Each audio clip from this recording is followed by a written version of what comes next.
level 3, so the Wraith Band coming out to him shortly. They're trying to go for this. I like him for him, level 2. Yeah, we'll push him back under this tower. Salve out from his homeboy. Thank you very much. I think you find home slice is the oh, my bad. The correct term. Well, let's look at this top lane, by the way, because we haven't really talked about this at all. Looks like, I mean, Pangra's 6 denies. He's actually doing okay. Like, considering it's a Bloodseeker in the lane. Nailed it. Yo, taking damage, they fortify up, and with the snap coming through from Pepita as well, the right click will finish the job. Pio's going to go down in the bottom lane, that'll be your first blood coming through for Infinite. Yeah, I mean, this is what we talked about, though. They need to make sure they pressure these lanes early on. They need to make sure they get whatever they can from this early stage, like, in terms of pushing their advantage. Because if they don't, then they're going to fall further and further behind. This TV's just going to farm, so I think this it comes down to a lot to this mid lane, honestly. Where I think if Puck can have a decent start to the game so that he can make space for this TV, I think that's going to be really important. And it seems to be pretty even so far in terms of the mid lane. Now my enemy. Yeah, it's a close one. Robo's going to pick up the arcane and try and chase down Dendy a little bit, get himself a little bit of damage. Just generally annoying, but Dendy, of course, having so many spells just to play around with, ensuring he can keep up with the CS. Pretty much how's mid lane's going right now. He has a bottle coming though. Yeah, he does on the puck, so he's fine. Meanwhile, the Rubik actually a little bit low at the top. He's going to take some hits to the mid lane, but they're just chilling for now. Bottle's out as well, so he can heal himself up quite nicely. And yeah, continuing just to kind of CS pretty safely in the bottom lane. Oh, top lane, they actually finished the kill onto the Rubik. So Bait actually getting their first kill on the board here, and this should secure some bounty runes for them as well. Well, he's curious, but unable to get over to those bounties with the Undying protecting them. I'm gonna chase the net worth. I'm gonna chase the net worth really early this game, just because I feel like it's really important that we talk about the deaths, like for the TV as well. It's quite a big thing, right? Yeah. So like in terms of the silos in net worth, I honestly thought it would be worse at this point for the Radiant side. Like TV's got to this point where he's level 4. Yeah, he's died, but he's got relatively okay net worth. Like he's gonna farm quickly when he gets to the jungle anyway. Probably at that level 5 mark, I would say he's gonna go in. But yeah. I think as long as this Pango gets to this level 6 mark without giving them too much, then at that level 6 you have the Fisher coming in. Bloodseeker might actually be in trouble here. Yeah, he's getting locked down pretty hard. Does drop out the blood right, and no swashbuckle available, but the right clicks will do the job just as easily. Ghost Stick's gonna get the kill onto Dark up here in the top lane, and dropping another kill up in the top lane. And having a lot of fun here on B8. If you look at both teams' mid-game potential, right, like they have Coil, Echo, Rolling Thunder. Like there's so much team fight coming out of this level 6 mark. So yeah, they just need to make sure they get to that point okay. Absolutely. And which they are doing. I mean, nearly there, to be honest. We've got level 6 at mid at the very least. Meanwhile, Sacred and Pepita starting to pressure the tower a bit. Pio hiding in the trees, just absorbing this XP. Having a good time. A bit of trouble. He is a bit, isn't he? They're trying to chase him down here with a swashbuckle forwards. A little bit off the mark of Ghosting. They're going to continue chasing. The stance comes out as well, and that is enough to scare away the Pangolier for the time being. Meanwhile, in the bottom lane, they're going in pretty deep. As a Coil comes out, they're able to kill off the Necrophos. Meanwhile, up at the top, they're trying to chase down Sladden, but down in bottom, it's Pepita who's in trouble. They will run him down, and they should get this kill. There's only so much healing one man can do. They're dying. One comes out with a right click, so there they'll grab that kill. Meanwhile, up at top, King R being chased, but a beautiful swashbuckler crop, both of them from Ghosting, going to bring down the Rubik, and now they turn around. The Bloodseeker could be in trouble as well. He's trying to fight up into it, turning around will kill off King R. Ghosting trying to fight out into him, but doesn't want to get caught by that stance. Now jumping forwards and misses the swashbuckle as well. So Dark's going to be okay, and Ghosting's going to be left wanting. Dude, it's so horrible to lane up against this time, by the way. He's just constantly just stopping you from healing up by getting last hit. Yeah, it's a pretty filthy matchup. He's not having the greatest of times. Well, 2 and 6. It's a good lane still. Oh yeah, the other thing, this thirst thing on the Bloodseeker, which is all down to percentage health, right? If you decay down in the bot lane, it doesn't. They have like the very similar percentage HP, if that makes sense. Yeah. So like the thirst doesn't have as much effectiveness as it would, like as you'd hope. If that makes True, sense. true. Yeah, I guess that I know does make sense. it's a small thing, right? But like, Yeah, you just need to hit them a few times and their percentage will drop faster. But yeah, I mean, when you use Decay, it's not going to actually bring their health down. Percentage. Bloodseeker is level 6 now as well, so I think Ghostic has to be a little bit careful up here. Dire's middle tower. This is is under Bangalier's attack. weakness. Pretty much can't come out too far from the tower. He's got TP, but unfortunately the Rubik will just cancel that one. So I think this 3-stack top on the Dire side as well is going to be a big point of contention for both teams. Like, you don't really want to let either team just like freely come and take this. You've got the pure damage on the Bloodseeker to get through it quickly from the Blood Right as well. Sladden's me like, oh, they took ours. Well, what are they take this? Back. Balance in all things. Healing shock. Oh, Puck's TPing top. Certainly is. I think they want the stack. Let's see. I think they want kill? the kill. Yeah, maybe. And then they jump. They immediately drop down the coil. Meanwhile, Bloodseeker does manage to get down the Silence, which does actually get caught by the Puck here. So now with the Raptor coming out into him, then he could be in some trouble. They're still trying to play around, but Ghostic's going to miss a Rolling Thunder as well. With the Totem coming down, they might be able to get the turnaround here. Dark's just playing around them currently. Doesn't want to get him too close. He knows that Dendy can nuke him down, so just trying to play it carefully. And in comes Robbo, and he's on top of Ghostic. Ghostic is getting munched away by this Razor's damage. No more escape tools from Ghostic, and it's going to be a pretty clean turnaround for Infamous up in the top lane as Bait try to go for a play, and unfortunately just get baited themselves. Yeah, really nice sidestep there by the Bloodseeker as well, stopping himself from getting hit by the swashbuckle from the Pango. So keeping himself alive long enough Radiant's that bottom the tower Puck can't really is under burst him down. Oh, him again here, but ooh, did that orb connect? Not sure it did. Dark's surviving longer and longer as the game goes on. Gank attempts are unsuccessful. Meanwhile, Infamous kind of dealing with the stack they made a little bit earlier. Meanwhile, a little bit of a catch out here as Urshika's in a really bad position. He's trying to run away, but the damage coming through from Robbo has been able to easily finish him off. Meanwhile, Dendy jumps over and grabs himself the bounty rune, but yeah, I mean, this is sloppy from Bait. This is really sloppy. Oh, they killed the Necrodo down in the bot lane with the Ghostic rotation. Yeah, He's that's actually good. going Vessel, by the way, as well. He's got the urn. Well, I assume he's going to go Vessel at some point, but it's a really good Vessel game up against the Necro as well. Oh, mid lane. Oh, no.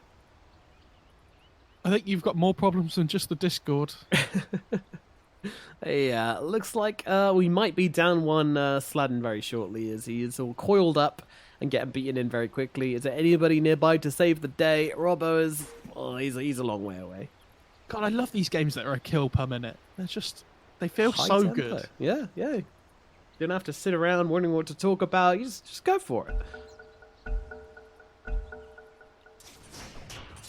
Well, the Peter's nearby, and actually, Puck doesn't have that much damage to throw out, and questionable coil going absolutely nowhere. So he's going to jump over. Oh no, he's not actually. He's in some trouble. The Echo Slam comes down doing a decent amount of damage, but where is the follow-up? Where is the damage? The Puck's on the high ground, too afraid to jump in and actually take this fight. King R backs He has himself an out as arcane well. rune, though. They did kill Saturn at the very least. Meanwhile, King R having some zombie problems right now, and well, Ghostic and LeBron coming over as well. They throw down the urn, they throw down the damage, jump up to the high ground, they get the kill with Purification. That's going to be a kill onto the Razor at the very least. So Bait once again, finding the turnaround, making something happen. Ghostic sticking around, being an opportunist, seeing if anything else shows itself, but will not do so. Ghostic returns up to the top lane. All of a sudden as well, LeBron just has 900 gold, and he's like, oh, I'll pick up these arcane boots on my Pulse 5 on Nick. That's quite nice. Yeah, loving life. Why is... I mean, Necro's got double Bracer and going into a Hood. Like, their lineup just doesn't do anything in the mid-game at the moment. This TV's... we said if he had anywhere near a decent amount of farm, then he'd just walk away with this game, right? And guess what? He's third in net worth. Like, he's ahead of the Necro in terms of net worth now, just because how well he farms his jungle. Well, he's been playing the lane a lot as well, and they came with rotation. Like, there was plenty to enable PO, which Fate have been doing. They want this guy to be a hero, and so far they are succeeding in that. This Rubik is level 6 now as well, though, so I really want to see what he can do in these team fights. Peter considers going for a outpost here, but may have given his life for this one. Life's gonna heal him up a little tiny bit, but unfortunately with Pio coming in, he's gonna be able to finish the job, and now they're gonna go towards the Necro as well. The hatred on Pio, meaning he can keep up really easily. Ghost Shroud gonna keep the Necro alive a little bit longer than necessary, but down he shall go. And it's a double kill for Pio down in the bottom lane. This Terrorblade, he's being fed. But this, like, who can they play around that actually makes active moves on the map? Like, it has to be the Razor, right? But he has phase boots. And probably double wave punch coming out of the career, I think. And it's like, well, is this guy really strong enough for us to try and fight into this puck that's basically doing whatever he wants on the map at the moment? Yeah, Denny's having fun. He's jumping about, playing some dotes.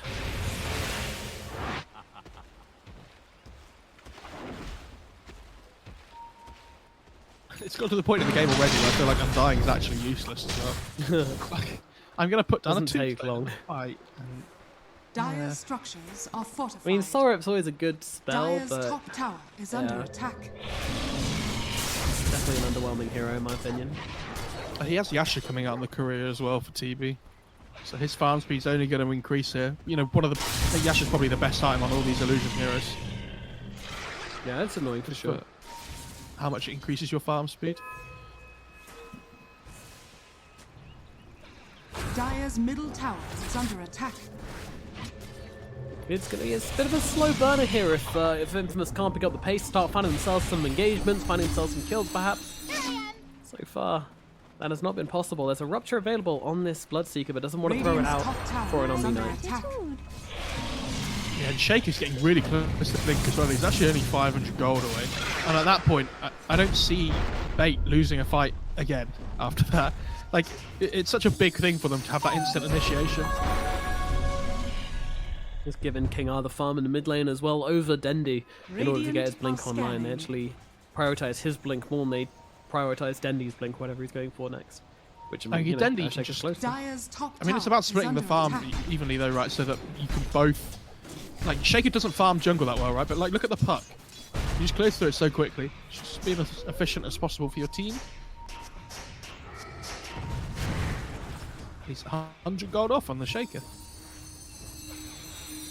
Meanwhile, Pio's having a whale of a time up in the top lane, just using his illusions, being annoying, taking out creep waves, putting pressure. You know, this tower's getting pretty low as well. He's already taken the bottom tier 1, so doesn't have anything more to do there. I like this play from the Terrorblade as well. You know, most Terrorblades, they just sink into the jungle, they disappear off the map, they don't do anything when they're farming. They're just like, alright, I'm going to get my items and I'm going to come fight. But Pio's like, actually, they don't have enough split push, counter push to be able to stop me taking their towers. So I'm just going to sit on lanes, push in waves, you know, force someone to be here, enable my team a bit, and also do some damage on the tower in the process. It's a very effective way of playing the game. I do think TB should be playing down bot side of the map though still, even just playing around these ancients, because I feel like your puck and the Shaker now can play up on this top side where they want to be making aggressive plays on the map. And then your TP should just be taking, like, you have this wall to protect you as well. They're jumping in the middle lane, they've got the coil down, but Ghostic will miss with the initial Rolling Thunder. Yule's out as well, meaning that it's not actually... Okay, phew, he gets one with it. There we go, now you can cancel it. You got to get one with Rolling Thunder. That's the rules. Yeah, that's pretty underwhelming though. Honestly, I think you really want to be playing around your Shaker there with the Echo Slam, but with the Yules now on the Razor, it just breaks up the fight. Yep. He also did a really good job at dodging the first Rolling Thunder, which allowed him to go for the Yules straight afterwards. Very nice. And a bit of smoke on smoke now. Yeah. Double damage. They just instantly smoke and they look to play around this TV because they think that somebody on the Dire side is going to be coming to defend this tower top to stop the TV just freely pushing it. But instead it looks like both teams are basically just doing the same thing. Yeah, I mean, Sacred gets revealed here, but it's a Necrophos. How easily can you bring this guy down? We're going to make the attempt anyway. Meanwhile, there's a simultaneous gank going on for Dendi right now. He's going to try and get himself up to the high ground and go for the TP. Meanwhile, Sacred still being chased. Dendi in some trouble. Gets Yule's dart. Won't be escaping this time around. They should be able to finish the kill here. And that is Dendi going down. Meanwhile, the Necrophos is absolutely fine. They did not have enough damage to find that kill. And now, Infamous, they're looking to meet up with Sacred right now and defend this tower, perhaps. It's already getting pretty low just the illusion. Bait, though, they know what's going on. They're going to get themselves to safety. Do not want to mess around with Infamous anything more than they're doing already. Yeah, really good fight for the Dire side, actually. This Pango hasn't really achieved anything in the last 5 minutes, it feels like. He had these 2 Spirit Vessel charges from an earlier kill, but didn't get anything with them. And now, because he hasn't really been farming in that time either, the 3 cores on the Dire side pulling pretty far ahead to their counterparts. Yeah. I mean, the top's looking good for Bait, but yeah, as you say, Robo and Siegfried. Is he called Robo or Robo, by the way? Let's go. Dire's bottom I listened to the tower other is cast under and they were calling him attack. Robbo. That's why I've been calling him Robbo, but they are Australians. So, Oh, that's true. you know, they love names like Robbo and Kevin. So. Oh, he got coil. Ooh, not a bad pick up there from Sladden. Let's see if they try. Uh-oh, breaks the coil though. Gonna be in some trouble. In comes a stun from Kingara as well. They're trying to get him around, but he's gonna turn around, drop the coil. Oh, Dendi dodging it out. He's still got it. Meanwhile, Pepita's gonna die in the side lane. Robo's gonna get himself to safety. The tower, meanwhile, won't quite be so lucky. Tio, he pops big boy mode and gets started on the tower and does not need no Dire's creeps to bring middle it tower down. has fallen. Like, Dire have the net worth advantage, right? It might not be very much Dire's now, middle but tower it feels is like their under cores just don't do anything. Like, so they need the BKBs for them to like hit a point where they can Radiant's actually top fight this tower Radiant is side. under attack. And even that, like, even though we haven't seen anything from the Omni Knight at all, it feels like. Did you see that, by the way? Yeah. LeBron just summoned a little kobold outside the ancient camp, and because if you hit any kind of neutral camp, like next to the camp, Why isn't nobody? there's a clumsy why- net guy as well. Guys, There's clumsy. There's a Guys, go. Hello? Hello? Dire's top tower is under attack. Dire's top tower Whose is it? has fallen. clumsy net. Radiant's courier has been It killed. belongs to the Dire. Okay. Dear. Right. And LeBron's just like, well, It's under the radiant ward as well. yeah. Oh, Dire's Philosopher's top tower Stone is for under attack. the Omni Knight, I think. Or even for the Shaker as well, actually, would be pretty good. Yeah, it depends what you want. If you want some auras, then I think you can shove it on LeBron. He can start farming a bit heavier and maybe find some like greaves or something like that. But maybe you just want to get that on your Shaker anyways. Yeah, he's Or- coming out to the yeah. Shaker. Dire's top tower is under attack. Generation. Stick trying to farm up here could be in some trouble as Siegfried and Sladden making their way over. They've got the lift. He's going to go himself north and now, well, throws down the Rolling Thunder and just goes for a straight up TP away. So once again, as safe as possible. Anybody picked up the... Oh, the net's gone. They picked it up. The net. It's Yeah, on the Bloodseeker. Bloodseeker's got it. Dire's top tower That's a is terrible under attack. combo. No, I'm just kidding. You can keep them inside the blood right. It's pretty nice. Make sure you rupture them after the net. If I see any net into rupture, then I'm going to be very angry. Dire's structures are fortified. Interesting that Bloodseeker's going for the Manta build, though, as well. I would have Dire's expected. middle I really tower thought they were is going to under wanting to hit attack. this BKB timing relatively similar on the Razor and the Bloodseeker. Radiant's courier has been killed. Oh. TV's Korean. Look at you. Dead Couriers right now. Meanwhile, Dark one of the Puck didn't get him though. But yeah, I mean, this super slow-paced game is definitely favouring Bait. And it can just allow their Terrorblade to keep far. Oh, Van Brace on TB. Hello. I wonder if he keeps it on strength or if he puts it to Agi. Because, yeah, he puts it to Agi still. I mean, you're playing against like Necro still, right? So any kind of magic resistance is pretty nice. Puck yet to pick up a neutral item, by the way. That's pretty triggering. Dire's There's a top nether tower shawl in the is under base. attack. Pretty furious. Dire's Peter though, he's going to start this fight by dropping down the tombstone and dropping his ulti. Meanwhile, King R, don't think he's actually getting out of this one as he's going to get zapped down by the Razor. Meanwhile, they're looking for more. Yeah, not the most value pickup there from the Rubik, have to say, but there you go. I played Rubik before, stole level 4 enchant totem early on, and Faye bolted and hit a morphling and he just instantly blew up before. That was quite fun. Definitely a use for it. That's the only time I've ever seen it be any use. Kill them zombies. People in the chat keep talking about Tomato. Do we know who Tomato is in this game? Is he playing under a different name? Maybe it's the Bloodseeker or the Razor. Right? Let me look up the roster from the minor qualifiers. Hang on. Okay. Radiant are Well, we'll continue to watch this standoff in the middle lane. Go stick on LeBron. Kind of chilling. Want to keep this lane pushed out. Want to keep their tower alive. That'll be hard. It's already dead. It would be... I don't know if the Bloodseeker is Tomato or not. I don't think it is. I can try and check. No, I think it is Tomato. Okay. All right. One of his previous names is Tomato. Okay, cool. So we could assume safely. And now hitting that level 15 talent phase shift attack, allow him to push out waves even more effectively and be a further pain in the butt for Infamous. And it's really nice to play Terrorblade with a hero like Park who just wants to play on map all the time, push out waves and generally be annoying. Nice blink there as well. He might even find himself a courier. Gets a miss unfortunately. Still wants to chase it down, but that's not happening. TP away will bring him to safety. He can't do nothing about that, so he'll just taunt his way away. Yeah, he's just dragging like 5 heroes actually over for this one. They're at least going to make his... no. Oh no. Robo's like pigging him, going, "What is you doing, son? I said I was going to smoke us." Pio, though, could be called out here. It's a huge pick up. They can find it, but Ghost is catching him. They want to lift up and start this fight. Meanwhile, they've got the Yules out onto the Terrorblade. They've got him controlled up, but a nice Fisher gonna block him off and stops the Razor from chasing anymore. And Ghost is TPing himself out as well. There's so much commitment from Infamous here, but they get absolutely nothing. BKB charge, Rolling Thunder used by the Rubik, and even everything being thrown out, and they get nothing. They not was the Necro not? I guess Necro wasn't near enough by to cancel the Rolling Thunder TP, but Yes, not. they smoke on the Radiant now as well. They understand that all these spells are down like the Rolling Thunder from the Rubik, so they literally just want to go straight away with this Echo Coil play. And they have Metamorphosis as well on PO, ready to jump in. This Necro's probably not. Target. Silence come out. They have got the lockdown to stop him from getting off any spells, and this is going to be a clean kill for Bait. I was going to say this Necro's probably not the guy you want to go on, but I mean, if they can kill him off, this is 40 seconds and probably a free Roche. So yeah, just go into the pit.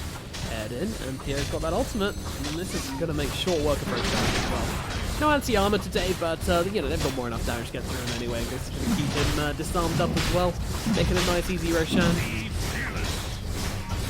I hate. You remember the old Pango where it used to? What was the old way it like reduced their armor to 0 or something? Yeah, that was interesting. Tombstone is down though, and Roller just comes straight into the pit, but it's too late. Aegis is already in the hands of Pio, and now Yule's out onto the Razor by himself, putting him in a horrible situation as Latin comes rolling on through. Terrorblade isn't doing any damage, so he's just gonna, well, oh, never mind. Rubik's One got a nice Echo Slam from King R on the high ground down, locking down to the damage in from Park, but they've got the GA to keep themselves alive. The fight's gonna keep on going, and through all this time, the Terrorblade's close to getting his damage back. He tries to take down Vita here, gets sidestep himself. Meanwhile, LeBron's gonna be the first one to drop. Another look over towards the Terrorblade. He does have this Aegis, and he is pretty damn tanky. He's gonna steal the health of Necrophos, and a beautiful Fisher again coming out from King R, holding back Infamous, but they are gonna be able to get around this wall, and now King R's gonna be dropped as well, and well, it's looking like Pio might be all by himself. Picked up the bouncy rune. That's some value. Meanwhile, Ghostic coming in, throwing in the disarm. Meanwhile, the Pug takes a bit of a heavy evening. He's getting himself away, but I'm not sure he can. Pio on the run right now. Manta pop the lift is out. They've got the right one. Lift him up, throw him back. Necrophos gets the kill. He is out for the count. 75 seconds without Terrorblade. Infamous ripped through him twice over. Take his Aegis, take his life, and now look towards taking this top tower in the process. Yeah, the Radiant side can't afford to blow Echo and Coil and not get anything out of it. Like, they coiled the Bloodseeker on the Razor, but there was no follow-up damage. And then they echoed, with them two again, and there was no follow-up damage, because the TV was there. And if there's no follow-up damage, it doesn't matter what spells you're throwing on them. Like, you have to be able to have that finishing blow. Like, King R is playing really nicely in the... Ooh, oh, ow, ow, Yeah, well,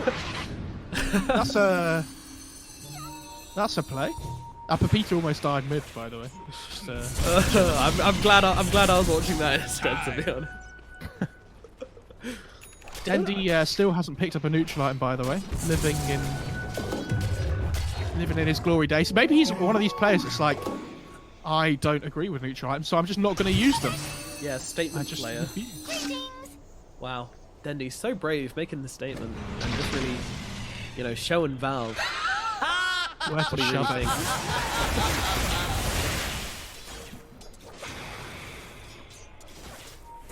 No, he really should have that nether shawl at the very least. Even if he just doesn't want the minus hour, just pick up the arcade ring or something, right? Like, anything's fine. I mean, he's got the phase shift attack as well, so the Paladin sword wouldn't even be a bad pickup on him. Don't know, mate. Don't know. Meanwhile, well, they're jumping in. They've got themselves a Necrophos. He's silenced up. He's getting brought down with the coil. That will secure the kill. Make sure he can't get any of that pesky Ghost Shroud nonsense off today. They get themselves a clean kill onto Sacred. It does cost them a coil, and they've popped Metamorphosis for it as well. So, you know, the kill equity is a little bit skewed, but it is still a good kill. Yeah, this is fine. If Radiant's they can just middle take the tower outpost is as well, under that attack. might be pretty nice before the 30-minute mark. Try and control this top half of the map. See Shakers going straight away. Orb of Destruction on the Bloodseeker. That's really nice. Yeah, that's the money right there. That's going to help you get through that. Oh, he's actually thrown it straight back to base. Oh, he almost left the Mindbreaker on the floor, but not that again.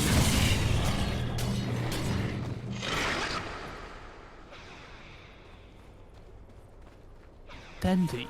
It's really... I don't know how I feel about this. It's not picking up a Oh, neutralizer. you're still on that. Oh, there's are a you? telescope. Right, okay. Somebody take the telescope, please. Yeah, Omni's going to take that. Dendy's like, I still don't need one. It's fine. Behold! I think both these teams just feel like they can't make the aggressive plays on Look the at map. King Ara Like, that's up they lane. want to... Oh Patience. Razor nearly walked into it as well, but not quite. It's just taking the TV's Illusions XP. That's all. Now Illusion's never going to level up at this rate. Yeah, still playing around here. Looking for some very cheesy setup, but that's not going to happen. Quickly as I go. I mean, there's a bit of a mirror movement coming all across the map right now. Infamous trying to look for someone pushing in mid, and then goes the Echo Slam straight away onto the Bloodseeker, not giving him a chance to respond to that one, and then he will finish the job.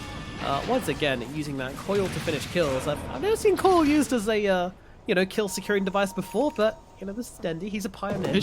It's just to stop him getting things off like Manta, or things that might just keep him alive in the last second, right?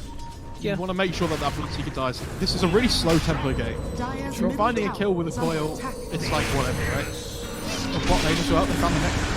They certainly have Mo Farah, they certainly have. Yep, Sacred not going to stand much of a chance of getting out of this one. The Vision just makes sure of it. Second, meanwhile, LeBron trying to take him down. They don't get the proc on the lucky shot, but I don't really think it matters too much. He tries to bring down the Tombstone, but that's not going to happen. Slider's trying to block him off, but ends up just blocking up his own teammate, and they're able to get over this wall quite easily. And now they're looking for the +1. Coil's actually nearly off cooldown again here, so Dendy going to keep on chasing. Sans comes out, the Swashbuckle as well. Hello, Mr. Robbo, and Dendy's got the Coil in 2-1 with the blink. Could go for it if he wants it. In the Dyer's trees. bottom tower No? is under Alright, attack. Slider's doesn't actually see going him. to get out of that one.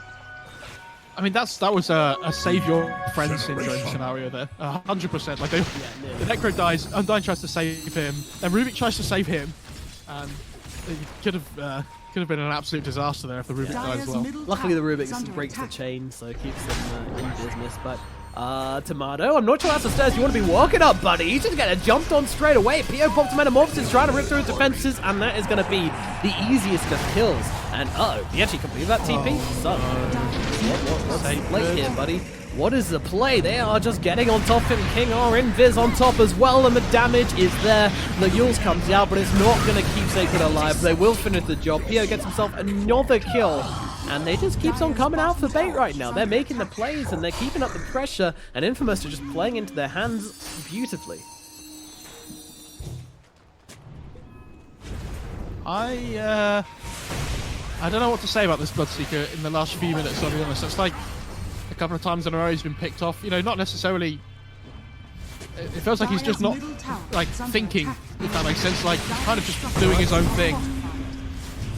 It's very annoying, and now they go with the Echo Slam, being able to take down Sladin straight away, but they have got down a Tombstone. They've got the Undying running forwards as well, so this is going to be some significant chase, but Bait, they are being cautious. You know, they don't have the... Oh, never mind, they're not being cautious at all. They're running up the high ground. They want Pepita, and they will get him. The damage this team can unload when they've got them locked down like that is very, very scary. Although a lot of zombies starting to stack up here. They're trying to send the Illusions to deal with them, but it's not that big a deal. They can kill them off and get themselves back.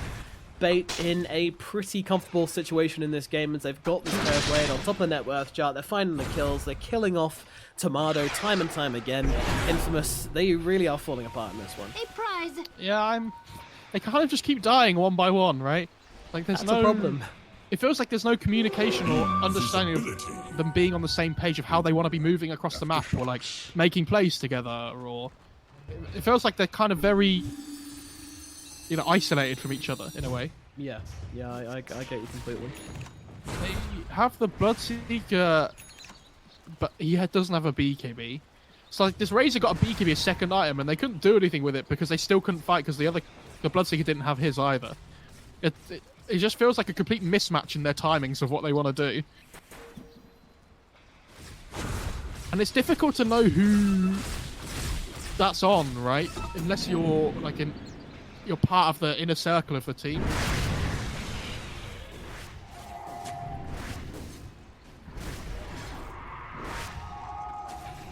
Alright, so let's say you're the infamous coach, right?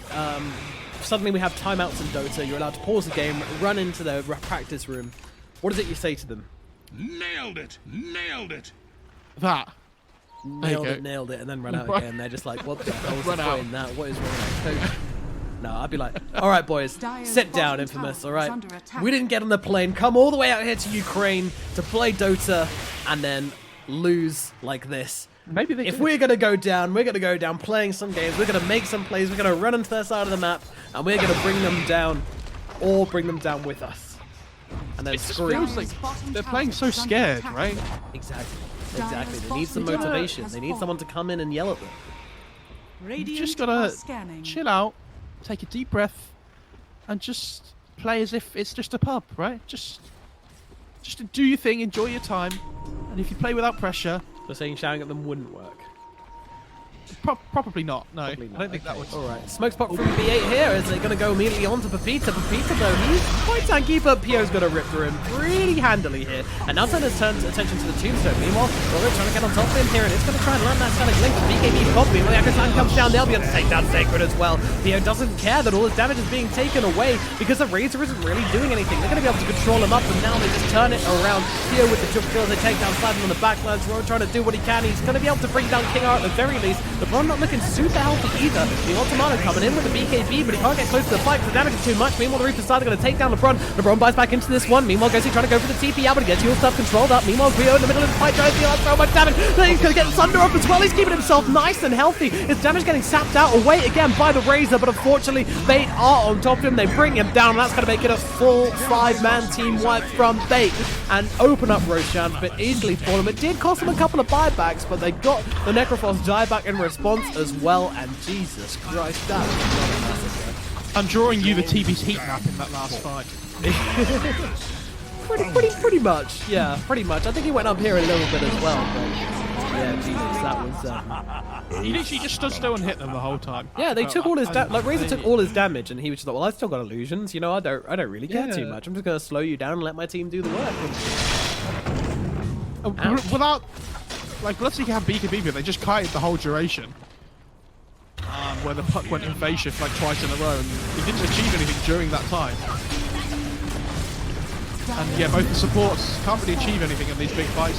Like, if you look at what the two supports from these sides do, one of them's got an Omni Shape. Coil onto 3, that is a nice one. Dendy with the Deso coming in through, and that is 2 heroes cleanly eliminated. It all looks like the Razor's going to go down as well. He pops a BKB just to try and help him survive, and they might let him live for the time being because they've got better things to do. They've got buildings to take. There is going to be a Bloodseeker coming back in 5 seconds, and a Necrophos following 10 seconds after, but... I'm not even giving them words because I feel like they're going to get so little done, but Infamous, they don't want to just tap out just yet. You know, this team, they have heart, they have spirit, they want to keep playing. Tomato on the front line. They're just going for Megas though on the Radiant side, and TBS Cheese and Meta up in 15 seconds. They're ready to go again.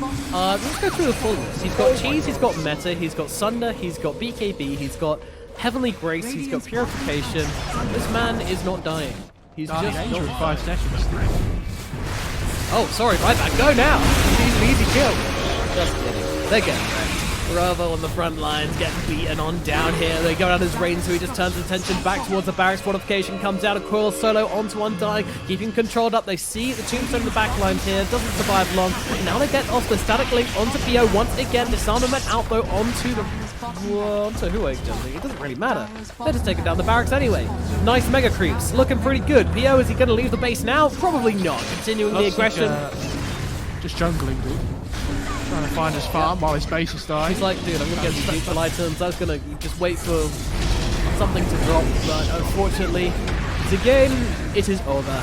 And it will go the way of fate. Game number 1, it is pretty heavily in their favor. I mean, they had a game plan, they knew how to execute it. It would look like a bit of life from Infamous in the kind of late laning phase, but not nearly enough to start things swinging in their favor. And Fate just get their check boxes, get their pens out, and just start ticking away. And unfortunately, Infamous were unable to Tipex out any of those ticks, and that's an easy win for Bait. Yeah, the laning stage went okay for the Dire side, but it didn't go well enough. And then all their heroes were just so static on the map, right? You have Razor, Bloodseeker, Necro Cores that all just kind of want to sit in a lane and farm a little bit. Dendy's just kind of running around the map and just absolutely picking people off one by one. Like, he played really well. Ghostic as well wasn't afraid to move around and just get involved. They knew that if they made space for the TB, he would carry them in the late game. So all they had to do was just, take these engagements, find pickoffs. And LeBron just sat in the background the whole of those, like, all of those fights, and basically, he died twice. He just sits there and just buffs up his cores, and he's like, I'm having fun. This is great. Man, I mean, yeah, it was a great performance from Bait. They just, as I said, very simple game plan, very simple execution, and that's often what it comes down to. Especially when you're playing in these high pressure situations. If you can just give yourself an easy draft to execute, then it just makes you look so much better in these games when you end up winning them, because it's less conditions to fulfill. You can just focus on playing your game, and I love that Dendy went for this Deso with the phase shift attacks, even though he wasn't like the main damage dealer. Just reducing their armor with the Terrorblade made them feel so much squishier as well. It's a really nice little thing which you can pick up on Puck, which does a lot of work. He finally picked up the Orb of Destruction as well towards the end of the game. Oh, he found a with neutral the extra item. minus armor. Yeah, coming through. Yeah. I don't know. Looking at the end of that game, right, and seeing Bloodseeker farming the jungle as his base was dying, if you were a betting man, you would be very brave to be putting Infamous to win game 2. I'm going to put that out there now because they looked pretty broken. Yeah, so going into game 2, they've got to find a way to reset themselves, because that did not look close at all. 42k damage dealt on this Terrorblade in a 37-minute game. I mean, that is pretty damn impressive for a hero that is known for his late game right-clicking prowess. Alrighty, we're going to throw it over to a quick break, and then we're going to be back with game number 2 of Bait versus Infamous Gaming as we find out who's getting eliminated. Infamous, they are only 1 game away from a plane back home to SA. It is on the line for them right now. They really, really need to pull it out. Let's see if they can make that happen. Game number 2 coming up very shortly here on the Mad Moon WePlay tournament. My name is Nomad, he's Mo Farah, and we'll see you very shortly for the next match.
Hello everybody, what's going on? Welcome back to the Tug of War Mad Moon Tournament. My name is Nomad. Joining me is Mo Farah as we get into Bait versus Infamous Gaming in this best of 3 series and decide a match to find out who's going home and who is going to be going through to the decider match. And to get us through that, we need heroes, and to get heroes, we need a draft. And in that draft, we've had a Mars, an Ancient Apparition, and Lich so far picked up. What is coming next? Let's find out. Mo Farah, how are you doing? What do you think of the things which have been picked and banned so far? I am ready to go. I'm buzzing, ready to see some tears, some salt from the elimination. I love this. Fire and Brimstone now, isn't it? Fire and Brimstone, Infamous Gaming. Can they hold on? Can they withstand the pressure in this game as Bait try to force them out of the tournament? 2-0s? I mean, that would be such a brutal way. All this way they've come, and then just to lose straight up in 4 games and not get a chance to do anything. I don't want to think about that. Let's think about happier things. Team ban. Let's think about ways they could win. Do we think this opening is strong from them? I think both openings are okay in their own way. I think Mars AA is like the teams that pick AA. It really annoys me when they don't pick these heroes that set up for the Ice Blast and stuff. I think it's really important you can draft. Yeah, you need to be able to draft around that hero though. Otherwise, AA feels like really useless in a game. Lich Ember is a decent opening though as well. Not something I've seen a lot of recently. I don't think I'm not 100% sure on this, but I'm pretty sure Ember doesn't have a great win rate at the moment in like professional games. So interesting to see if they can make it work here. A hero that opens up the map a lot. You can split push. You can fight early if you need, especially with Crystallis getting a buff. We might see a little bit more in terms of Ember with Crystallis, which might be nice. Lich as well, one of the stronger heroes still. Not as popular as it was before, I don't think, but still very good. And they banned the Oracle as well. One of these heroes that kind of works well with that, with and against the AA. Sorry, against the AA, not with. That would be awful. Dendi goes for the puck again, though. I mean, something we've seen him play a lot. It could still be position 4, remember? But the coil was position 4. It could be. It's not. I know my Dendi. He's this man likes his puck. It could be. Obviously, I jest slightly. 5 seconds. The coil was really good against Ember as well. Stops him from being able to jump away. It's good lockdown for him just to be able to bring him down. So I don't mind this at all. Again, it's another setup for the Ice Blaster as well. So big fan. I like this a lot. Yep, another target ability. A nice big area for him to aim his Ice Blast at. That's what we want to see. All right. I wonder who plays the Ember in this lineup as well for Infamous. If it's a POS 1 or a POS 2. I assume both of them can. I don't actually know, but my guess would be that if they're banning Slark, maybe thinking about it more as a POS 2 potentially. Oh, it's we talked about this in the draft last game that some teams really like these Lions and Shamans up against the puck. It's like more lockdown. It seems obviously like Infamous went back and watched the draft of last game and listened to our comments on like, right, Shaman, that's what we need to beat this pesky puck. That's how we lock him down, bring him down, take him out. But no, of course they all know that. And I mean, everyone wants to just lock down that puck and beat him in, but the response is going to be the Void. Okay, I'm not sure about this Void pick into a Shaman. I feel like, Void doesn't really like an intense amount of lockdown either, but hey, another target. You got 3 big abilities for the AA now. There's no way he's going to miss an Ice Blast this game. Oh yeah, not at all. I mean, but it is really important that the Infamous Gaming side try and bring that down this AA first, because he is going to be, kind of. It's weird how seeing the POS 5 as a centerpiece though, right, to a draft. But the Void's okay. Yeah, good luck after the Ember. But I honestly think. I'm really surprised to see the Shadow Shaman picked. The only region I see picking this hero like a lot is China, where there were certain POS 4 players and POS 5 players that really like the hero. But apart from that, we don't really get it that very much. Yeah. So I'm interested to see how much it can do, especially in the laning stage, and what they pick to lane with it, because it can put a lot of pressure onto the lane. It has a huge base damage. I think it's like 74 base damage or something, Shaman. Something like that starting out, yeah. I just want to point out as well that this Void was picked up from Bait, which actually makes the Oracle ban make sense now. Because I was wondering about that and I was like, why ban Oracle? But yeah, I mean, it's because they planned to pick the Faceless Void. They wanted that Chronosphere, therefore they didn't want the save. The Oracle's really good against AA as well, remember. So it kind of works both ways, right? Where if you Ice Blast somebody, wait out the timer a little bit, and then you Oracle ult them, it saves them from taking any more damage. 10 seconds remaining. So the Oracle's still like it was just an okay true. pick. Yeah, for them. you can wait out the timer for the death threshold and everything like that, and then give them heals afterwards. Yeah, okay, I get what you're saying, but you can't heal them whilst they're ice blasted up, which also makes it a kind of a counter the other way But around as well. You can heal them while they're false promised, though. That's the thing, Yeah, because but if all they're the healing isn't it, happens at the end of the duration of the false I'm fairly promise. sure when you heal them, if they've got the ice blast debuff on them, the heals won't actually do anything. Like they don't get added on to the overall healing at the end. Oh, I don't know. I'm gonna go and test in a lobby. I'm fairly We'll find certain. I think we did test this. Me and a friend of mine did test this in a game once because we were curious. But yeah, I mean, you can heal them afterwards, so it's the same difference really. But you need to make sure that you don't use the heals whilst they're ice blasted. But anyway, small detail out of the way. We got Beastmaster picked up from Infamous Gaming, so this is going to give some decent lockdown. I really like it when teams pick some decent lockdown versus Faceless Void. What I would like to see now is a little bit of buzz potential from Infamous Gaming, but I'm sure we'll get that coming up next. Infamous turn to ban. I'm really interested about this Beastmaster. It's really good BKB piercing lockdown against the Void, which I think is the most important thing. Like if you look at this B8 draft at the moment, in team fights, he's going to be most of the damage output, right? Yeah. So if they can just control him up, then try and bring him down quickly. You know, they have the Shadow Jam to follow up with hexes, with shackles. They do have decent control at the moment on Infamous. I do worry about the damage output a little bit, but they have potential to push buildings this time. They can make plays on the map with the Shaman and the Beastmaster. Like they have the Hawk to scout for them as well. So if they can play on the enemy side of the map, they can take towers really easily now. They can like force aggressive movements, which they just didn't do last game.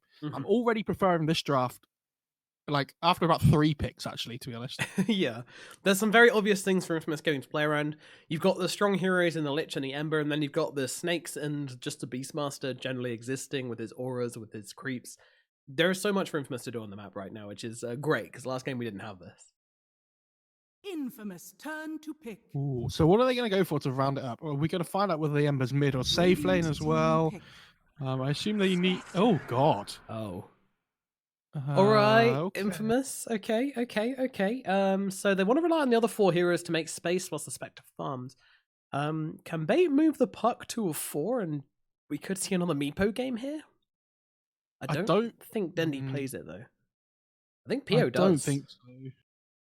10 seconds remaining. Not what I would expect. I mean, they could pick something like a There is Huskar a as 5 well. seconds remaining. True. Might be pretty good.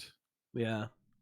Yeah, it depends what Dendy wants to play. Like, the problem they have at the moment is that the Void's like so much of their damage output, and I don't think they can play tempo to stop this Spectre from farming, if that makes sense.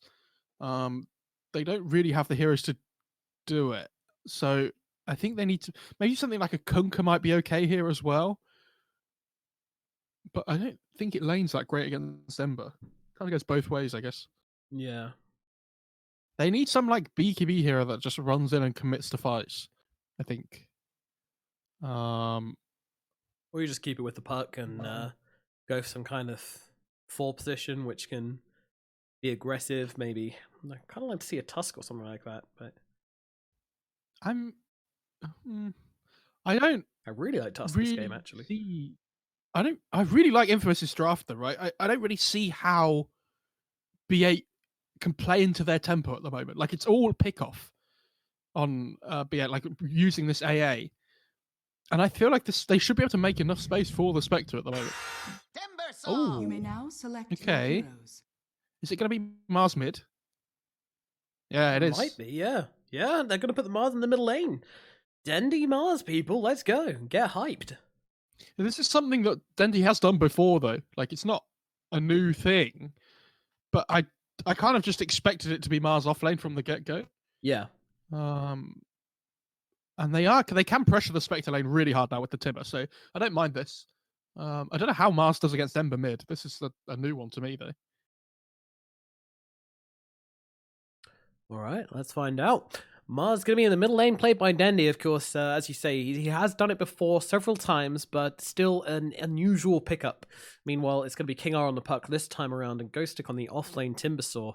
Timber versus Spectre being played by Tomado. Meanwhile, Beastmaster going to be played by Sacred in the offlane, and Robo once again on the Ember Spirit at mid. Going to be playing I imagine it's a pretty good matchup for the Ember Spirit, right? Because he doesn't really care too much about Bulwark. There's nothing really to get rid of his Flame Guard, right? So he should be fine. I think he's going to be fine. I also think he might just end up popping off this game. I think if he gets a good start, it's a really good Ember game. Yeah, he has to be worried about the chrono a little bit. Obviously, Coil's an annoyance as well. But I think if he can just have a good start to the game and just completely control the whole tempo, especially with linking up with his Beastmaster early on in terms of getting objectives as well. Like, if he has the protection of like a Shadow Shaman and a Beastmaster, I think he has the potential to output so much damage. And it's a really good chains game as well for him. I'm interested to see what kind of skill build he goes, whether it's like a 0-4-2 into more points in chains. Because I feel like I see too many Embers max Flame Guard at the moment and kind of just not fight, if that makes sense. Yeah. I love the Max Light Fist build. You know, we're going for this Chrysalis as well. I'm a big Chrysalis fan. I think everybody is who watches any kind of who watches Topson play in the open qualifiers is definitely now a Chrysalis fan. And throughout the closed qualifiers, I suppose he was buying a crap ton of them as well. So he's shown the world the power of the Chrysalis. And I think if you can abuse that item right now, it's gonna do you good. So it's Light Fist, build an early Chrysalis, run around, pop some fools, GG. That's a plan for me. But are Infamous going to do that? I can't take you seriously while this... It's pretty distracting. Can you repeat the question? Because I did just laugh. Let's say... do Infamous have the capabilities to pop off this game, though? Like, are they in the right headspace to do that? Yeah, they do. They've picked a hero that... You pick Ember in the first phase, you're feeding yourself. You're like, guys... Pick my fucking Ember. We're gonna run at them. All right? Absolutely, they have the mentality. And talking of run at them, Infamous doing exactly that. They're trying to land with the shackles and will be able to do so. Pio, is he going to try and stop them here? I'm not sure there's anything he can do. He's kind of tapping them on the shoulders, going, "Please stop killing him." And look at Tomato. He's just under the tower. He doesn't care. Feeds his life away for first blood. Why not? Sladden's like, all right, cool. Guess I got first blood. Go me. What's he got coming out to him? Are that boots? He's not got brown boots coming out to him. Yeah, but the thing is, like. Okay, yeah, the Spectre die doesn't actually affect Spectre in any way, shape, or form. I mean, she loses the gold she got for First Blood, the AoE gold, but Sladden now is going to have Fairy Fire, 2 Mangoes, 2 Tangos, an Iron Branch, and brown boots to start the lane with. I mean... Oh no, the rune! Oh, Pio! He might have given his life for this one, though. Not too sure about that one, Chief. Yes, calls out the sorry. I think it probably should be. Ah, well.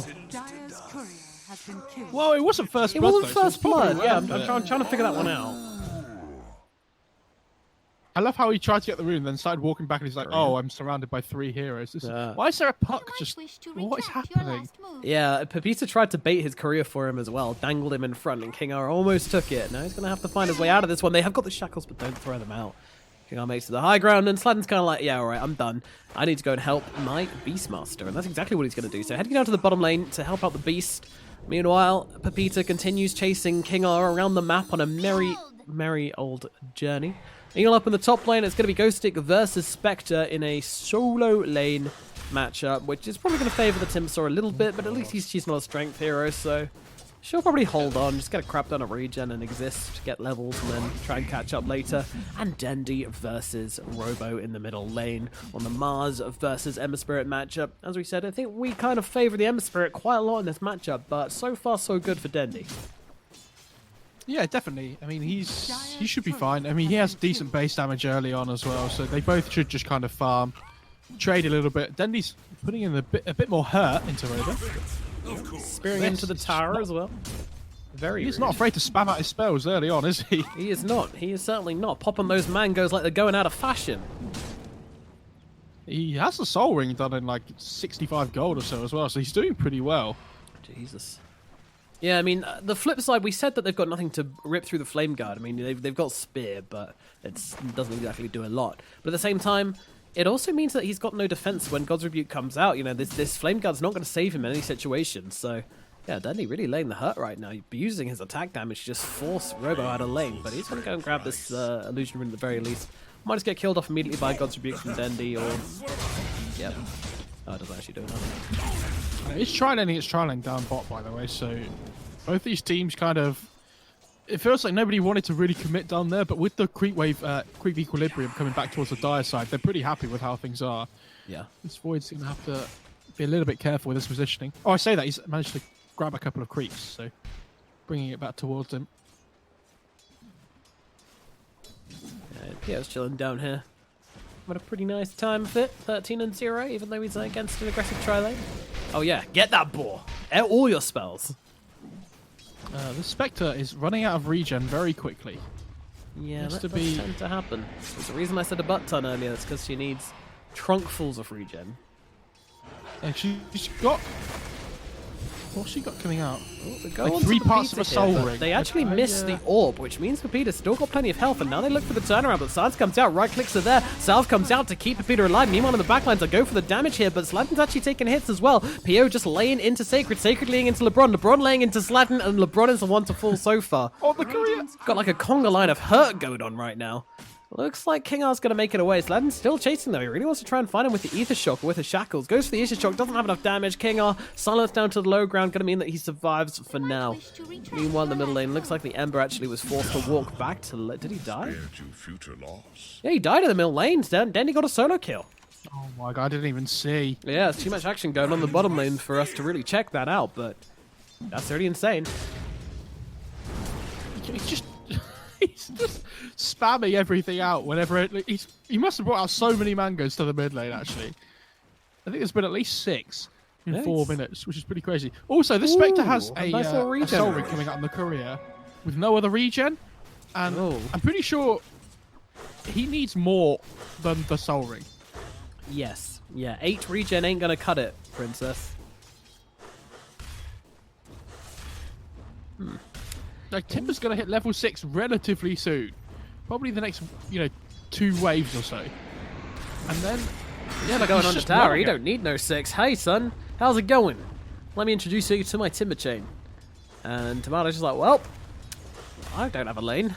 Just going to enjoy the levels. Hang out. Maybe grab a creep. Thank you very much. Going to take some pain for that. Meanwhile, down in the bottom lane, we have a kill onto LeBron, but the action continues up at top as Dagger's being thrown. But Ghost Stick can't really keep on going here. He has got the 18... reactive armor stacks, even popping up a salve actually just to keep himself nice and tip-top and healthy. Meanwhile, bottom, the advancement continues. Nice little bash onto Sladen there. Sladen going to turn around, try and throw some hits the way of Pio. Everyone's chilling. This Spectre has a belt of giant strength now coming top as well. Why is... Well, obviously the idea is just to not really keep on having to spend money on regen. Tomato realizes that using regen as a resource is just going to end up costing her more gold than she's going to gain from it, so I kind of like what Tomato is doing.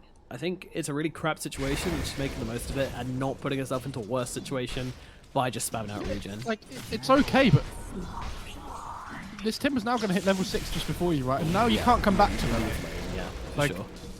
What do you do? Bash maybe? Bash deadly solo kills again! Meanwhile, up and down in bottom lane where the action is happening, faces Void, getting himself shackled up. They're laying in the right clicks right now, but he's got the time walk to keep himself healthy. Meanwhile, Sladen, the tempo of this bottom lane turning around as they're trying to bring down Pio here. They've got the Ether Shock, they've got the orb back from King R as well. Infamous actually not looking that healthy themselves here as it comes flying back the other way. Meanwhile, up at top, Tomato go for the TP out, but doesn't make it. Ghostic gets the kill, finds the right click.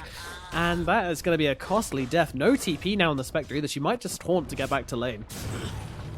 Yeah, I think she might look to try and play bot, to be honest. Oh, Denby. Oh, no. Oh, Jesus. Oh, God. With the rotations, with the haste rune, my goodness, this Mars is going absolutely hard as a mother.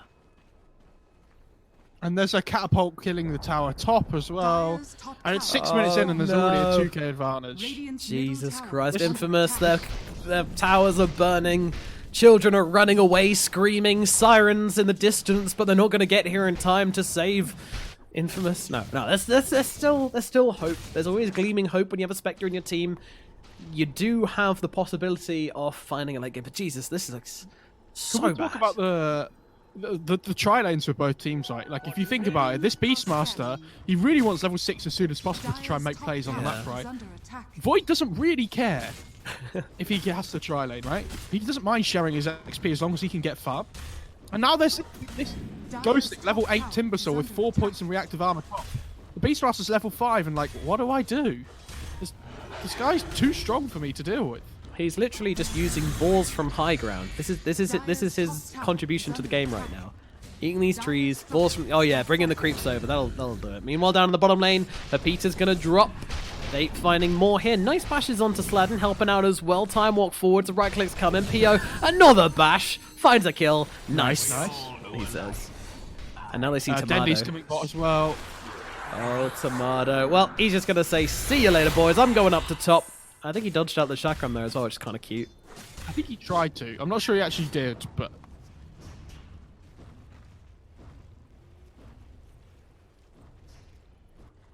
Like, if you look at the net worths of all 6 cores in the game at the moment, I think it explains everything about how the laning stage has gone. Yeah, it's pretty sad. Void's about to hit level 6 as well, so he needs to be a little bit careful here that there isn't a +1 coming with the Shaman. And he's actually got 3 points in bash as well. Wow. Yeah, really good build. He knows. He knows. He made his daily prayers to the Lords of Bash. He sacrificed a baby lamb this morning. Nice. Make sure he finds those time locks. Yeah, gotta love that. And then they go. Lane, Sladden. Dendy's. Come on. Here we go. Gods, come out. Ah, doesn't matter. Dendy's doing the work anyway. The right clicks come in and Sladden is dead already. Robo turning up to this lane, trying to do something here. He doesn't have the chains to stop this TP though. In fact, they've got nothing to stop the TP. Maybe a roar, but they can't get in distance for it. PO running away as well. Maybe? No? Okay, Infamous. A weak rotation down to the bottom lane finds them nothing. Okay, here we go. Roar comes out. Never mind, I take it all back. They're jumping forward, but the Iridium Blood comes out. Faces forward. He needs to get off the time wall, but will not be able to do so. He is dead. Sacred getting pretty low here. Mars could be in some trouble. Dendy needs to run. He doesn't have the bulwark level, so no chance of moonwalking himself out of this one. Dendy's going to go down as well, and it's a double kill for Robo in the bottom lane. Okay, Infamous. Like, slam it down on the table. They say, all right, you know what? We are not going out of this easily. Yeah, that was weird. I mean, Timber didn't have any mana. I think if the Timber had TP'd there, everybody just dies but on the Dire side. But he was pressuring top so hard that he couldn't really offer anything. And the Void's really close to level 6 as well. If he'd have had Chrono, it could have been a different matter. Puck really wants his level 6 as well, so he's just farming mid while his TP's off cooldown. Like when he gets the coil up, they can actually make so many plays across the map, but until then it's really difficult. King Art could be in a spot about right now. They jump on top of him and Robo finds another one. Alright, Ember Spirit, he's finding his momentum at last. Yeah, and they're holding the Arcane Rune for him as well. A nice one. Dendy though, he's thirsty. He's like, maybe I can... No, 3 heroes. Oh, there's a faded brooch on the Beastmaster as well. This is so good for Infamous. You know, when you're playing Dota, there's 2 Dota players inside of you. One which wants to go for everything, which wants to take every rune, go for every kill. And there's one which makes you think about everything, which wants to not go for every kill, which wants to play, you know, go and hit creeps instead. You got to find your right Dota player. Dendy, hello, sir. That is a neutral item. We know you don't like picking them up, but Jesus Christ, you can't give them away like that. Robbo runs in and grabs himself that faded brooch for himself. Oh, now they have 2 faded brooches on the Oh side. God, no! The game's over. Oh, Dendy. Call it. Call it. You gotta learn after last game, buddy. This man hates neutral items. Reno Blood coming out actually misses Robo going onto it, and now with the shackles coming down, but unfortunately Sladden is inside the chakram, so will meet a quick demise. He can't stand still inside the blender. Yeah, unfortunately the arena didn't go up quick enough to pin the Ember to the wall, but Yeah, a bit of an it awkward one. happens. Right. They did Chrono bot and kill the Beastmaster, by the way, before, so Void back to farming now. He's going to be fine, but until that Chrono comes up, they've got to be playing a little bit careful down here. Oh dear. Oh, what the hell did it? Dire's Oh, middle tower go. is under Oh, attack. alright. Okay, well, end of an Arcane Rune on Ember. It happens. Cool. Yeah, good stuff. I wonder what build Timber goes for, like what item he goes for next. I'm unsure. I don't think you're killing this guy, by the way. Yeah, they're kind of like, well, I like the way Robo's turning around and getting creeps. Did Like, he? Raw comes out. Jesus, guys, come on. But King Arthur's going to get the easiest 4-man coil of his life. And Timbersaw says, see you later, nerds. And Beastmaster's like, well, he's into deserve it. self-punishment. Yeah, he's like, that was a stupid Raw Sacred. Time to punish myself. And he's just tanking the tower on Timbersaw to make sure his armor stacks are staying up.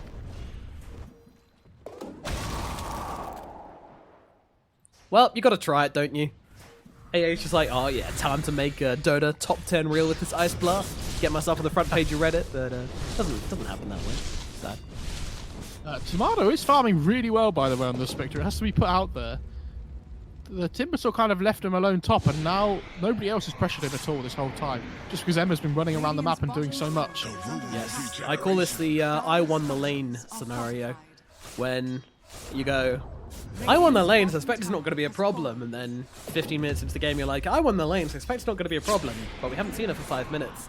No, it's fine, I won the lane, and then at 20 minutes she rocks out with a Radiance and Diffusal, and you're like, yeah, I won the lane? They really want this mid-tier 1. I mean, Ghostix just running around it.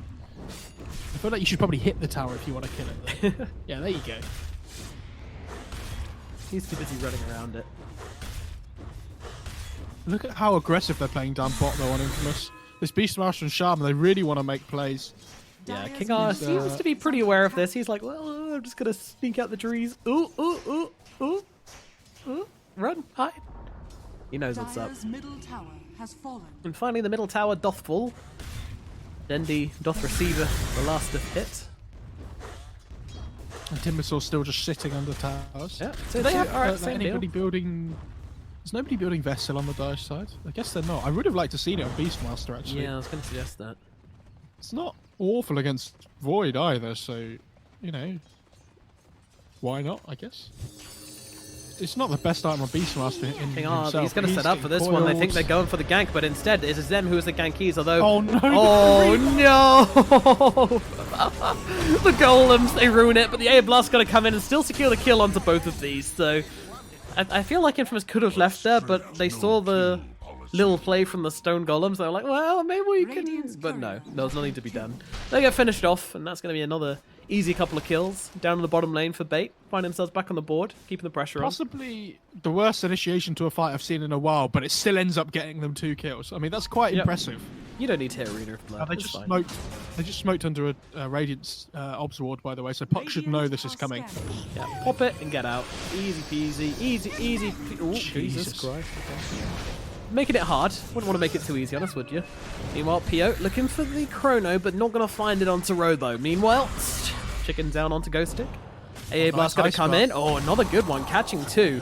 Do they follow up, though? Looks like Robo's going to jump into the backline to find a kill onto AA, but can't actually finish the job here, and these very valuable infused raindrops going to keep LeBron alive. Oh, it's the Crystallis Ember, by the way. Interesting. So he's building the vessel. Right, okay, this makes more sense now. This is what so he's gone for the value Crystallis. Now he's going for the vessel, just to get involved with fights and just try and control the tempo. Now we're both happy. We've got our Crystallis on our mid laner, and we've got our vessel coming out as well. Life is good. This Crystallis is just such a bonkers item at the moment. I can't wait for it to get nerfed. I mean, it's just for the stupid. amount of gold that it costs. Like 45 damage is nuts, and then that's before the crit. Yeah, right.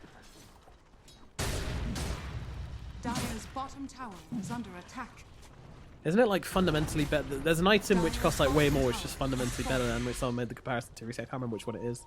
Was it Demon Edge by any chance? Oh yeah, that was it. Meanwhile, Raw come down onto the Ancient Apparition. Ancient Apparition is blown up. Meanwhile, Beastmaster, he's in some trouble as well. He's going to make it a second kill down here as LeBron and Sacred both full. I guess it was kind of a solo kill. Oh, Dendi finding another one. He finds Sladden this time around as Robo and Sladden try to unleash onto him, and Robo going to give him a bit of a run around here. Can't go back to that Remnant, unfortunately. Oh, he's going to do so, but there is a Chronosphere available. There it comes.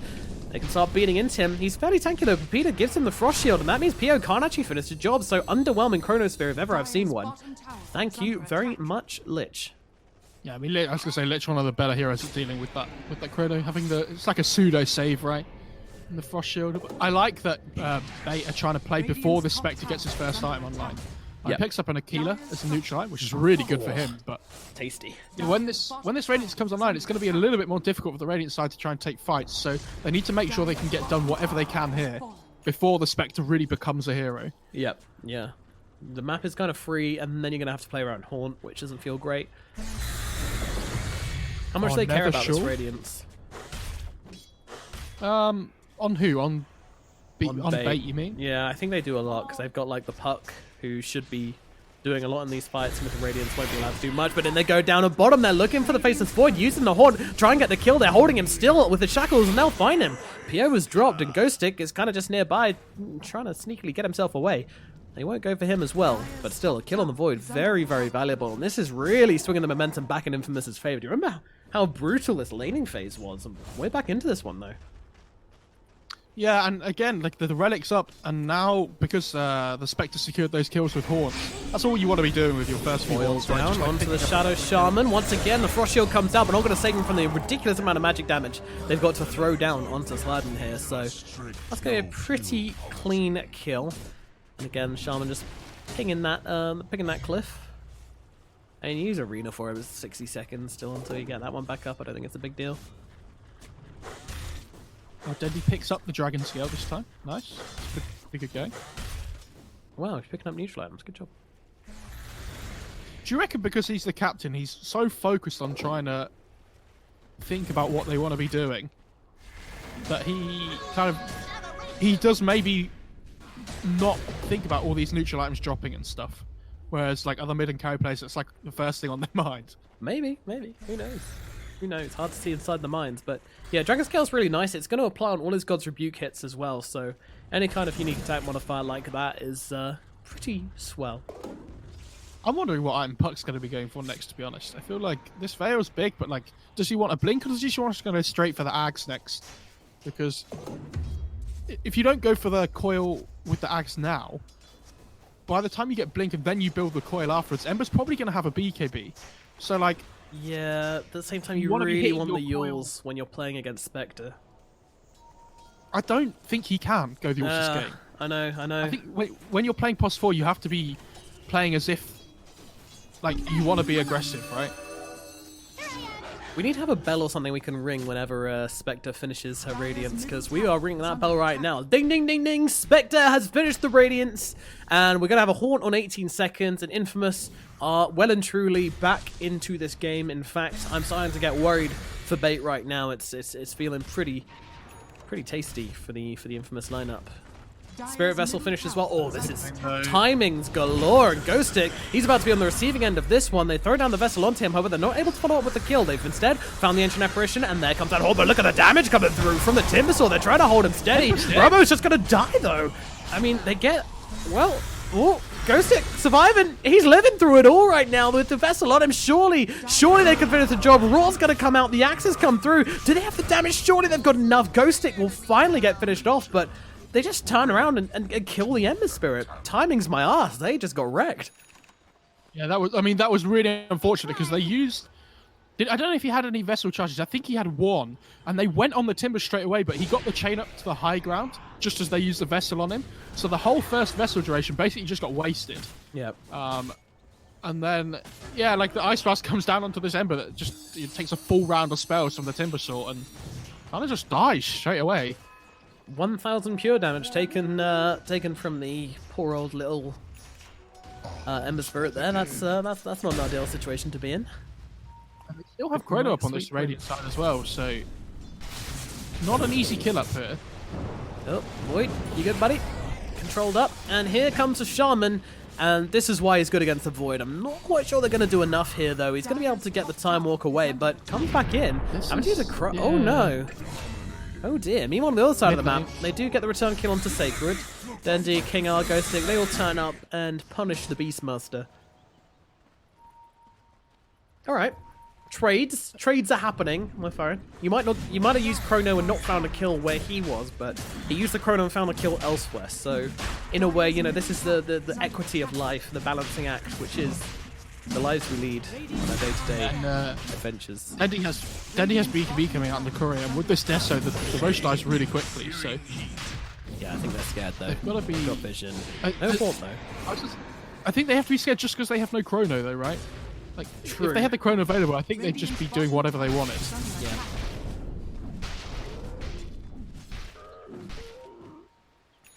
I don't know how much I like this BKB pickup from the Faceless Void.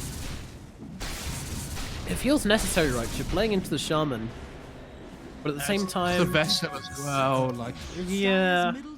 At the same time, though, you just lack so much damage inside this Chronosphere from Bait. Like, What do you have But to it's throw not- into it? Ice Blast, I guess a puck, and the They Timber have a could do lot, like- some. Yeah, I suppose. We They've haven't got the really seen it Timber yet. as well, which can put damage in. I don't think he should be... It's just making sure he can get the Chrono off and he can survive the fight to get more damage off, like, overall. Yep. Spectre has a Yasha now, though, as well. Like, Tomato's getting there. He's doing a really good job at the moment. My only worry is that this Ember's kind of, like, fallen off just a little bit, but he needs to get some pickoffs just so he can get more Vessel charges, because unless he does, they're not going to get this Timber. Yep. Like, at all. Yeah, unfortunately they've been lured into this kind of do-si-do around Roshan's pit. Now, I don't necessarily think that inhibits Infamous so much, more than enables a Spectre. It definitely feels bad when you're the Ember Spirit. You know, you want to be doing stuff. You want to be playing some dotes here. I'm trying to find... There's a PMS on the Radiant side that hasn't been picked up, I think.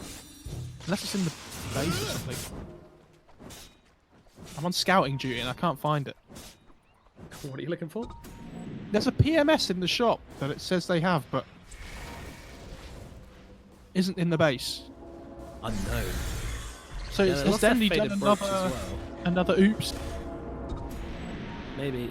They can't put it into their neutral stash if it's in the... Yeah, it's in the enemy team's fountain. So that's 2 items. Yep.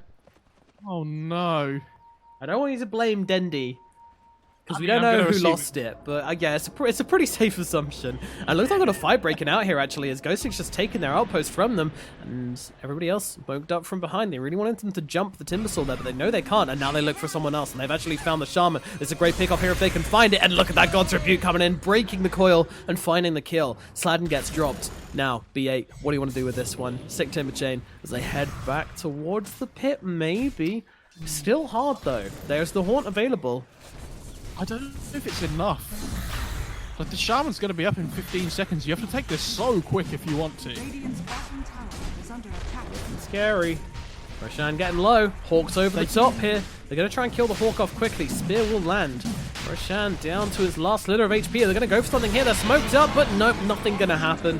They'll grab the Aegis. Bait will get away with it. I thought the Timber might try and dive in there to find somebody more, but they have left it. Heals? Nope. Timber just has to let him go. Is Hang anybody on. getting Vlads on the Radiant? He's Shaman. No. Dream Core for another 10 seconds though, and Sladden's able to get himself to safety. Bye-bye. Not sure how I feel about the max Ether Shock on Shaman this game. I feel like you probably want more points in control. Like the Hex, for example, as well. Yeah, 100%. I get that he wants to farm and maybe find his blink at a decent timing, but I'm not sure how much farm there's going to be on the map for you there, bud. Yeah, like you have this Spectre and Ember that are taking farm, and then Beastmaster's just pushing lanes in constantly, right, as Exactly. well, so... Well, game shall go on, with this Aegis in the hand of the Faceless Void. Concerns might start to grow for Infamous here, as the pressure starts to mount from Bait. Middle tower is under 7k gold advantage. They really want this mid tier 2, but they were a little bit scared to try and dive, and now Void goes in just as the catapult dies, so that was interesting. Dire's middle tower is under attack. Frost Shield, Fortification. Yep, that's not going down just yet, but they're just going to come in and try and click it down without the creeps. Should be able to do so quite easily, and there goes the middle tier 2 tower Has fallen. for Bait. But it's taken them a long time to make these pushes actually happen. Attack. I think if you're the Radiant, you just go and farm up your tier 3 items here in the jungle, and then look to Yeah, try and make 25 something minutes. happen again. Oh, top lane, they're trying to find the Spectre. Yeah, she actually pops a Manta here. Looks like she was trying to bait something out. Radiant's bottom tower See if she can is get the under TP attack. away. I mean, still 1 second on the TP. Does now have it. Not going to use it. Meanwhile, they've actually found a pickup on the backline. They managed to find LeBron. Now they look for the return, though. Infamous could be losing Sacred triple here. bash. Yeah, that feels pretty good. See you later, bro. Oh, no. Questionable spear. They're trying to finish the job here. Pio can't. Oh, okay. That was a long-range last hit as King R drops a coil onto his corpse, sending a message, giving him a headstone.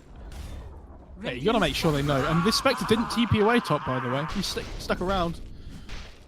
Now he can just carry on pushing the lane out again. Like, they're not really achieving what they would hope to with the first Aegis. They took so much of the map already that it's only really this tier 2 top left that they can take. I'm not sure they've got enough to go high ground at the moment.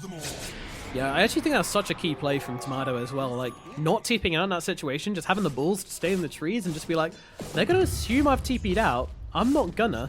I'm going to stick here, and then this just allows, yeah, now they have to TP back. They don't have what they want here. Even Sladden looking to pressure in bottom lane as well. Looks like he dropped the snakes, or actually, I think that was, I don't know when he dropped the snakes. Did they take the tier 2 with it? There's a telescope on this side, Yeah, by the they way, do. that I feel like somebody should be taking. Oh, bot lane. Oh, if he had the coil, that Shaman was dead. Now it looks like it might be the shoe on the other foot as Pug gets finished off. Sladden gets his revenge. He had a question. coil there. Yeah, okay. When you use Essence Ring, does it still mean you heal? Inside Ice Yeah. Blast? No, you don't. I don't think you get the healing effect. I'm pretty sure. I'm not Increases 100%. max health, and Sladden did pop it, and it looked like Oh, it really? worked. So, I mean, I've never checked, but I just assumed it didn't work. yeah, kind of insane. If it does. We shall keep an eye on it for you. Oh, Illusion Rune on Spect with Radiance. Feels lovely jubbly. Yeah. All in all, this game slowly comes ticking back in for Infamous, and the later things go, the more I am waving the Infamous flag right now. Might be going to game 3 here, my Farah. I hope so. You know, it's an elimination game. We want everything on the line. We Oh, want yeah. it to come down to one game. Absolutely. I mean, technically, it comes down to this game, but this is...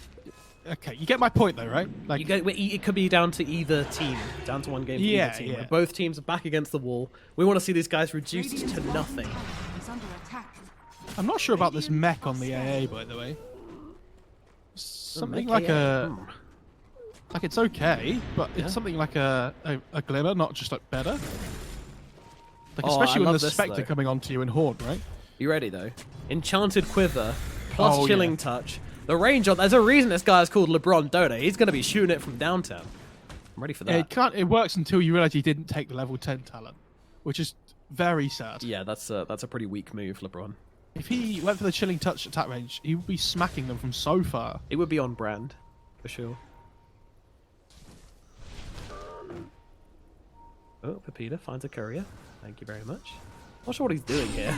Yeah, he's there is going to be a response to this. What, really? Are you gonna... Radiant's courier. Oh, there we go. He did get the kill. Cool. Yeah, worth it. Do what you must. I've already won.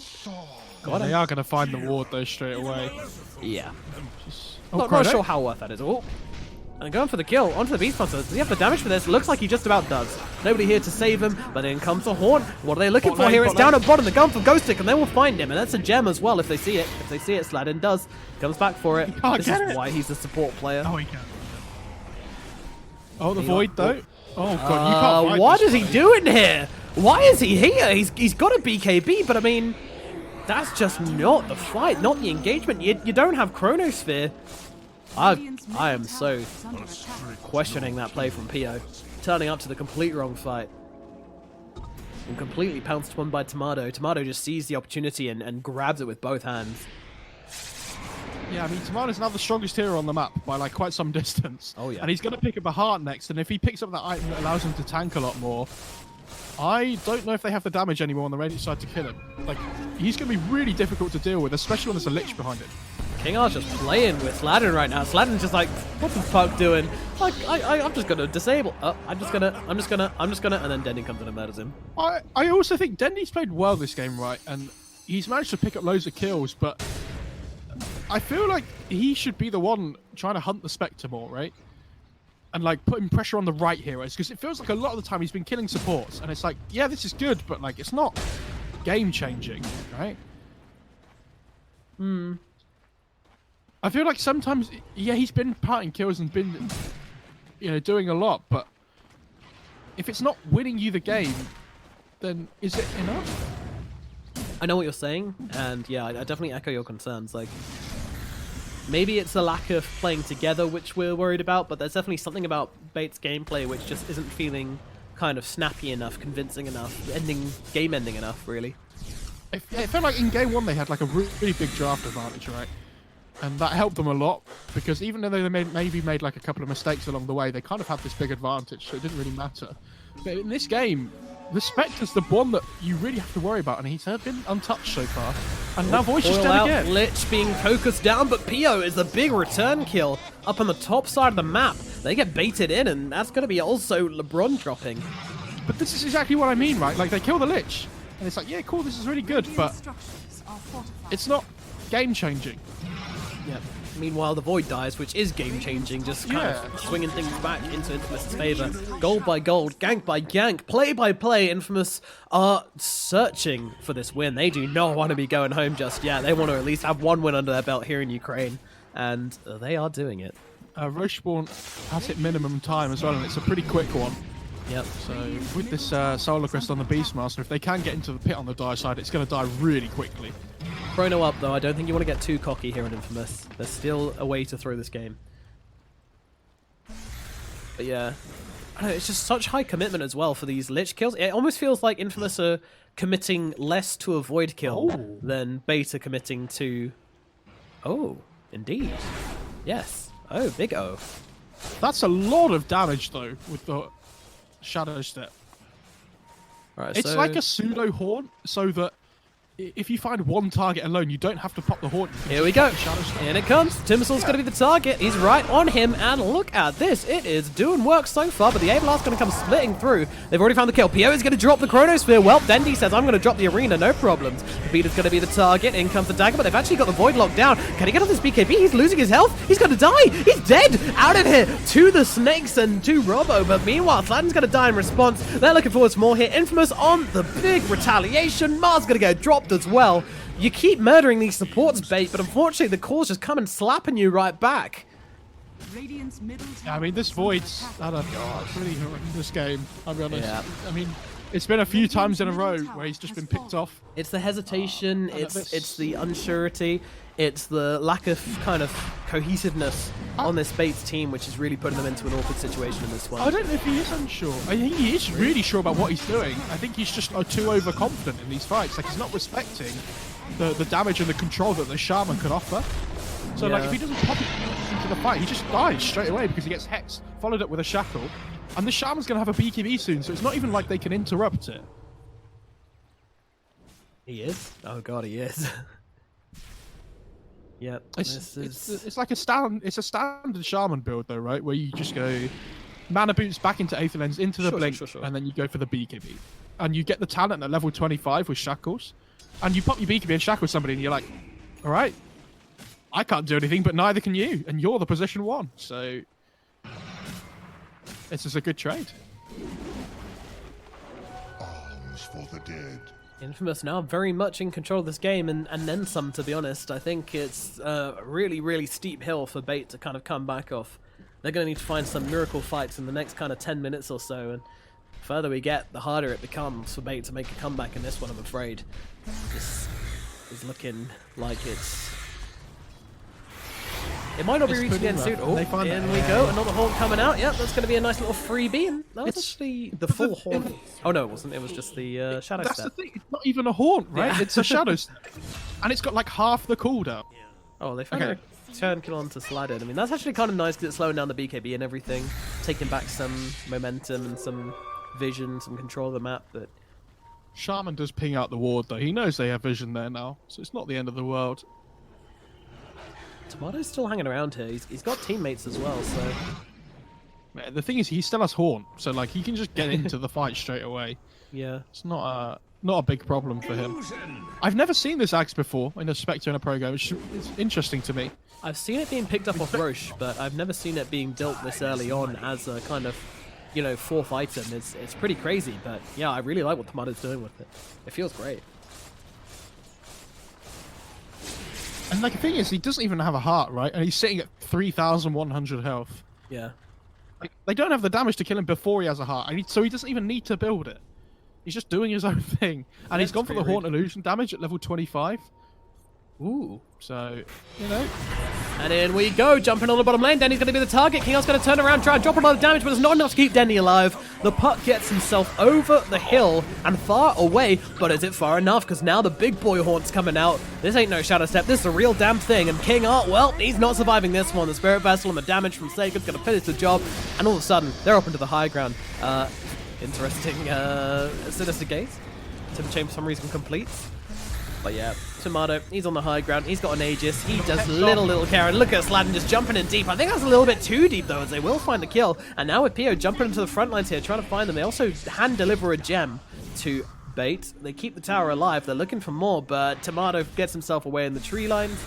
King R unable to find it, and everybody else be able to escape from Infamous. So a little bit of an overextension there from Sladden. Just feeling a little bit too ambitious, maybe, shall we say. Yeah, the Chrono got like fake used by Void as well, thinking the Ember was going to be jumping away anyway. But it took the Ember a little while to react. If he'd have just dropped the Chrono in that bot fight after the Shaman dies, they would have found the Ember as well, I think. But kind of hesitated. And I think when you're this far behind, you just have to go.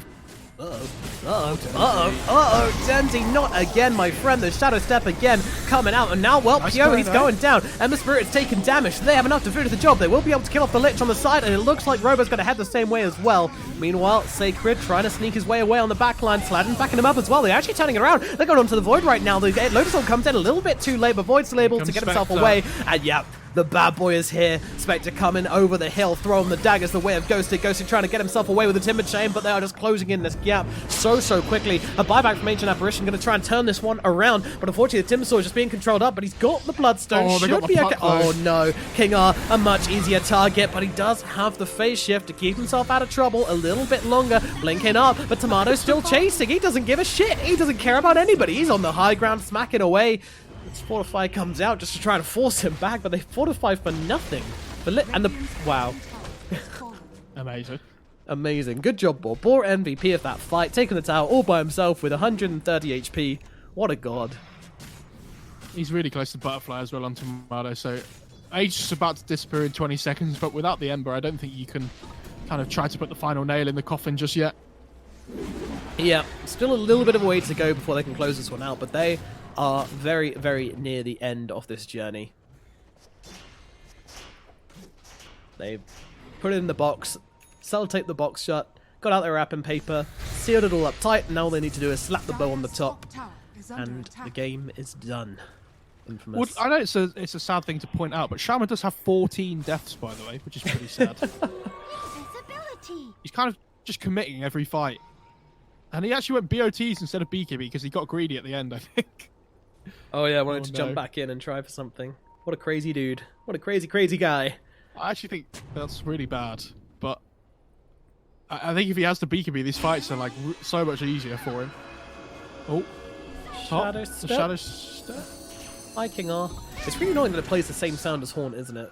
Yes, it's really annoying. It also must be extremely annoying for the enemy team, especially when you're the one getting Shadow Step, because you're like, wait, is it the real? Has anybody else been... Yeah. Guys, are we getting murdered? Alright, here we go. Tier 4 items. Let's have some good ones. Ugh, magic lamp so far. Not what you want to see. Yeah, not Timeless great. Relic, though. I feel good for the Timeless Relic. I think you put that on the AA, though. Yes. I don't think King R keeps No, it. the puck. You like 100%. Puck? Yeah, okay. for the coil duration as well. Oh. And in comes a real Haunt. This time the big boy comes down as they unleash, but LeBron does get dropped. Sladden's going to die in response. No surprise there. It's a BKB. Oh no, don't catch anybody. Oh, never mind. Yes, they do. The damage to onto the Ember Spirit is severe, but he does have the cheese to get himself to safety. Meanwhile, the Roar comes out. That Spear thrown in response. Pio, though, great Chrono Spear coming down onto 2. He's going for the Beastmaster of that all target. So is he able to finish the job? Yes, he can. And now, well, Pio, he's surviving on the front lines right now. And with that Satanic trying to heal himself up, but he's got the Spirit Vessel on top of him as well. But it looks like they're actually able to find this fight as they take down Peter as well. Spectre's going for the TP up, but no, they catch him with the spear. Dendy gets him. Javelin man from the low ground as they bring down the Spectre. Bait just find themselves the miracle fight. I did not see this twist coming. They are actually back into this game a little bit. He has no buyback on Spectre. No. A sick Chrono from the Void as well. And with the Satanic, he just keeps himself alive. They basically coiled 4 heroes, ignored the Spectre the whole fight, and just focused everybody else. And Not they were like this. We'll deal with you in a bit. It's fine. Not like this. I bet they go for the end here if nobody buys back straight away. Let's see. Ember, they've got 3 heroes can be up to defend this one. Will it be enough? Yeah, they're thinking about it. The pings are coming out. Infamous. What does he... Did he buy anything? He bought the Butterfly for the buyback. Hex is being thrown. They've got a Roar to throw out as well. It looks like it's not the end. He pops the Satanic to heal on the Void, and Dendy just instantly kills the creep wave. Yeah. God's rebuke. Evidently. Dire's middle barracks. They got coil up again. They do. Oh no, he misses. Oh dear. That's not ideal. Now they're all coming down onto the Mars. This is fine. They're delaying 33 seconds. Yeah, I think this is reverse time for Bait. They've used the Roar, so they know that BKB TP is going to get them out okay, but they've got a Faceless Void. Sladden finds him. Has to get himself away, though. Looks like Sladden's going to lose his life for this one. 20 seconds until the Spectre is back, but 67 seconds without the Shaman, who once again going for the plays. So normally what happens is he gets involved with a kill and then dies, so he like trades 1 for 1. But this time he gets his 60th death after only taking part in 15 kills. That's the problem. He didn't get the 1 for 1 trade. Oh yeah. Sladden, what is he doing? This one. This is yeah. My question to you is: who has been more aggressive with their positioning, the Shadow Shaman or the Timbersaw? Oh, definitely the Shaman. If he had BKB, it would be so fun. Like it would be okay at this point, though, right? Yeah. You can make plays like that, I guess. Why is suspect to not taking the help? Wait, what? Oh, come on, Surely Illusion there's a Escape. better Oh, route than no. Illusion Escape is so good. Dire's top tower is under Oh, okay, that's big. Extra 10% damage. So 40%, 10%. I mean, these illusions. That's going to be insane. Jesus Christ. I mean, they're doing, Like, what, going for the roach, 120? I don't know if Oh, this this is going to be... quick. This is It's a quick. game inside In they the go. fight. They're going to throw in the horn. Can they get there in time? The Aegis gets picked up by Chrono Dendy. misses. They're okay. Chronosphere landing on absolutely no one, but they're going to turn around. It's a disaster in the pit right now. They're going to lose Sacred. He's the first one to fall. Meanwhile, Dendy, he's coming forwards. Everybody else getting themselves out on the side of Infamous. They've lost their Beastmaster. They're trying to reset, but it's like Sudden won't be able to here. He's going to get run down. Oh no, Infamous. They try to make the play. Did they get anything for this? They're trying to find someone. Shadow Step forwards onto LeBron. They're just using it to try and get themselves a free kill, but that's just not going to happen that easily, I'm afraid. Shadow Step gets wasted. Infamous now have to try and defend with 3 heroes against an Aegis. Did they get anything from this? The Chrono Ags or... completely missed. Yeah. And they still lost the fight. Like, I don't know... Does Tamada feel like he just can't commit and do damage in the fights? He, like... If he doesn't have buyback, which he doesn't at the moment, maybe he's just so scared to commit. It's just fear, I think. I think it's just the worry of making that fatal decision to go in a situation where you if you lose the game, you know, you're going home. It's a real fear factor for Infamous here. They are starting to lose control. You're gonna lose the game if you don't win that fight. Exactly. Though. That's not the situation. That's not the mindset they're in, I don't think. That's the only thing I could say about that. It comes down to psychological analysis sometimes, unfortunately. I love how the Timber Lotus is himself though instead of the boy. Yeah, get out of Like, here, I'm the one that's gonna hit the Rex. I bought the Lotus Orb, I get the Purge.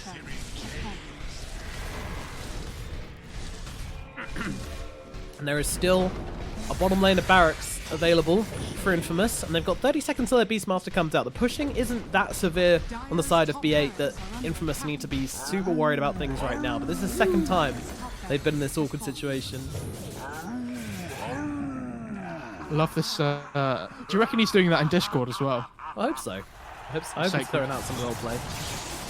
And this, you have to remember that if they don't win this game, Infamous, they're going home. That's Like, what this I'm is- saying. I think that's why they feel so scared to make these plays, to make these kind of commitments to these fights. You know, it's such a high pressure situation to be in. I don't think this Ember can afford to go A on to Sky that. I think they need more damage at this point because Void has the backtrack talent now as well. Oh, he's Ember just got the picking Aghanim DD. synth, by the way. That is something Right. they got from the Roche pit. Radiant are scanning. I think that was from the Roche pit. Well, that's something, I guess. Yeah. All right.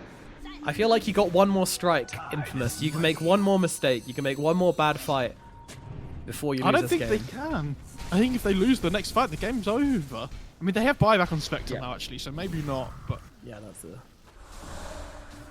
shadow step being used just to bully LeBron. Okay. Roar even thrown into LeBron. They really want to kill this guy, but trading the Beastmaster for it. I'm not sure that's the best move here, but he's started to be brought down. What are you doing? The double damage Void just tears him a new one. LeBron does die for it, but come on. Buyback on Beastmaster, Yeah. like, what are they... He can't be the one that goes in first when everybody else on the team has buyback, I think. For right? an AA. I I don't know. Sladin, as usual, with the aggressive positioning around the side. He still doesn't have this BKB, and he reveals himself, and King Art's immediately jumping forwards. The Sans is out. Meanwhile, Pio, he's looking for the Chronosphere, will not find it. Robo gets himself away. Meanwhile, Ghost Stick just continues work. For the coil from the puck. A lot to watch out for here. The Belden Barracks looks like they're going to fall infamous without their Beastmaster. Feel like they cannot defend, but they need to do something. Pepita getting jumped to the backlines. King R will finish off Pepita, and now Will the Hawk comes down. Pio looking for the Chronosphere, can't find the target right now. Puck actually getting controlled up right now on the sidelines. The Chronosphere actually going to come down just onto Sladin to free the puck. He can keep on doing what he wants to do. As Sladin does get dropped, he's going to actually try and survive this one out. Meanwhile, Spectre, where is she? She's in the backlines. She actually killed off Bron again, it looks like. As in comes a Chain Frost. They might have found Dendy here. Dendy's going to get dropped once. He's got the Aegis. Pio's behind him, giving him the backup. He's got the cheese on the faceless void. They're going to come forwards and try and end this game. Looks like they are. BKB on Dendy as they rip Sladin apart for the second time. He buys back into this one just to get brought straight back down again. 3 heroes now left on Infamous versus the 4 of Bait. Bait on the cusp of ending this game. The final barracks getting taken down by Ghost Stick as Pio makes his way over as well. Daggers being thrown, but the Mega Creeps are out for Bait. And are they going to leave the base now? They are. They are. What is this? No. Some sort? Yeah. Jesus. Where are we? Where are we, Mo Farah? What dimension is this? With 48 minutes in, the Spectre is losing. Nothing sums up this game more than Shadow Shaman buying back, jumping into a fight, dropping wards, and dying straight away. That was that was wonderful. Really poetic, I think. Not the net worth graph you would attribute to the heroes in the game, but there we go. This Beastmaster is under a ward. And they just smoked up and they broke it straight away. This might be it. They go in with the Raw onto Dendy. Dendy's going to be the target, does not have buyback, and they can bring him down. They stand a real good chance of actually turning this one. Dendy's getting low, but meanwhile, the Spectre pinned up, brought down. She is dead. Does have buyback, can come back if she wants to, but it looks like Pepita's going to be following the same way as well. They want to look over towards the Ember Spirit, and, well, Robo trying to get onto the high ground. They need you, Tomato. The game will be over if you don't find a way to turn this fight. It's a 2-on-5, maybe with... Tomato. Oh, God, get to the base. Ember Spirit trying to get home. He does not have buyback, and he is dead. Down goes Robo, and it is just Spectre against the world right now. I mean, they are diving the fountain, which I'm not too sure about. Focus on the game. The tier 4's challenge down. Here we go. Taunt comes out. Ghost Stick, maybe the target. Dendy not particularly healthy either. They're coming in for this one. Tomato wants to try and make something happen, but in comes a Hex, in comes a Coil. Spectre being controlled up. Sladin just sicking behind, seeing if he can find a key target, but the huge slab's coming out as the Beastmaster comes back in, but with the Spectre dead, there is no more chances. The scoreboard is done, and Bait take the victory. 2-0 over Infamous in a fairly thrilling game 2 and a completely unexpected turn of events where BA looked like they were going to crush it, then they ended up losing their grip of the game, and, well, they've got a Spectre lineup and it's headed to the late game. Surely Infamous can close one out, but no! Bait come back and find themselves some great fights, and some very awkward engagements from Infamous lead them, unfortunately, to a 0-2 against Bait, which means that their journey in this tournament, in the Mad Moon WePlay event, is now done. The South American boys will be headed back home. That game was so... I don't know, it looked like they were really confident. They felt really good. Like, Shadow Shaman just buys boots of travel and they're like, yeah, we're going to win this game, let's go. They take one bad fight bot where they get like 3-man chroned and 4-man coiled, and all of a sudden the game just completely flips. And Infamous are like, oh, I could feel they're like, like everything just drained from them in that one fight, right? Absolutely, right. You could feel it in themselves that they knew they'd lost at that point almost. Like, maybe they didn't know they'd lost, but like watching it, you could kind of tell that they're what's the word I'm looking for? They're like the mind games and stuff, like the mental game. It was like so bad for them at that point because they were feeling so good before that one bad fight where Spectre doesn't have buyback, and they're all of a sudden they're like, shit, like this is bad. Yeah, just kind of getting in from worse situations to worse situations. You know, I think Bait maybe could have won the game earlier on when they didn't have buyback on Infamous. But yeah, I mean, the moment that situation happened, as you say, the capability for them to actually take the win was gone. Their mental fortitude just broke down, and all of a sudden it just looked like a very, very straightforward victory from Bait, just kind of being the better team, making the plays, whereas Infamous was scared to do anything. And, it sucks to be in this situation. I do sympathize. You come all this way and just getting straight up 2-0 twice in a row and going home in this tournament is such a horrible situation to be in. And yes, you don't want to be the one to make the play which loses you this final game and sends you out, but at the same time, if you don't make the plays, you're not going anywhere. And I think that's the balance which Infamous ended up getting themselves caught in, the mindset they were caught in. And so there's a point where you just have to go, and that point never came, and Infamous ended up losing. Can we talk about how well this puck played, by the way, as well? 12, 3, and 30 on King R. Yeah, I mean, what are that? That's a lot of assists. He My took boy part was in there. 42 of the team's 50 kills. That's a lot. And look at how much farm he has, and he has a fucking octarine core at the end of the game as well. With the timeless relic, with this timeless relic, people are just permanently silenced. Like, you saw him jumping into the fountain over and over again towards the end. Like, he just doesn't care about anything. Yeah, yeah. I think the difference between the POS fours this game kind of shone through more than anything for me. That was King pretty on crazy. versus Sladden. We'll throw that one up, but yeah, those we don't like to put too much in KDA and net worth, but yeah, I mean, just look for yourselves, guys. Alrighty. We are going to throw it over to a quick break, but when we are back, we shall be back with the final best of 3 here on this Beat Stream channel, and that's going to be the second elimination match, and that one is going to be aggressive mode versus NIP. Neither of these teams want to be going home. That's something you could say for every team in this tournament, but I mean, they have a lot to prove. Lil, he's got a huge chip on his shoulder after these qualifiers where they were 1 game away from qualifying to the major and then went out without a shot and didn't end up making it to a single DPC event in the end. And NIP, current major qualifiers, but just being beaten down by Nigma. Again, they need to prove themselves that they deserve to be at this DPC, and they didn't just flute their way through the qualifiers. These guys both have a lot to play for right now. That much going to be coming up next here on the B Stream. My name is Nomad. He's Mofar. If you join the cast, please let us know and throw us a follow on Twitter. And until the next game, we shall see you shortly.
Hello and welcome back to the Tug of War Mad Moon Tournament. My name is Nomad. Joining me is Mo Farah as we get into the final elimination match of the day, and it is going to be aggressive mode versus Ninjas in Pajamas as they battle it out in the lower side of the groups for elimination in a best of 3 series. And we're going to start things off with an Oracle pickup for aggressive mode, led by Lil as they get into this matchup. NIP, meanwhile, having lost against Enigma, need to really prove themselves in this lower bracket backs against a wall that they can play some real Dota here.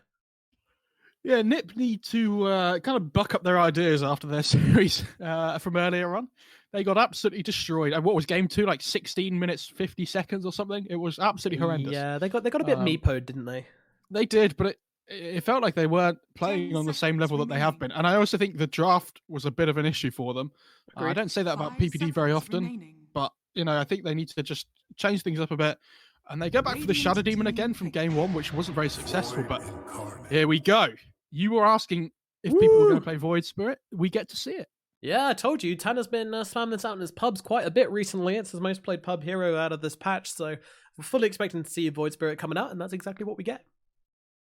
I know he has played a lot of heroes this patch, though, so far. Like, he's been distributing very evenly across a lot of them. So I'm interested to see whether this is something that is definitely going to be his, or it's something that they can push across other teams. Because I know Yapsor's played a game of Void Spirit 4 earlier. I know a lot of teams have been running it off lane as well. So we'll have to see who ends up getting it. But yeah, I would most likely to expect it to see it beyond Tanner. This guy that is kind of like the big space maker for them in a lot of the games. He likes to play things like the Kunkka as well, which kind of plays a similar role. Oh, that's an early Timber pick, though. I mean, the thing is, if they didn't pick it now, it was probably getting banned out in the second phase. So I respect that. Something they're very comfortable with. Skylark likes to play that hero a lot, and they can put it on other positions as well. What do we pick with the other heroes on NIP? Like Shadow Demon, I usually think of like a Shadow Demon plus one. Yeah, 5 seconds remaining. I mean, the obvious ones come to mind, like the Leshrac and Lena, but honestly, like, it doesn't really seem necessary anymore. There's your first ban Leshrac on an IP as well, which is an interesting one. But glad to see that Slardar getting banned out, not getting through. I mean, we're not going to see a Void this game, certainly from NIP, because we've got the Oracle picked up from aggressive mode. You don't really want to pick Void into Oracle. Might see Ninjas in Pajamas ban it, because it has been a very popular hero, and it's good versus the Void Spirit as well. I'm thinking maybe something like a Centaur might be okay. I know it's something... I'm trying to think of like Lelis heroes. Like maybe a Mars might be okay as well, but it's pretty bad against Timber. Kind of opens up the option for them to put the Timber solo safe lane. So you've got to be really careful with what you pick up as your pos 3, I think, for NIP. Mm-hmm. I also like... Do you remember how we talked about NIP were picking their win condition really early on in the other 2 games earlier? Yeah. They picked a core this time early on, but it isn't a win condition core. Yes. It's something that's just strong, right? And I think that's going to completely change up the way they do their pick order. And they took a while there, but they've been banning the TA. Interesting. Something that they obviously feel is very good up against the Void Spirit. I don't disagree at all. See you later, Morphling as well. Okay. And Morphling is just one of those heroes that I think I just hate playing against it. Whenever it comes up, you're like, they're either going to be really good or they're going to be really bad. And I don't want to find out which one it is. I feel like there's no Morphling players that are like halfway. True. Remaining. Probably expect them to be pretty good in this tournament, though. 5 Oh yeah, of course. remaining. At this level, they're all really good. But like, like when you queue into a pub and it's somebody like picks a Meepo as well, and you're like, oh, they're either going to be like, they're going to destroy me, or they're going to be awful. And I don't know which one it's going to be. This game is not in my control. Yeah. And then you click on their profile and they've got like a 36 streak with Meepo. And you're like, oh, okay. Well. See you, everyone. Ninjas in Pajamas burning quite a lot of time in this final ban for them, but makes sense. This is where you start to get things going with your pickups here. You're leading the draft. You've got the first pick throughout these phases, so you got to make it kind of hard for aggressive mode to answer you too convincingly while still trying to keep a bit of synergy in your lineups. They go for the Lifestealer. Interesting that they have not shown whether the Void Spirit's going to be 2 or 3 yet still though as well. And I assume it's going to be Universe playing Shadow Demon, so they're saving PPD's hero again. Yeah. And Nature's Prophet's still in the pool, and if they pick, I assume they're not going to do that, but 10 seconds. interestingly, remaining. they have kind of changed their draft a little bit in the sense that they were 5 seconds remaining. so focused on getting the profit in a lot of other games I've seen from them before. They've completely ignored it this time. Yeah, kind of hanging a different answer, maybe making some adjustments after the previous loss. Hard to say. But how do you feel about Lifestealer into Timbersaw? Because, of course, you know, Timbersaw mostly pure damage, but more importantly, he has the Whirling Death against a Strength hero. Generally, every time someone picks a Timbersaw, everyone says to me, well, you don't want to take a Strength hero into Timbersaw, and that's exactly what PPD has done here. I think Lifestealer is the only one that you can actually really get away with it, just because he has the self-sustain for the lane, right? Okay. So it's not too bad. When the Timbersaw gets to level 6, it gets a bit harder, but you have the Infest by then usually anyway, so it doesn't really matter. Ooh, Lion's going to be the answer from aggressive mode, though. And this is kind of like, you know, your different kind of Shaman, but still the same kind of Kettle of Fish. Just some lockdown for the Void Spirit, maybe for the Lifestealer as well, just to stop them being able to be elusive, stop them being annoying. But it doesn't change the fact that there's a Shadow Demon in the game who can always just throw in the Disruption into any Hex target. So chain lockdown from Lion, not going to be super effective, but still, I do like the pick. Yeah, I mean, the instant initiation is the most important thing. You want to be able to try and bring the Lifestealer down quickly. The Void Spirit as well, but I think the Lifestealer is more important. Okay. You do have good burst damage from the Oracle and the Timber, so you know, along with the Finger too. No matter who you catch, you do have good ways of bringing people down, and it's probably going to be Lil Lion as well, I would assume. So that's interesting. Kind of going away from this era where they were picking Puck all the time for him whenever they could. Feeling like they need a little bit more hard lockdown here instead. They don't have any reserve time left, by the way, on Nip. They've kind of got to go with this quickly. Oh no. They jumped straight back into it. There it is. I don't know how I feel about this. Like, especially when you're laning up against the Timber. Maybe they put the Nature's Prophet with the offlaner, and then they put the Shadow Demon with the Lifestealer, and the SD just constantly pulls, would be my guess. 10 seconds remaining. But I'm not 100% sure. 5 seconds remaining. I think they lack hard stuns again. Like, yeah, they kind of they do a really good job running at them if they're ahead, but if they start falling behind, this support duo feels like it doesn't do enough.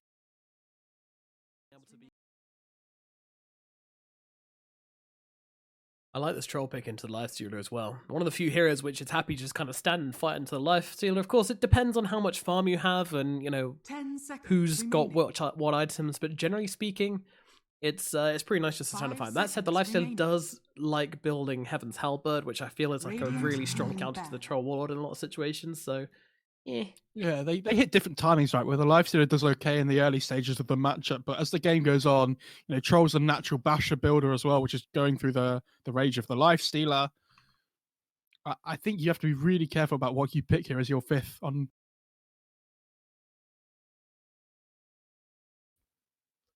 I would assuming it's Timber for Skylark as well, so they need to pick their mid laner on aggressive mode. But for Ninjas, I think it's still a little bit open. I think Lelis could quite easily play the Void Spirit as well. Yeah.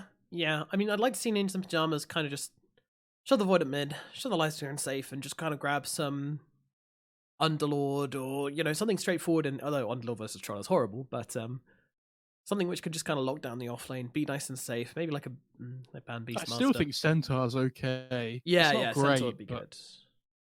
It's not, it's not amazing versus Troll Warlord, but it'll do. You know, Troll Warlord is such a strong laner. There's nothing really you can pick, which is like, this is great versus Troll. And God. And now it kind of forces them to think about, the Viper's banned as well. So if they were planning on putting the Void Spirit mid, that hero gets absolutely dumpstered by Huskar. Like, it's not close. So this is not fun. They might just end up going back for the Lina here, I think, would be my go-to. Yeah, there you go. Tanalina gonna come out, and that's gonna finish off your draft for Ninjas in Pajamas versus aggressive mode. And this has looked like two huge synergies between the Troll Ward and the Oracle, and the Huskar and the Oracle as well. So it's looking like a real good Oracle game. Lion's going to have the lockdown to commit on to Dahak or Void Spirit, depending on the situation, and maybe even the Lina in some situations, and PPD back on his profit again, but they are pretty light on lockdown, except, they got the disruption into the stun combo from Lina, but after that, what is there? And there's a Troll Warlord on the enemy team, and there's a Huskar on the enemy team. These heroes love playing into teams with light lockdown, and that's exactly what they've got right now. I feel like the doors are pretty open for aggressive mode here. If they just, they've definitely got the easier to execute draft, in my opinion. That said, if this Shadow Demon can ever build an Ags, it absolutely destroys all three of these cores. So, just give Universe all the farm, make Void Spirit like some kind of like roaming hero, and then you're good to go. They might even switch up here. Yeah, Universe is playing Prophet and PPD is playing Shadow Demon. Wow, okay. So they're just going to... this is what I was saying about, though, that you put the Nature's Prophet in the off lane, and then they pressure the lane really hard, because he doesn't really do anything against the Timber. And then the Shadow Demon just has the magic burst if they need it. He can chain pull as well just to get XP. I think this is probably the better way round. Yeah, I think so. I do want PPD to farm up that Exo eventually. Like, I think that's definitely a great option for them later on in the game. But yeah, definitely PPD not known for his farming. Just take the third, maybe fourth Rosh, and you'll be fine. Oh yeah, against the Huskar lineup. That's likely to happen. Huskar and Troll. Yeah. Why is Lil playing Huskar? Wait, what? Oh, what? Is somebody? Oh.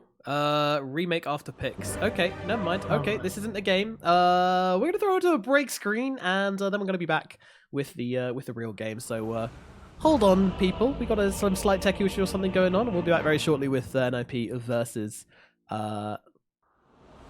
aggressive mode.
Hello and welcome back to this game as we are just paused up. No, we're no longer paused up. In fact, we are unpaused, ready to go and getting into this series. There was a bit of a problem where somebody forgot to join the right slot or something like that, but we've remade and we are in the business, in the driving seat. I'm ready to go with this best of three. So let's just recap on these drafts. NIP, they've got the Nature's Prophet, the Lina, the Shadow Demon, the Void Spirit, and the Lifestealer. Meanwhile, aggressive mode, they've got the Skylark, Timbersaw, the Huskar, which is not being played by Lil after all. It's on Borneo as expected. Lil on Lion, Lil Lion. Skidder on Troll Warlord, and finally they've got themselves an Oracle. And what are our closing comments on the draft? Basically, the NIP might struggle to get things done, and this might be a very fast-paced exit for NIP if they can't hold up their own versus aggressive mode draft in game number 1. So there's two things I want to point out already. It's actually PPD playing the Nature's Prophet where Universe picked it in the last one. So obviously just, trying to do mental warfare. The other thing is Lil put a ward down to block this top small camp, but it got seen out by the Lifestealer. So they actually know it's coming. The Lifestealer's going for the other rune here as well. They might get both of them up in this top lane. Oh, that's naughty. That is naughty. PPD can't really come into the Skylark though, so yeah, it's just going to be a straight-up trade as there's rotations down and bottom as well. Meanwhile, Lil throwing a stun away of PPD, but PPD will come across better in this engagement. He is a Nature's Prophet after all, and does do damage, especially with this Blightstone Fairy Fire. He really wants some of the stun. Interesting that the Hacks actually saved some of his starting gold as well. He's gone Quelling Blade 6 tangos just to rush the Javelin, like really early on. Oh, wow. So when you're playing against this Timbersaw, obviously, the extra magic damage that can come through from the Javelin is really important, and just helps your farm speed in general as well. So I don't mind this. I think this is pretty good. Yeah, I'm interested to see how this one works out for him. Is 6 Tengu going to be enough regen versus Skylark here? Probably. So starting with the reactive armor, of course, he knows how much harass is going to come out from Peter, so just going to do his best to be a brick wall into him. Meanwhile, over on the middle lane, Tana letting up against Borneo. Lina generally has the range to stay away from a Huskar. I'm a little bit interested that she's gone Dragon Slave, Fiery Stole, but I guess she's not really scared of the harass which Borneo is going to throw out onto her just yet. And I'm not sure if that NFI was to catch the Lina or not. You can't ever really go on the Huskar at this point in the game, so there's no point in leveling up the... No, I was thinking the Sentry... But... Oh, okay, well, the Sentry was coming out, by the way, from PPD that was going to de-ward, but unfortunately Lil killed his courier. Yep. So that's pretty sad for him. Battle in the river between the two Salt Kings, Lil and PPD, chasing them down. If you aggro Roche, do the creeps go to Roche? I don't think they do. No, they do not attack Roshan. That's sad. There'll be some next level strats where you stack up a creep wave and then go into Roshan. Yeah, no, that's not possible, unfortunately. PPD is just going to come and join Lil behind the tower here. He is really close to Javelin, though, on the Lifestealer already. Really? Oh my god, he is, isn't he? He's hanging out.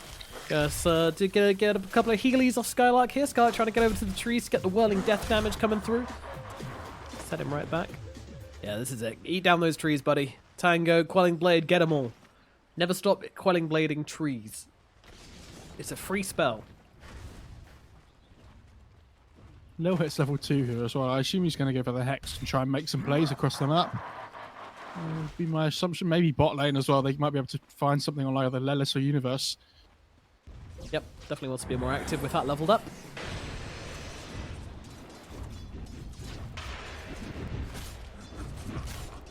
I feel like this bottom lane is abusable by aggressive mode. If they can get heroes down here in the Void Spirit and the Shadow Demon, despite being very, very kind of pesky, they don't have a lot of health. So the evasion only going to do them so much. If you get them locked down, if you get them slowed up by a Skidder, by a Spartan, and by Lil's rotation as well, then you can definitely open up some kills here. But so far, it looks like he's heading towards mid, just trying to perturb Tana somewhat. I'm not sure how much he thinks he can do, though. Like, Lina's really difficult to get on top of early on. I'm not sure you're going to be able to do too much to her. Gotta say, Tana's he's been impressing me in his laning phase at the very least. They might have had 2 losses, but he won both of his mid lanes against Wii in that matchup. I mean, he did have half decent matchups. Meanwhile, Spartan getting low down at bottom. 2 poison stacks on him and a right click as well. Not enough to finish the job though. Now Skidder looking to turn it around, throwing in some right clicks, just trying to force back NIP. Another one. Jesus, Peter! No! He just killed 3 couriers in the space of 30 seconds. My god. Somebody stop this man. I hope he doesn't own any pets, because he is not treating these animals very nicely so far. And there's a javelin coming to life at the top. I mean, Lil probably would have loved to have been able to try and snipe that one, Lelis but he's not gonna see again, it coming. taking down. Oh, he's got a taunt coming out, which is going to help him for the time being. Yeah, a lot of trades being thrown in this bottom lane as they're just constantly trying to rustle each other up a bit, but nobody quite falling just yet. Everybody across the map getting quite low here. Is Lil finds a double damage, gets in close to Tanner here. He's actually getting a few right clicks off. He's got the Hex as well. Going to keep chasing up to the high ground. Tanner, though, turning it around. Lil? And, hello, Lil? Getting himself away. One more right click. Oh! Oh, no! Oh, the smoke. Oh, no. So that was interesting. Yeah, that was, yeah, that was little things. I love it when you're playing mid and then your support hero tries to come and help and they die, and you're like, oh, Yeah, thanks, bud. thanks for helping. Happens to the best of us. Meanwhile, in the bottom lane, of course, there is more action coming along, but this time Universe is actually in some trouble. Skitter's going to be able to chase him down here with some axes. Lelis, not much he can do about that one. Actually, must have just had the Remnant calls called down, but they turn around, the blast coming out. Skitter, he is getting low, but he's going to turn around and be able to drop Lelis here with a nice Purifying Flames from Spartan from the sidelines, just hitting that level 3, and you know this Oracle hits hard when he hits level 3. Good night, sir. Oracle just denies himself to the neutrals as well. You know, I don't mind that at all. He has a wand now as well, so it's not even like you can really bully him out of lane anymore on the Shadow Demon. I don't really know what Universe's job is supposed to be at this point anymore. Yeah. It's a difficult one for him. Feels a little bit awkward, to say the least. Maybe rotations at the top could be an option, which is so far, you know, Dahak, I didn't see what time he got this javelin at, which, you know, probably the earliest javelin in history. Maybe. Straight up javelin rush. It's pretty unusual, unprecedented, some may say. Although then again, we used to see Pangos do it. Oh, mid lane, they're gonna go into Boromir. Apologies for missing that kill. That's quite an important one as well. But yeah, NIP made the rotation in with Universe, Tanner, and the global TP from PPD.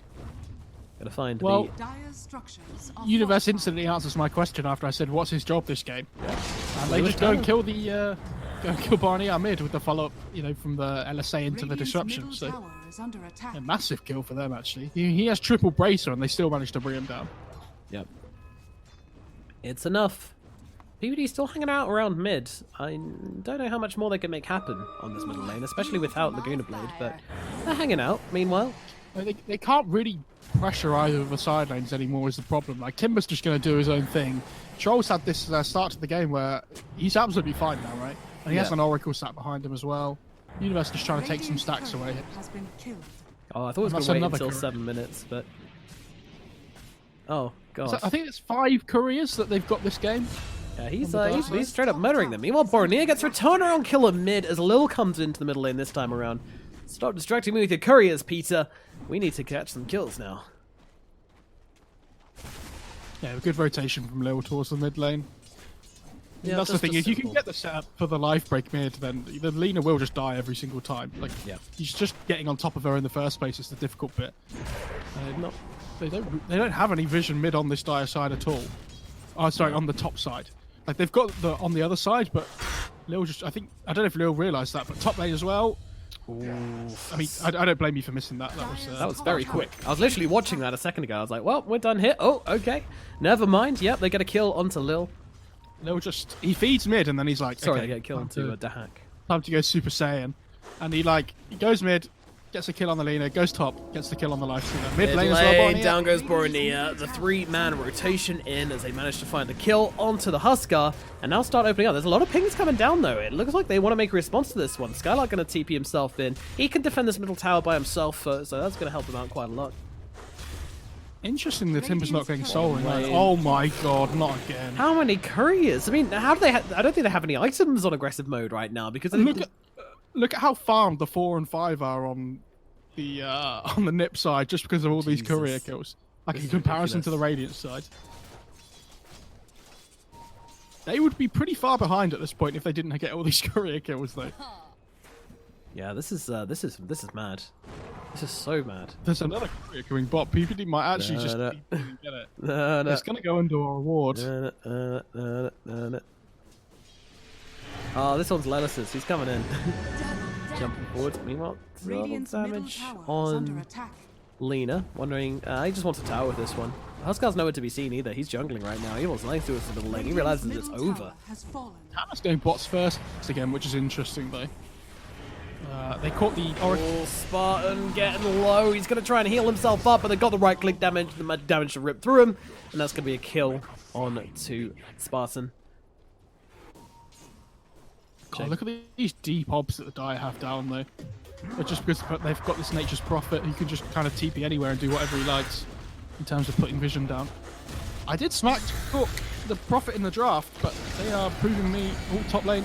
Yeah, moving on to the hack here. To hack though, get inside the creep, run himself out, and it's going to be fine for the time being. But yeah, the Nip are proving to be why they value this hero so highly right now.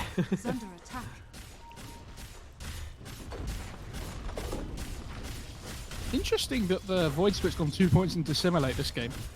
Normally we see being that, like, the only time it's taken, you keep 1 point in it, max out your other 2 skills first, and then go back for it after, but he's... Yeah. Seems to value it more highly. I think damage-wise, it does work out better. Meanwhile, PPD falls this time around. This just kills all over the place right now. Skylark. They really want to get this outpost or stop them from taking it, but... Yeah, oh. Well, he doesn't actually finish it. Oh, Skylark, no! You need to finish that one, buddy. Okay, well, both outposts go the way of NIP, and that means no XP for the side of aggressive mode. Barney has. Oh, he's actually not going to go and pick up the Invis rune either. This is really bad. If Tanner gets this, this is going to open up a gank potential here, especially with the Laguna Blade being up. Oh, yes. He's ready for it. And throwing out a stun onto Skylark to start things off, you know, just trying to defend his middle tower as best he can by throwing out spells, controlling up the mid wave. Going really far forward here, actually. He's going to get blasted by Spartan. Skylark trying to come on top of him as well as the Light Strike Array will miss. Invis pop now. They really want to set up with the disruption into the LSA, Not but... much to be done about. Oh my goodness. Oh, okay, well, PPD was quite far in. Okay, well, what the... Jesus Christ.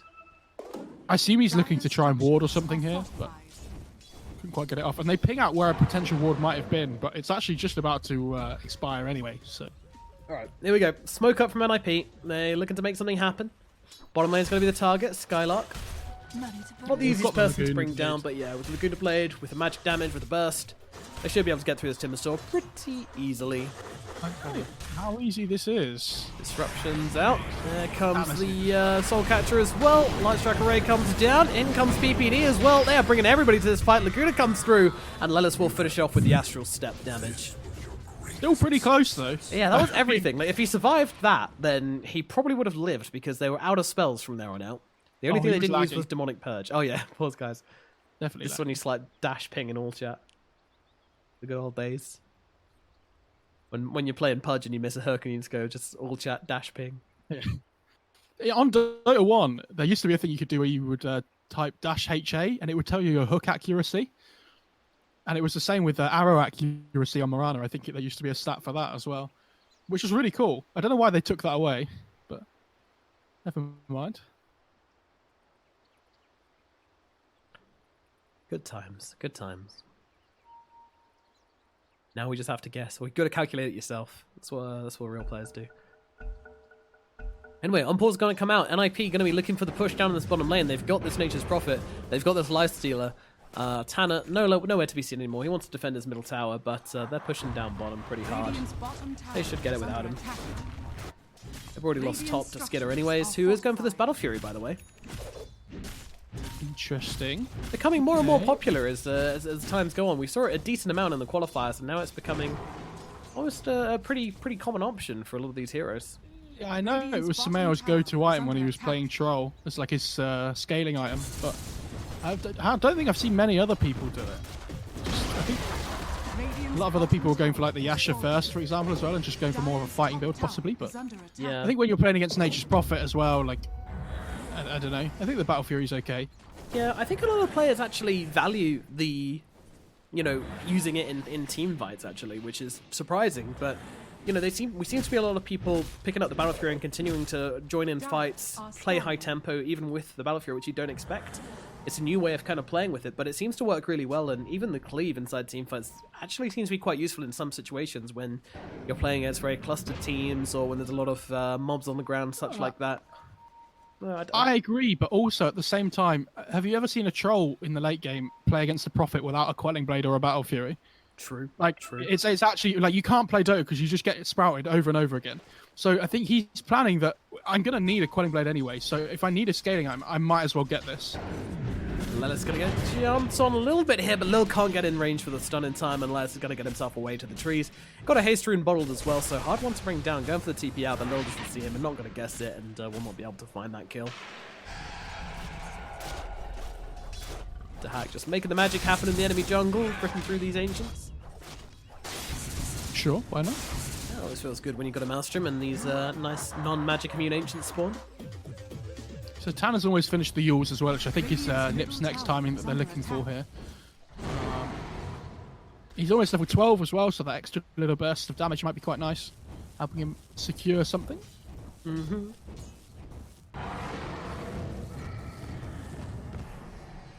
Yeah, all things considered, I mean, the game's pretty heavily in NIP's favour. They've got this 4k gold advantage.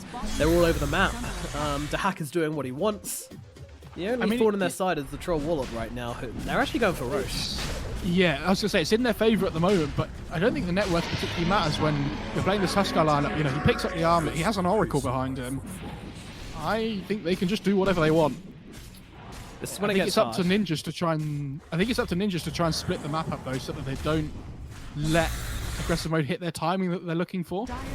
And as you say it, look at what's happening. Dahak, Tanner, getting started on the tier 2 down at bottom. Lelis with a haste rune just blasting in at top, trying to push this one out as fast as possible. They're losing their tier 1 at mid, and, you know, NIP, they know they can't defend this one. It's just not going to happen, but Skid already getting started up here in the top lane. Tanner's in trouble here. Stun comes out, finger is there, right click as well, and that's going to be enough. Lil from the high ground bringing down Tanner. Just Holy hanging out. Shit. It was a solo kill as well because there was nobody else nearby, so he got 900 gold for that. Jesus Christ, Lil is rich. A bubble from Right He's time gonna to be strike. for my master. Right now, he's actually just going to be feeling so good about that. Yep, especially after Like, what look at happened where he earlier is. on. Do you remember that little attempt in mid when he came up those steps and got Yes, killed yeah. by popping the smoke? This is his revenge, you know. Lil, he's like an elephant. He never forgets.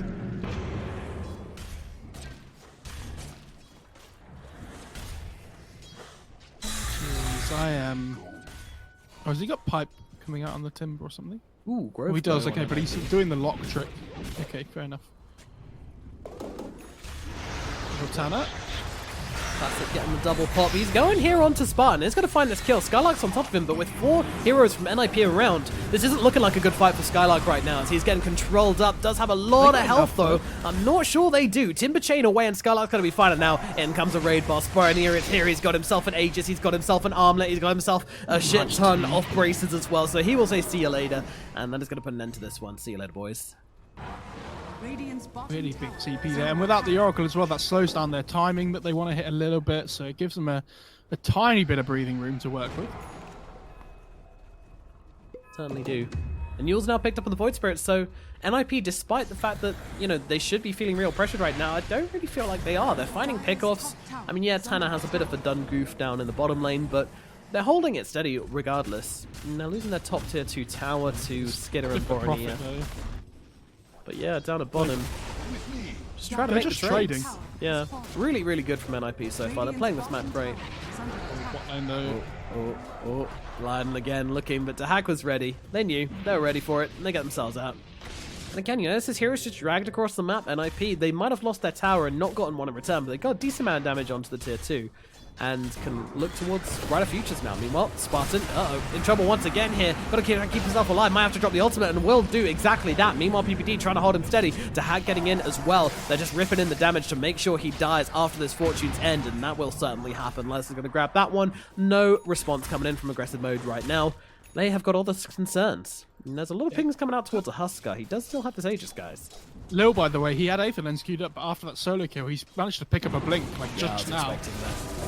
And he's just coming out on the courier. I'm not sure this is the guy you want. The stun's going to miss. Skylark coming in from behind as well, controlling him up, forcing Tanner away. NIP trying to get themselves out, and after the rage, the hack might jump into his friend. Certainly will. Universe trying to get himself out, throwing down the remnants just to slow their chase. And even when NIP do something as ballsy as this, smoking and running into the enemy side of the map against an Aegis Huskar nonetheless, they still get nothing for it. Aggressive mode just aren't finding what they want from this map right now. Yes, they're the stronger team. They're posturing well. They're taking some towers, you know, they're taking a tier 2, but I don't feel like they're doing enough. Yeah, I love this. I just want to point out this game from Tanner as well. We saw in the last series that he went for this spell build with like the Aghanims, with the Spell Amp talent as well. He's actually got a Crystallis queued up this time. And I think it's really important here. They have more physical damage available to them. But yeah, back to your point, I think when they have this Aegis, they really want to be able to be the ones like in the driving seat, taking towers. But Ninjas are just pulling them all around the map at the moment. They're the ones that are controlling what's happening across And murdering their couriers, nonetheless. Down goes and Sand. Sorry, Husker. like, look at PvD as well. It's just not a care in the world. Yep. Bombardier can't chase him. Nobody else can. Pushing at top as well from Tanner.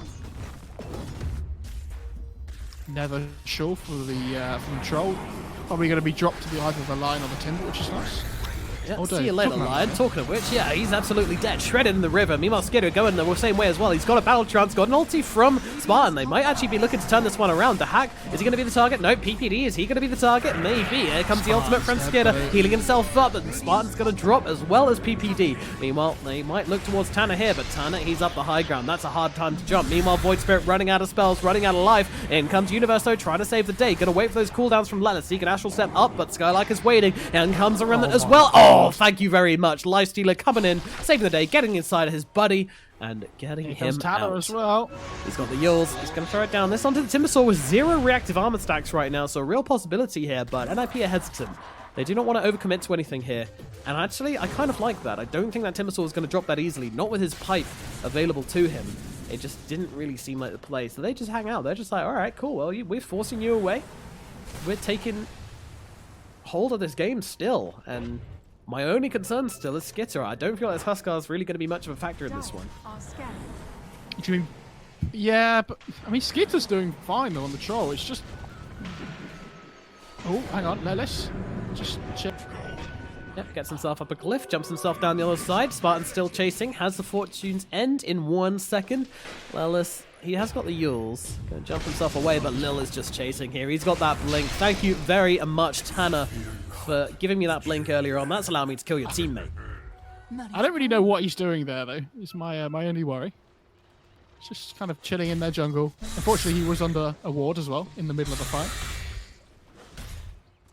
I mean, he makes a bit of space with it, but yeah, I agree. The kill equity doesn't quite work out properly for NIP in that one. I think it's not worth, as you would say. You know, when I'm trying to think about whether a kill is worth it or not, I'm always trying to figure out the value of the kill versus the cost of the kill.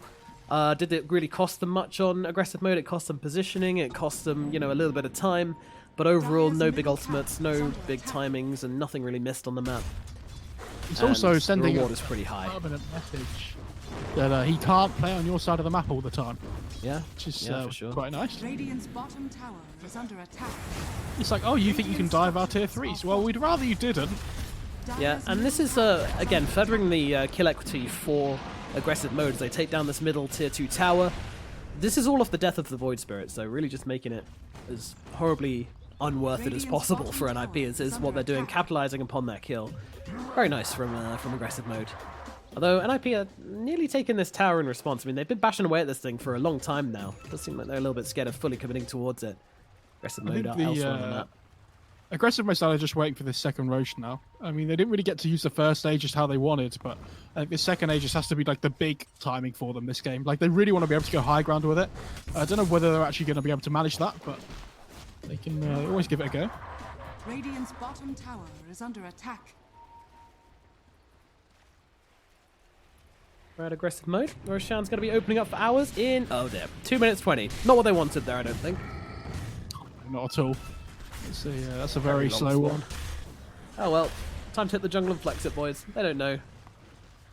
They'll figure it out eventually. Just keep in control of this map for the next 2 minutes, exactly what they want to happen. Radiant's bottom tower is under Considering attack. we've had 4 games of absolute back and forth going crazy, this is a bit of a slow tempo one in comparison. This is, you know, both teams kind of understanding that what they want to be doing, but Nip kind of ahead with how they've read the game at the moment. Yeah, I mean, despite the fact that, you know, aggressive mode have been in control, they've been taking towers, they've been having the map presence, that's kind of just the nature of the drafts. Otherwise, NIP have been firmly in the lead in terms of where they want to be in the game, and timings and everything. So yeah. Do people always take Burning Spear's DPS on Huskar at 20? 15, sorry. Absolutely no idea. Because 20% lifesteal seems like quite a lot to me. Especially when you're going Satanic as well, right? Yeah. So, maybe because you're going Satanic, you just want the extra DPS. I don't know. I am definitely not a Huskar player. You and me both, brother. You and me both. Stands out onto Skylark in the middle lane. Tanner. He's just critting the dude up a bit, showing off this new Chrysalis, but oh, he shouldn't have been showing his toys there at all. Oh, actually might have dodged the damage from the finger there, certainly did. Tanner survives, turning it around, but getting jumped by the Huskar, putting him in a spot of difficulty, but he's going to get himself to safety. Meanwhile, on the backlines, they're trying to jet jump here as Lelis jumps in, gets himself the kill. Tanner does actually eventually go down. Skylark finishes off the kill. He finishes the job, and now Lelis in trouble as well. He's running out of spells. He's got the Dissimulate. Will dodge out the life break for it, and Duke's out behind them. Nicely done. He's playing them around like now. Look at Lelis go, jumping himself over towards the cliff, but unfortunately he's really running out of abilities. But he does have the Astral Step. Can he get himself down? He doesn't need to. He's the Assimilator set. Oh, a gift from the gods. Thank you very much, Hatred. He jumps back in for the courier as well. Lelis, my goodness, he is playing them right now. He is just having some fun. He's playing some Dota 2, the video game, and aggressive mode are not happy about it. They're just running, throwing bodies towards him right now. He also now has a Spirit Vessel coming out on the courier as well, which is absolutely massive this game up against the Huskar, the Timbersaw, even the Troll as well. So looking forward to seeing how he uses that vessel. What can they get done with it? PD also got some chip damage on the tier 3 bot, which is really nice for him. Hell yeah. A decent amount as well. Ain't no Looks kidding, like they kind but... of... Looks like they really want to contest on Nip. Oh dear. Not there in time. They certainly are not, and now, well, they'll be able to take down Lil quickly enough, and meanwhile, Huskar might just give out. Nope, never mind, he's staying alive, and he doesn't have the Aegis. If he goes down here, this could be really bad. Dahak is just tearing into him, but some nice armlet toggles from Boromir doesn't keep him alive quite long enough, though. He is still going to drop. Meanwhile, Skidder turning around, fighting into Lelis, but Lelis controlled up and brought down by Skylark. Skidder chasing forward for more. Universe going to control him up with the disruption. Meanwhile, Skylark in the middle of everybody just sitting here, trying to be a big damage tank, but Speedy BD comes round from the back, finished off the kill along with Tanner to bring down Skidder, and they still have this Laguna Blade throughout the entire thing. Skylark's going to get himself away. Another disarm out onto the Troll Warlord. It's so annoying, and they can finish the job. They don't even need the Laguna Blade. They're just going to do it with the right clicks anyway. Skylark going to be the next target. Can they connect with the Yules? They can't for now. Tanner's still chasing, though. He's fast enough to keep on running down the Timbersaw. Meanwhile, Lil gets finished off the sidelines. He's got the Lotus Orb, but do they really care that much? Well, apparently they do. Skylark getting himself away, continues to run. They actually give it up here. NOP, they don't really need him. Oh, cool little Titan's Liver. Just make sure you pick that one up. See you later, but... Okay, so it's weird pacing of this game. Really weird pacing of the game. It's actually hard to get your head around, but they take Roshan, they get the Aegis, and then immediately lose the fight. How does that happen? I mean, Tanner and Dahak just got completely, unchecked in the whole engagement. Maybe they were still so annoyed at Lelis from before that they actually had to throw the whole kitchen sink at him. But, I mean, Tanner just stood in the back line clicking and casting spells the whole time. Dahak just rages and hits them as well. And they're focusing the Oracle first in every single fight. Lelis is doing a really good job of just getting into the back line straight away. And then Universe with these disruptions is doing a really good job as well. Who has almost finished an Axe, by the way. And do you remember in the drafting stage we talked about how this Axe with the break is going to be super good against all 3 of the cores? Yeah. Dear Lord, this is looking really good for Nip at the moment. Yeah, Universe is going to hit in the same timing on this one. And, we're going to see NIP really take out the trash, I think. But still, plenty of momentum left in this game for aggressive mode. They've got a cheese, they've got... What's up? Universe walks mid, it's like... Yo, Lelis, I'm 350 gold away from my arm. Do you mind if I just take this wave? Les just comes in, just takes it all straight away and just leaves. He's like, Oh yeah, "What Lelis, is this?" dude, Lelis isn't listening to his teammates right now. You know, he's just got his AirPods in. You know, he's jamming out some tunes, playing the Void Spirit, jumping around all over the place like a mad dude. Like he's having an amazing game. And this has been my favourite Void Spirit performance so far from any games that we've cast. I mean, he's playing, you know, just right on the edge all the time. He's really pushing the limits, which is so fun to watch, especially on a hero that's as mobile as Void Spirit. Universe has a telescope as well, by the way, with the Ags coming out. This cast range is pretty bonkers, with the Aether Lens on top. If you look at his ult cast range, Jesus. Let's jumping forward, throwing down the Aether Remnant, just seeing if we can catch somebody out sneakily. Uh-oh, double damage. Pump those brakes, boys. Pump those brakes. Skitter's gonna grab it. Have they seen?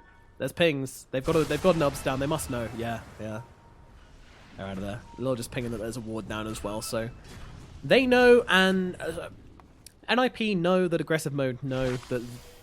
Yeah, they basically everyone knows about everything right now. But do they ever know about this smoke coming through? Tanner jumping forwards. They found the backlines. Lil and Spartan, the vulnerable. They might get brought down. See you later, Spartan. Meanwhile, well, Bornea trying to jump in, immediately disarmed. Light Strike Array and Laguna thrown into Bornea. Not really doing much, but this is a right-click build anyway. He's going to start getting to work on the Troll Warlock. Meanwhile, to hack Universe. Yeah, it's annoying him so much. Just controlling him up, stopping doing what he wants in this fight. And NIP will just go for a strike onto Spartan. Whisper it, though. Oh no. Lelis, can you play your way out of this one, buddy? I'm not too sure. The Astral Step, the Remnant coming down as well. Oh my god, this dude, he's so annoying. They can't kill him. He's invulnerable. Who needs an Aegis when you've got Lelis?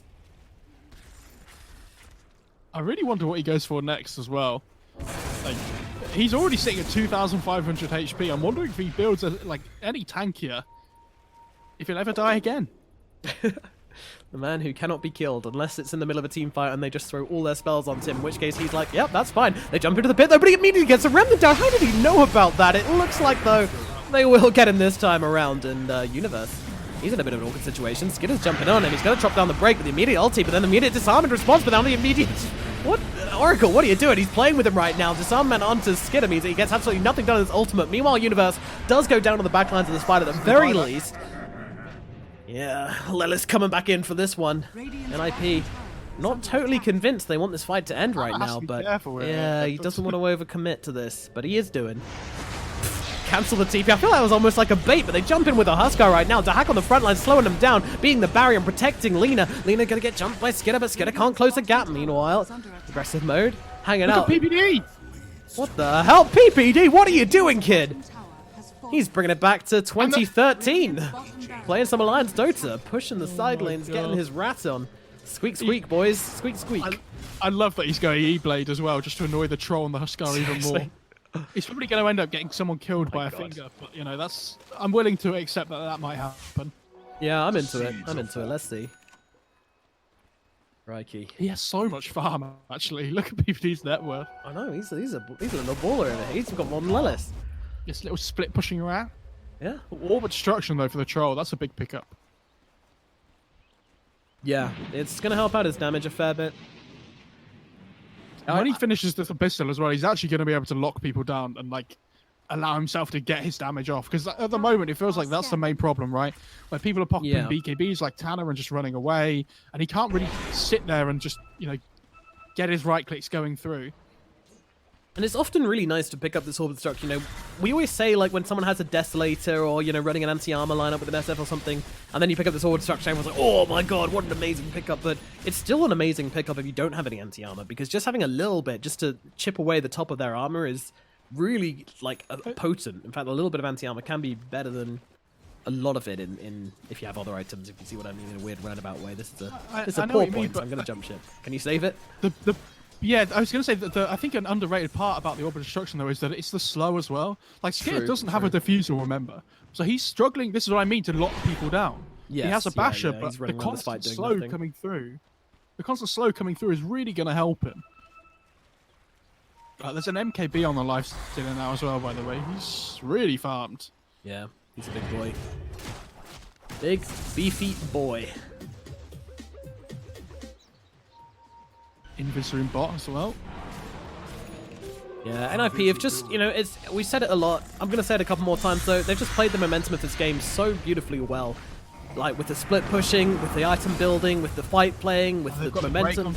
But they found Lil. Oh, yeah, my god, what happened to him? Lil removed from existence as they jump onto Spartan as well. Spartan, though, he's going to be okay for the time being, trying to sneak away on the sidelines. Meanwhile, on the back line of the fight, Tanner fighting into Huskar, just going to throw the Laguna into his face. He's got the damage, but in comes Skidder. He's got the damage. They're going to bring down Tanner. Meanwhile, Barnier, he's actually going to be able to toggle. No, he's not. He gets finished off, and now Skidder all alone, isolated, broken. He is a dead man. Well, he's not going to be dead for a little bit as he has to battle illusions, but now, well, the Moni comes out of it, another disarm, and down goes Skidder. These disarms are so damn annoying for Skidder. He can't play Dota right now. He's been controlled to the ends of the earth and only losing Tanner. 4 heroes dead on the side of aggressive mode. NIP happy to stroll up to the high ground right now. There might be a Timbersaw in their way, but what's he going to do? Not a whole lot is my guess as they get started on these barracks right now. NIP in control. It's been the story of this game, really, hasn't it? This Shadow Demon Axe is actually bonkers. It's doing so much in these fights. It's an insane pickup. If they don't kill the Shadow Demon straight away, they can't win the fight. Your 2 heroes, like your 2 cores don't do it. Well, your 3 cores don't do anything. It's Skylark slightly less affected by it than the others, but still. PPD's going for an AC now, by the way. He's got the gold for it whenever he wants it. Jesus Christ.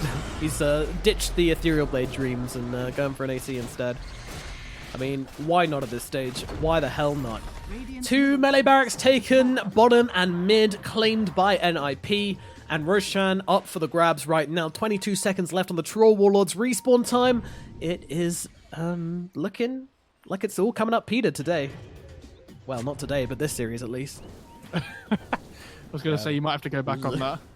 If you have seen it once today. Yeah, if you have memory loss, then it's all coming up Peter today. I love how he's keeping the Blightstone in instead of the AC for now as well. Yeah, there you go. That's the big one. This AC gonna really help keep people alive, like from the troll as well. Really good aggressively with all this DPS coming through from the Lina and the life stealer. But most importantly, it boosts the right-click speed at Nature's Call. Oh, that's true. Yeah, very true. Aggressive mode are going for this. PPD's going to reveal it, but he might be picked off straight away here. Lil going to hex him up. They can drop. Sorry, Spartan gets dropped straight away. And now they look forward over towards Borneo. Borneo controlled up, taken down. No buyback on him either. PPD, I mean, that's the most PPD thing I've ever seen, right? Just TPing in, being like, "Hey boys, please don't kill me," and then they're like, "With that accent." Absolutely, and you could see they were hesitant there. They were like, "Do we kill it? Is this really a free kill?" And they don't commit hard enough. They don't get the kill, and all of a sudden NIP just take them from behind. It's so bad right now. Click on Universe. Mm-hmm. That has a refresher shirt. Oh no. Oh god. We've cast a game. Yeah, we have, haven't we? Where this one person got dropped 6 demonic purges on them, and they literally blew up like straight away. Because it's what, like 450, and they had the level 25 talent before as well. But it's honestly ridiculous the fact that he can have 6 charges of like demonic purge now if he like waits for them all to recharge again. Yeah, this is it's fairly bonkers. The hack takes the top tower. He's getting the heavy lifting done for his team whilst everyone else was dealing with the fights, dealing with... Yeah, I mean...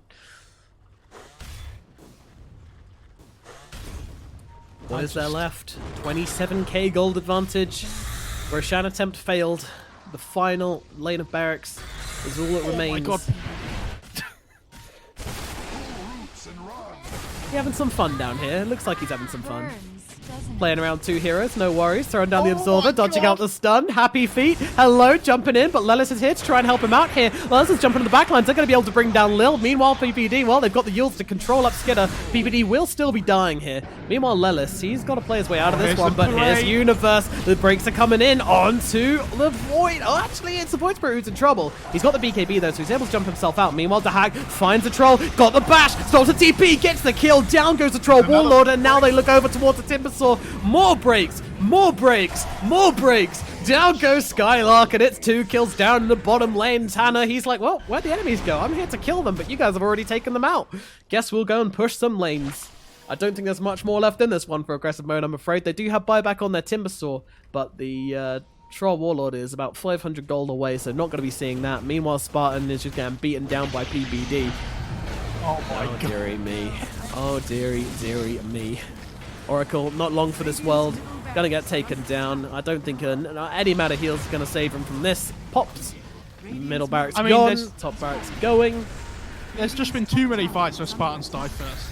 Like, he's 1-10 and 5. It feels like at the start of every single engagement, Nipper just finding him and killing him off straight away. I don't know whether that's him being out of position or Nip doing a good job finding him, but whatever's causing it, it just can't happen if aggressive mode want to win a fight. Yeah, but look at Universe just jumping on the straight lines, immediately going for the bashman out onto the line, and Lil gets taken down. Laguna out onto Borneo as well. Borneo stands no chance to break onto the Timbersaw, means that he looks like a block of cheese, and NIP look like a hungry mouse tearing away at Skylark.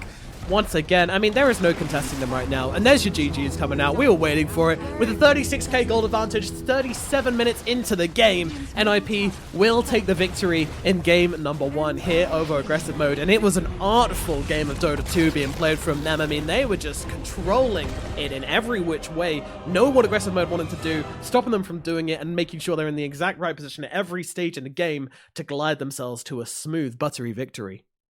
Yeah, really well played. I think the 3-4-5 on Nip kind of just completely controlled this game. Like, Lelis was doing so much at the start, right? Goddamn PPD is just acrobat. split pushing the whole time. Universe has 2 deaths. 2 deaths.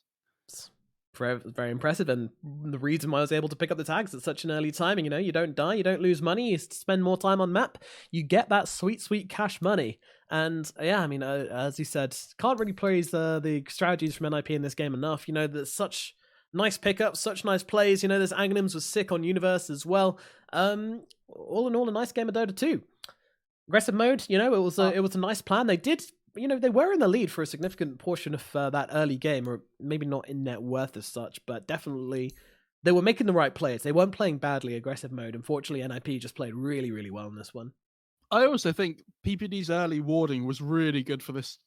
He killed like, was it 5 or 6 couriers or something? Slaughter. The game.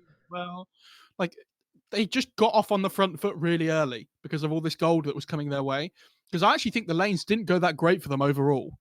But because they had this extra income of gold from the courier kills, and they had this vision that they could control the whole map, like, they knew where aggressive mode were all the time. And if you're playing this Huskar lineup that can't control the tempo of the game, and all your map movements are just being read by this warding, you can't make the plays on the map that you want to. And I feel like Leo and Spartan were just dying first every single fight. And if the supports are dying first, then you don't have a chance of winning them at all. Yeah, absolutely. Your control's gone. Your safety for your carriers is gone, and they can't really do much without you. So that is going to be game number 1, going the way of Ninjas in Pajamas. Aggressive mode, 1 game away from elimination. If they lose this next match, then they will be out of the tournament here at the Mad Moon WePlay event. My name is Nomad. Joining me is Mo Farah, and please stick with us for game number 2. It's going to be coming up right after this break. I hope you're excited, because we certainly are.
Hello everybody, and welcome back to the Tug of War Mad Moon Tournament. My name is Nomad, joining me is Mo Farah as we get into aggressive mode versus Ninjas in Pajamas, game number 2. And we're going to start things off with a snapfire between these two teams. Aggressive mode is one loss away from elimination from the entire tournament. That's right, one day of getting 2-0'd and you are done. Much like Infamous before them, aggressive mode do not want to be heading the same way. They've got a lot to prove. We know Lil has a lot to prove coming into this one. Their team want to get some W's under their belt, and they're going to try and do it with Darkseer Slaughter.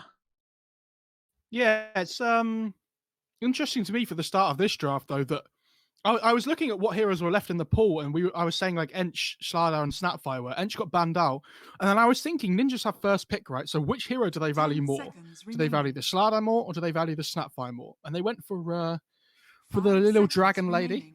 Is it a dragon? What does it count as? Is it a No, lizard? it's more like a lizard than a dragon. Right, Maybe a okay, bearded so- dragon, you know, like those ones which is kind of weird. People have them as pets and they just sit there doing nothing. Yeah. I mean, I don't mind them. They're all right. My own personal thing though is that we've seen Darkseer Slaughter once today, like ruin already, and I really don't know what this lifestealer pick's about. I mean, Dahak played really well last year, but I feel like Slaughter's probably one of the better heroes at dealing with that lifestealer. He pops the rage. You put the corrosive haze on him anyway. But it lanes up really well against the Darkseer. But yeah, I'm not sold on this lifestealer pick for like the mid game. 10 seconds remaining. I'm 5 yet to be seconds convinced, but I'm willing to be convinced this time that it works. Yeah, I always love to be won over by a pick. You know, I think that's what happened last game with the Void Spirit. I think a lot of people misjudged the offlane Void Spirit. I've certainly have them before, but never again. Lads did a ton of work on Radiant that pickup. team ban.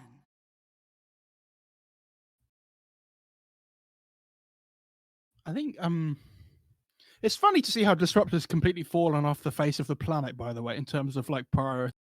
Yeah, happens a lot, doesn't it? Hero gets insanely popular and then starts getting counterpicked a lot, and then all of a sudden stops being popular at all. I mean, Oracle seems to be the big one at the moment that both teams end up going after. Mm-hmm. 5 seconds Oracle remaining. Ench are my two that I keep seeing all the time. Yeah, good reason too. Oh, and then Nyx as well, obviously, seem to have made a miraculous comeback. NIP's turn to ban. Yeah, I think we all know Enchantress from many, many patches. She's never gone for long. Suddenly someone always remembers that, oh, wait a minute, Impetus is insane. Yeah, it's mental, isn't it? I don't understand.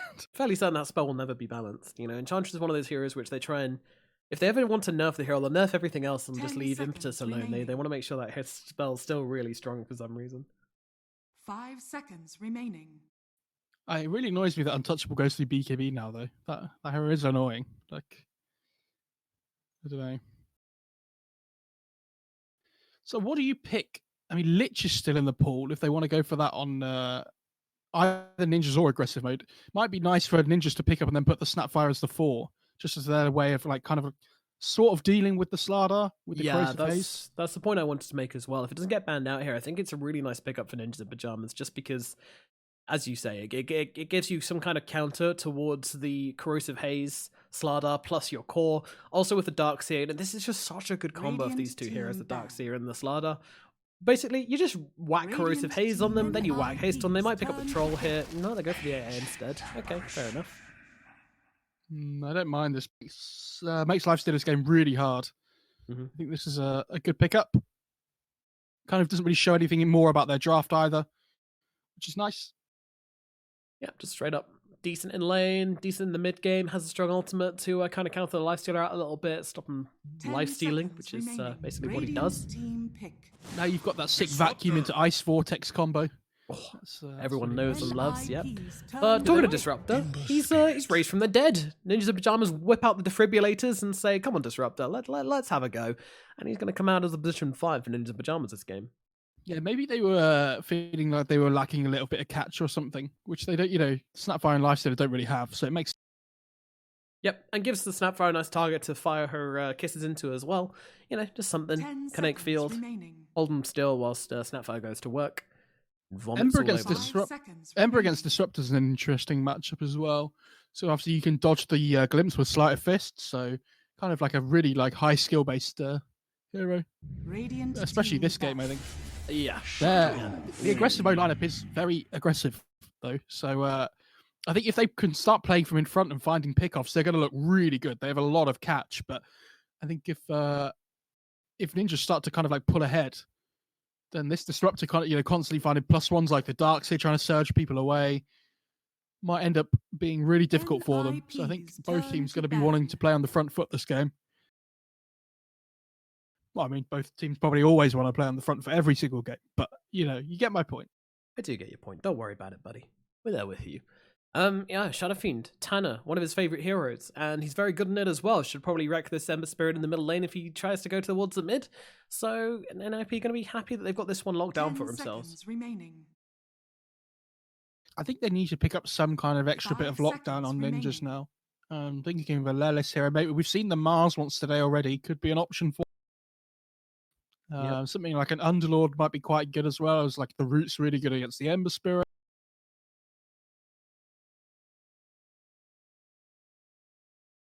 Not sure how much I like Underlord against something like an Ember in the lane though. I don't think you really stop the Ember from farming. Centaur might be okay as well, but I'm not sure how great it is this game. Yeah, we've been suggesting Centaur a lot and not been seeing a lot of that hero. I think Centaur's better when you have the Snapfire as a 4, though. It's kind of True. like a Slardar in a way that you cookie them in. You've got the Stomp to follow up. Yeah. And there's a lot of damage coming through between those two here. NIP's turn. We're to going pick. crazy like the Earthshaker again on the Mars. Legion, yeah. This is nice. So you got something to take off the corrosive haze, something to take off those annoying chains as well. It's pretty good pick in all honesty.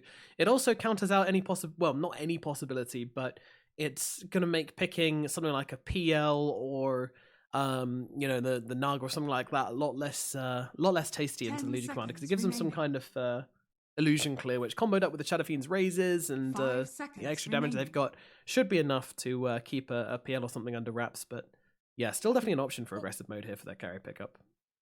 I also like the hard lockdown against the Ember as well. It's really important. I think without it, he's kind of he's going to be a lot more afraid now than he was after the first 4 picks. Yeah, About playing his hero. You have to have some kind of threat that makes him think twice about making an action. Otherwise, he just does whatever he wants. They have a lot of reserve time here on aggressive mode, though.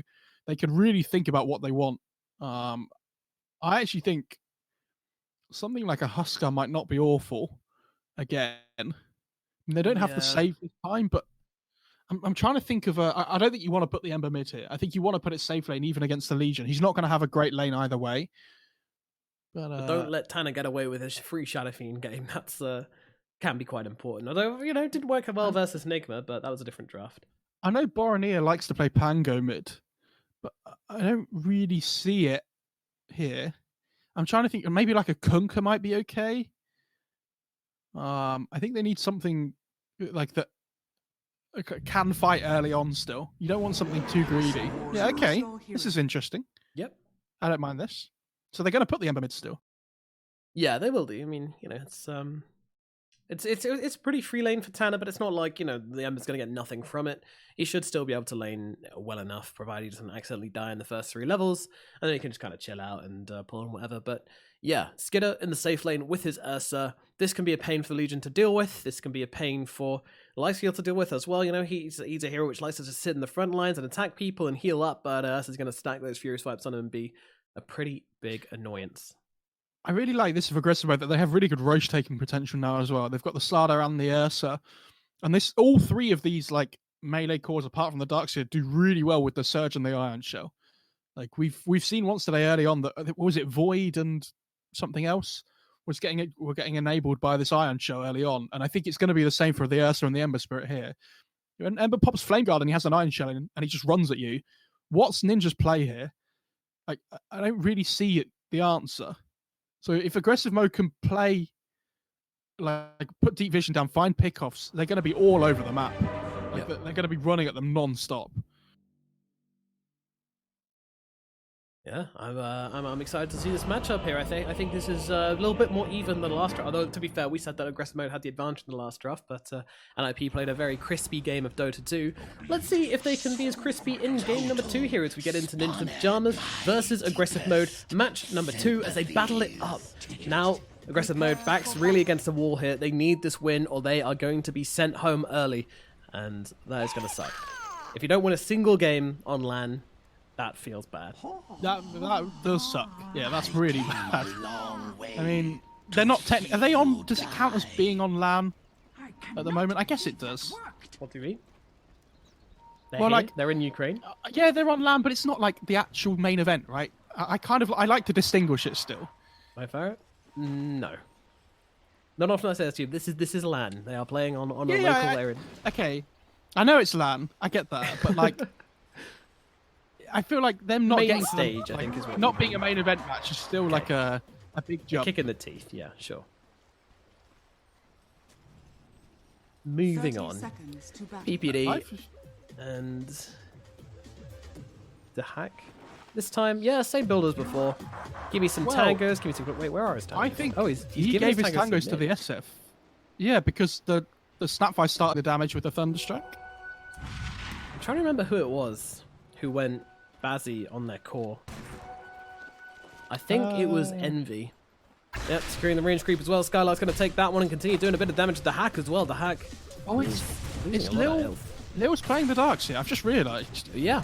Skylark's on the 3 position, and Lil is going to be on the roaming Darks here. So this is, I think, Secret were possibly the first team to do this. I'm not actually 100% sure on that. I'm probably making it up, but I know Yapsol like to try the possible Darks here. And we've talked about how this hero like enables other heroes, right? So there's no reason why it can't play as a support. Yeah. We've seen it a couple of times across the qualifiers where Slardar and Darkseer, just because it's such a strong duo, you know, with the Corrosive Haze, with the haste, it just enables your carry, your right-click and carry so hard. And yeah, this Ursa is going to be enabled as all heck this game. I remember reading the patch notes when they first came out and thinking about the support Darkseer when they changed the Surge. It's like a flat speed bonus and it's still 3 seconds at level 1. So it means you can put more points in vacuum, which is really, really nice on this support, which isn't going to get a massive amount of XP. Sorry, I ran out of breath there at the end. Yeah, it's kind of funny in the bottom lane as the Ursa popped the overpower and Universe immediately shat out a cookie to get away. Terrifying stuff. We went in the middle lane. Tanner starting things off slowly. 6-1 to the 12-3 of Boromir thus far.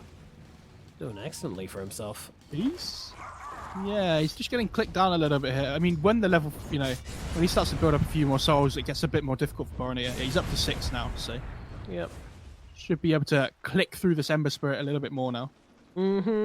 Especially now that he's had that creep wave coming in and resettling the lane a bit. I'm just going to continuously play in the lane. Pretty straightforward. Yeah, there you go. Caught up already. Never doubted your turn on my bot lane as well, Skitter. Oh, he's going to die. Didn't quite catch that one there, but yeah, Skitter gets run down by Lelis and Universe. That is the power, though. That is the power. The Fire Snap Cookie, Legion just getting on top of you with the overwhelming odds, and then Scatter Blast just for the extra little bit of damage and slow. It's really, really effective, as Spartan's got to be careful. He's going to be alright, though. I love that PPD only has 1 mango left, by the way, out of all of his mana regen that he had at the start. Yeah, this man has done some spamming up in this top lane, and to no huge discernible lead here. It's still 12-4 to 12-1 on the carry, so despite all this regen PPD bought, it's not seemed to do a whole lot for them yet in this lane. I think this 4-minute rune mid, by the way, is going to be a massive deal for both these heroes. I think whoever can pick that one up is going to be in a really big lead in this lane. Yep.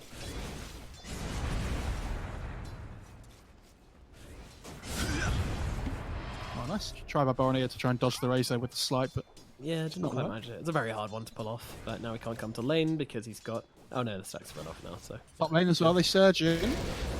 Universe jumping himself forwards and also able to get rid of the cold feet as well as Spartan's getting low, but they're going to keep him alive, meanwhile. Up at top. I assume you meant top there when you said surgeon. I did mean top. They actually did go in top at the same time. But... Yeah, Lil's still in trouble actually. He surges up Skylark to ensure the kill onto PPD, whilst he himself is able to just run away from the hack straight up. Oh. Borneo got a regen rune, and it got cancelled straight away. Yeah. Oh no, he didn't get cancelled. Sorry, I was looking at Oh, Tanner's no, bottom. he's okay. He's okay. He's got that bottle still in the tank. But yeah, all across the board, everyone really, really low. And it looks like the AA is going to go down. One more right click from Universe, but he can't quite find it. Not quite quick enough. Spartan gets himself back as Skidder. Careful here, buddy. You got to respect the Just shotgun. run into the shotgun. Yeah, never a good idea. Meanwhile, Skidder does actually die to the overwhelming odds. Spartan looking for the turnaround kill. Can he keep him alive? Did Universe salve him? No, doesn't matter. He dies all the same, but Dire's middle tower. I think Universe tried to salve his teammate there. I'm not too sure about that. Universe is level 4.5 minutes into the game. This snap fire is going to hit level 6 really quickly. Support Dream. Jesus. Very aggressive lanes. Very, very spicy at the start of this match. Aggressive mode finding tooth and nail to try and keep themselves in this one, but NIP coming out with the advantage so far, getting just a couple more kills and a bit more damage. A little bit of an advantage in the old CS front as well. But Borneo doing very well for himself at mid, despite grabbing the regen rune as well from the SF, giving him a pretty huge advantage. At the same time, though, SF just pushes the lane out, goes back to the jungle, farms these 3 camps. And he's going to be more than happy with how this game's going, I think. Yep. Not amazing, but, you know, he's having a good time. Swaggering into lane. What's up, Borneo? How's it going? Mind if I grab some CS? Well, yes, I do. I'm going to deny it. Oh, okay. That's kind of rude of you. Dire's top So, tower 6-minute is rune under coming up now. Let's see which one of them can get this one. Borneo can mark both with the Fire Remnant if he wants to. Yeah, it looks like Tanner's not that interested in it, as he's just going to hang back, head, and yeah, DD for Borneo. Meanwhile, Spartan dies down in the bottom lane to Universe. Meanwhile, Skidder gets the turnaround kill, chases Universe down. Look at Universe's net worth, by the way. Oh my goodness, what the hell is going on? Skylark dies in the top lane as the action continues across the map. 7 kills, 6.5 minutes. I'll take that. I'm more than fine.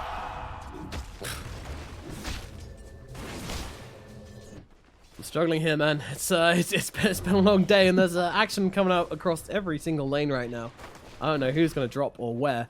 Meanwhile, it looks like they might be looking for a play at mid as Universe comes in. He's got the Fire Snap cookie, but whether he'll be able to grab the Ember Spirit is a different story entirely, especially when the Ember Spirit's not even there. He's roaming up to top. I think he just refilled his bottle was all. Right. It was nothing crazy. See, Borneo It's level takes- 5.5 still on Universe as well, so they can look to carry on being aggressive. They see him. They've got the observer down, so the hack's going to be able to run. Although Skylark's on top of him. Has he got a stun charged lane up? as He well. certainly does. Bash of the Deep Top is lane. available. Yep, watching it. sorry. The hack getting beaten down, and Borneo will be able to finish off the kill with a sleight of fist. Like you Meanwhile- said, it's been a long day. I thought I was looking at bot, right, and I wasn't really listening to what you were saying. And then I heard you say bash the deep just as I said top lane. And I was like, oh no, what have I done? It's a bit of a chaotic game, this one. 8 kills under at attack. the pre-8 minute mark. We're over a kill a minute right now in the laning phase. All 3 lanes, it's just kicking off, except mid, where they're kind of just chilling. Tanner and Borneo just broing down. They're like, yeah, you know, we both want to farm. We both want to come and flex on this game. Borneo getting all the active runes has made this matchup a little bit more one-sided than it. Well, not necessarily one-sided, but a little bit more skewed towards the Ember than it should have done. Yeah, but 8-minute let's see. rune. Tanner. Oh, Yeah, this is no. the thing, right? Like Borneo actually has to get all of them because he's got. Oh, the Slardus hit. Oh no, he gets the deny, but now he's being chased down. Borneo and Skylark trying to chase here, but with the TPs coming in, Tanner should be okay, and he turns around to get baiting out the Slider Fist as well, but then missing the raise. So you know, balancing all things. Yeah, goes both ways. Yep. And Universe like, well, guess I'm mid now. What up? Oh, universe! What a use of the fire snap cookie in the middle lane. Goodness gracious, that buttered my biscuits, man. That was sick. What a play. That was pretty sick. How do you play against this? I don't know. Aggressive mode, though, looking for the counterplay here. They're smoking up and on the charge here. Skidder leading it. Spartan just behind. A hasted my Ursa. God. Run! Hide your wife, hide your kids. Skidder is coming and he's looking for Tanner, but I'm not too sure if they can actually chase this one. They're coming into the tower board. They are thirsty for this kill onto the Shadow Fiend. I'm not quite sure they're going to get it. Tanner just going to cook up the ultimate. Oh, okay, cancels it out. And now, well, with a cold feet onto him, going to get purged off, however, by Lelis. Lelis coming into this one. He's got the jewel. He's going to pop it onto the Slaughter, and with the damage from Tanner, they'll get the kill. Now Borneo needs to get himself out. He's going to go up to the high ground. Have PPD. He does, but he's not close enough. So Borneo is going to be able to get himself away. It's just going to be a singular kill, but it's a dual win as well. NIP responding brilliantly to this aggression in the middle lane. Oh, Universe. Hello. He's found himself an extra one. Scatterblast. Boom. Good night. So Universe is 4-1-3 at 9.5 minutes. This guy is owning this game. It feels like he's in the right place all the time. Tanner, by the way, I was really hoping he was going to let that Requiem off when the Ursa was on top of him. I was really looking forward to seeing how much damage it did. But Yeah. we didn't get to see it, unfortunately. Yeah, no, I did just cancel out at the last minute. I did end up in getting a dual win, so there you go. Meanwhile, Lelis gonna snap this haste rune. Very tasty.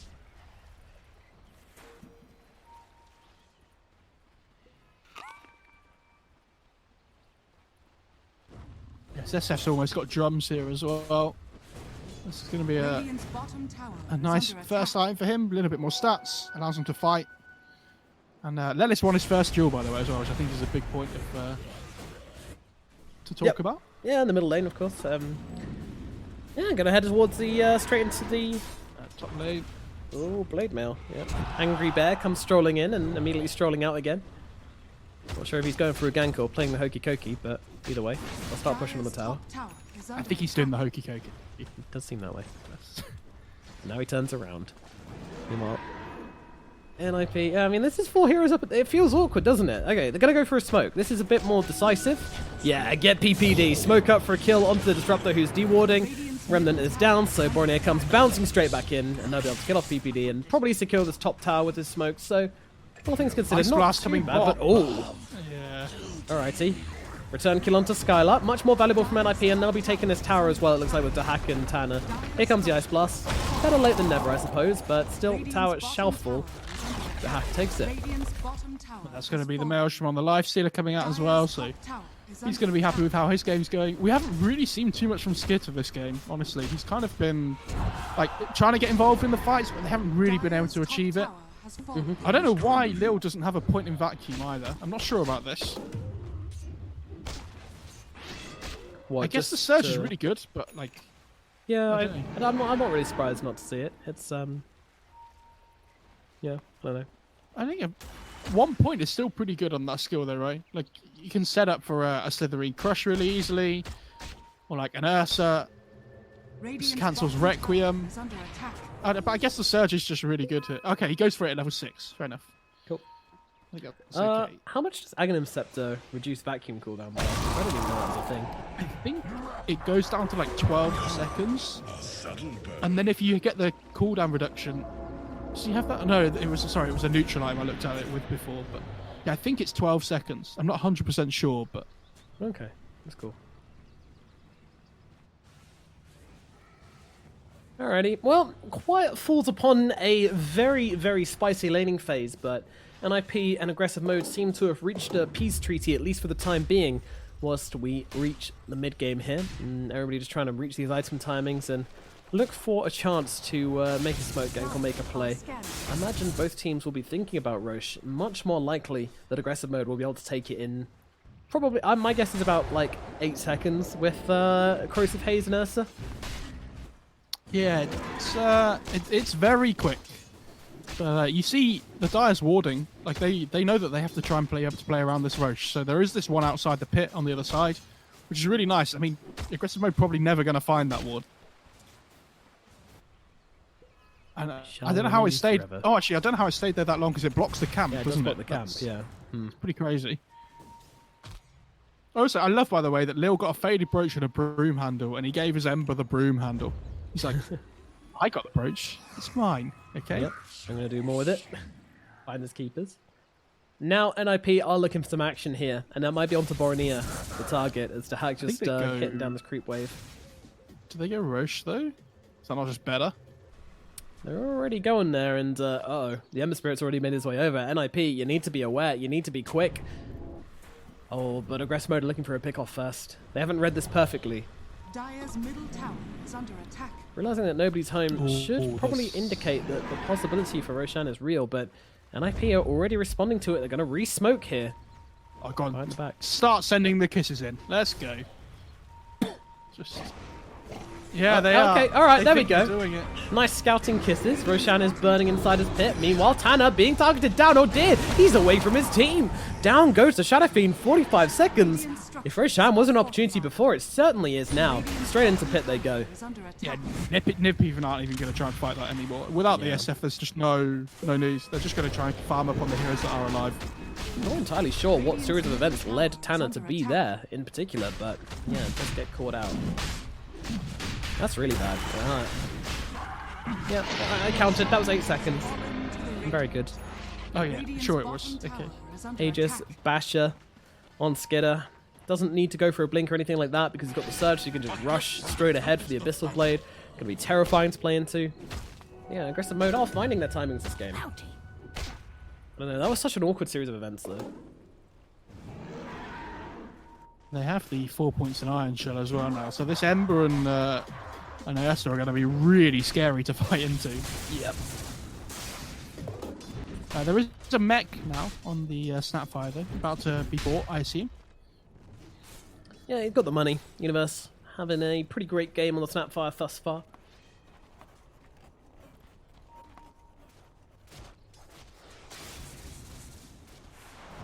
I mean, there is still like there is a still small net worth advantage for Nip, but Yeah, until this surprised by SF, that. I don't think it's really there. Dire's I think top aggressive tower mode should be really trying to make more plays on the map. But look at Peter's warding again. Ah, good. Like they saw them coming bot. Yeah. But this is what I mean. Like this is the same in game one. All this deep warding just means that they see this Airstone Darkseid coming across and they're like, okay, everybody get out bot. And they're not utilizing this Aegis on aggressive mode the way they Dire's want top to. tower is under attack.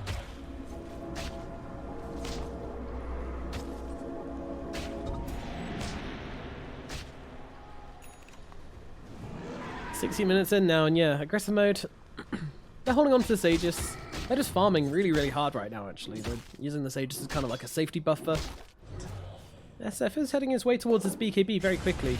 We've seen this a bunch from Shadow Fiends lately, just going straight for the BKB after drums or something, or sometimes even bare BKB. It's pretty insane. Spartan just throwing down all these Ice Blasts willy-nilly. What's Barnier going for? Is he going for the crits build? Ooh, no, he's going for Mjolnir. Okay. Dire's Like, middle crits is tower just straight Oh, up.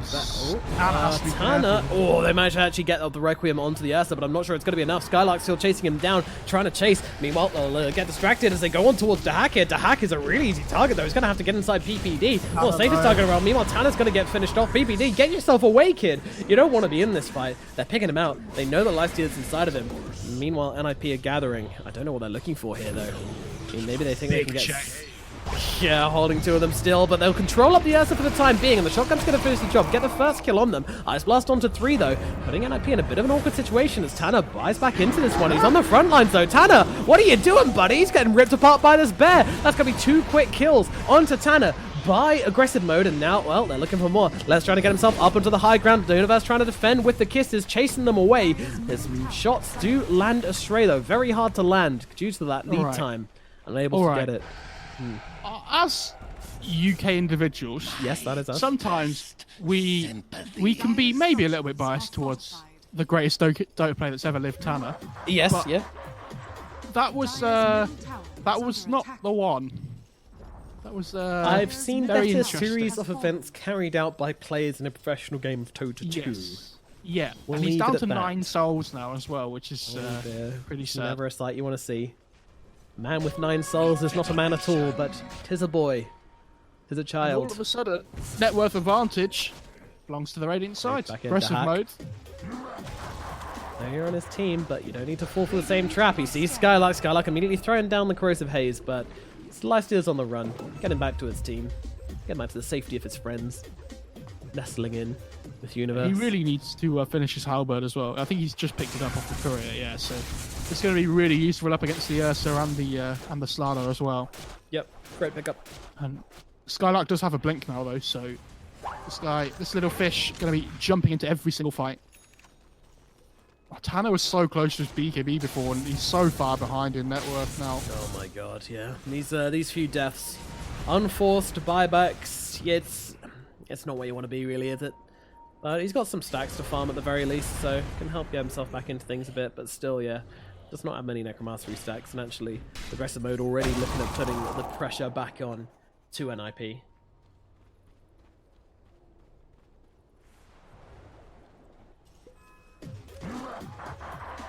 Another thing about this Heaven's Halberd as well from Lifesteal is that it combos really nicely with the level 20 talent of Evasion. It's a long way off, and I'm sure we'll probably have an MKB at least on the Ursa by then, but definitely something to look towards.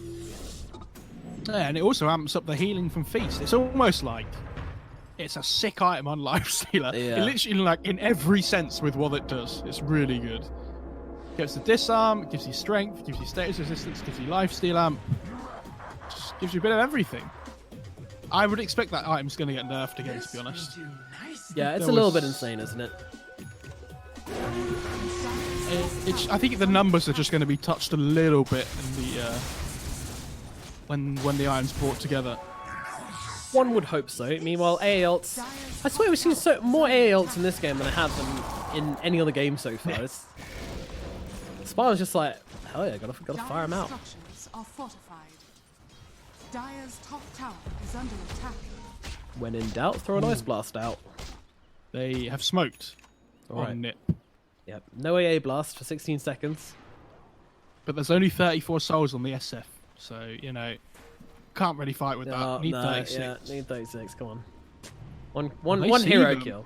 Yeah, they're ready for this. They're going to jump on Skylark, or are they? Lelis, slow engagement here. They're going to find the Ancient Apparition, but Skylark immediately coming in and saving the day, but never mind. Won't be able to save the day against the kisses from Mortimer.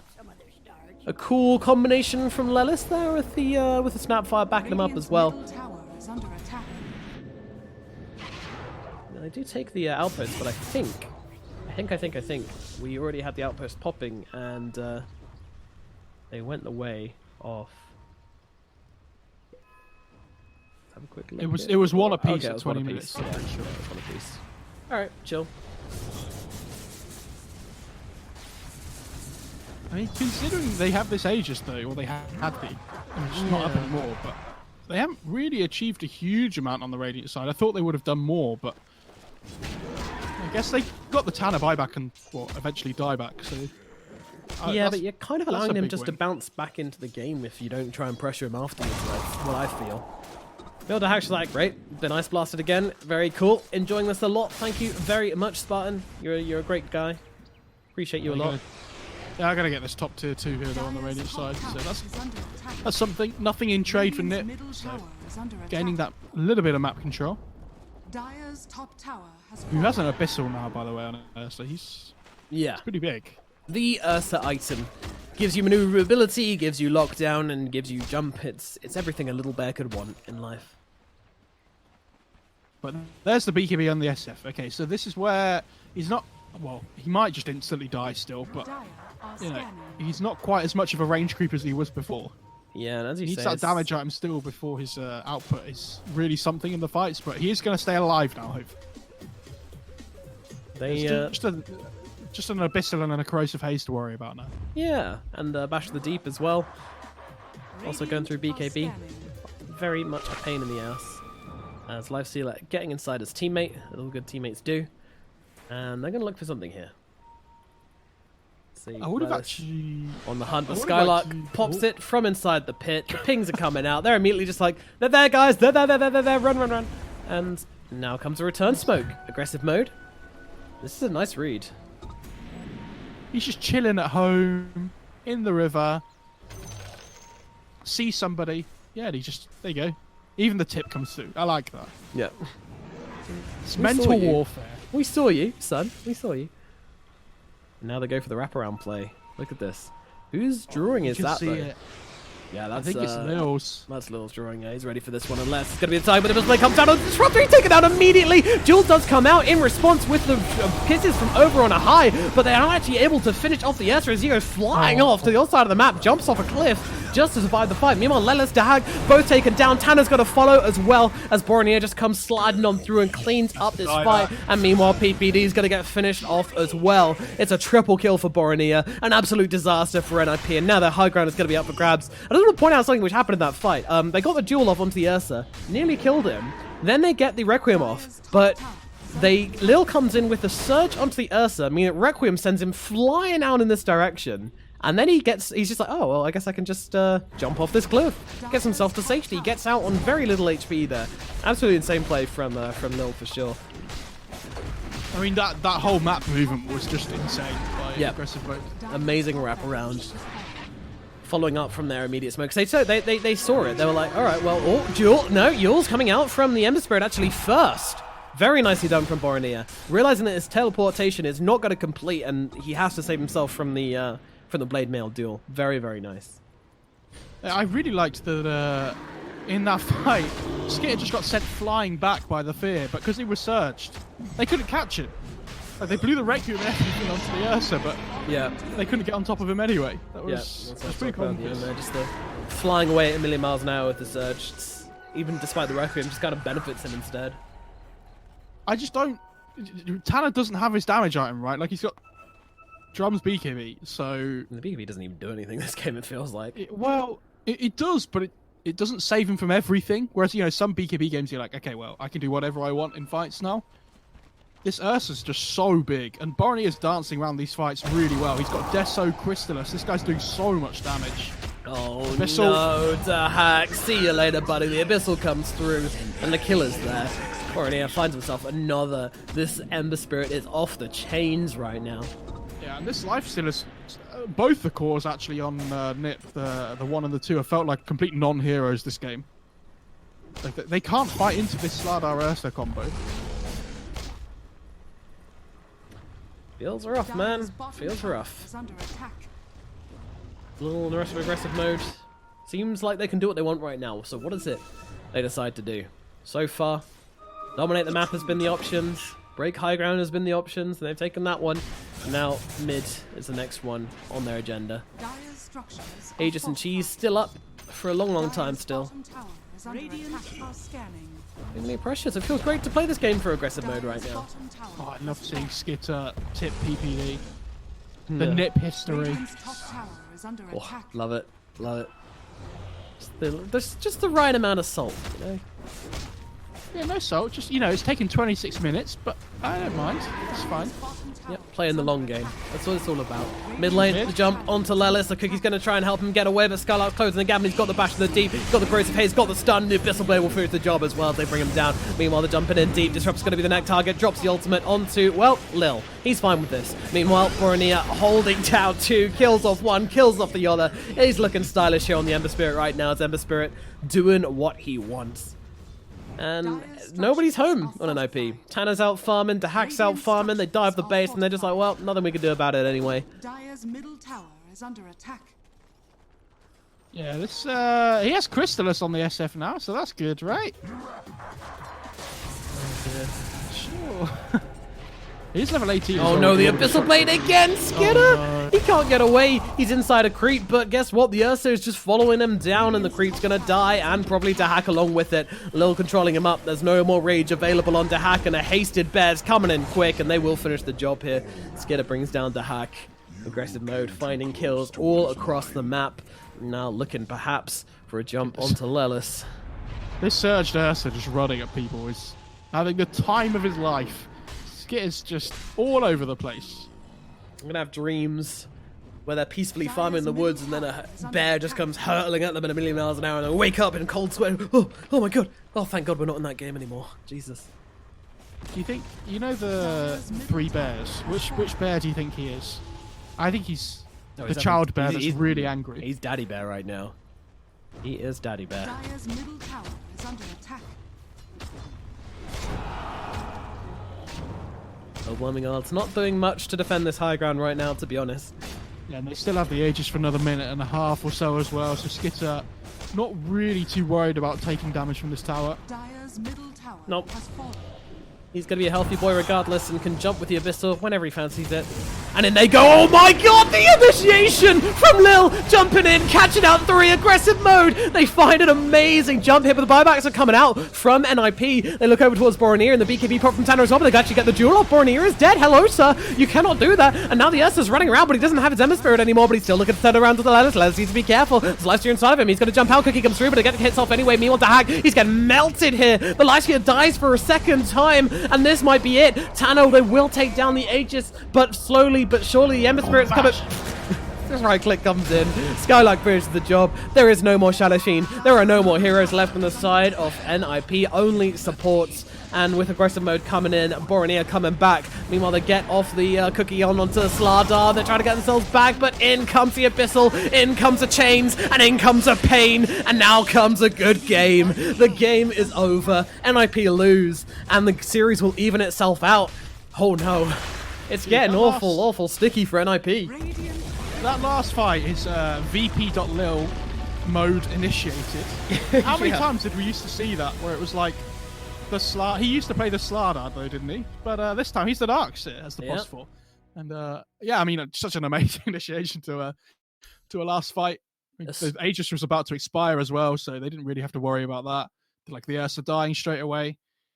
I mean, sick performance from aggressive mode overall. They read the map a lot better this game. And yeah, really felt like they came alive in this one. A stylish end to a stylish game for aggressive mode here as they managed to draw the series out against Ninjas in Pajamas, which is going to make it to a third game. And now NIP, this is a true test for this team. Their backs are against the wall, 1 loss, and they could be done today. Only 1 game away from being knocked out from this tournament. Aggressive mode, they must be feeling good about themselves. They have the momentum coming into game 3. What are you expecting to come out of this final game? a Slardar ban. That's my main worry. Please. I have no idea how this hero keeps getting through, like in half the games that we cast, because it's absolutely bonkers, and it just enables so many heroes. Yeah, this Surge, the Corrosive Haze, and then just throw in Skitter in the front lines. Boromir, like, everyone's too worried about the bear charging at them at 1,000,000 miles an hour with Corrosive Haze on top of the enemies searching as for as well. You know, Skitter's just too damn scary in the front lines, and Boromir is just like, hey, no one's thinking about me. No one remembers Boromir. I can just get away with whatever I want in this game, and they certainly did. Aggressive mode with a stylish end to this game, and that's going to bring it over to a game 3. NIP, as I said, this pressure is on them now. If you want to be proven as a major team, then you must remain calm and take a cool, decisive victory in this third game right now, because aggressive mode are breathing down their necks. Lil, of course, a fragrant character in the team, and Skitter, a previous ex-teammate of PPD as well, so the pressure really is on, and emotions are certainly going to be running high for game number 3 in aggressive mode versus Ninjas in Pajamas coming up next. My name is Nomad, he's Mifara, and we'll see you very shortly for the next game.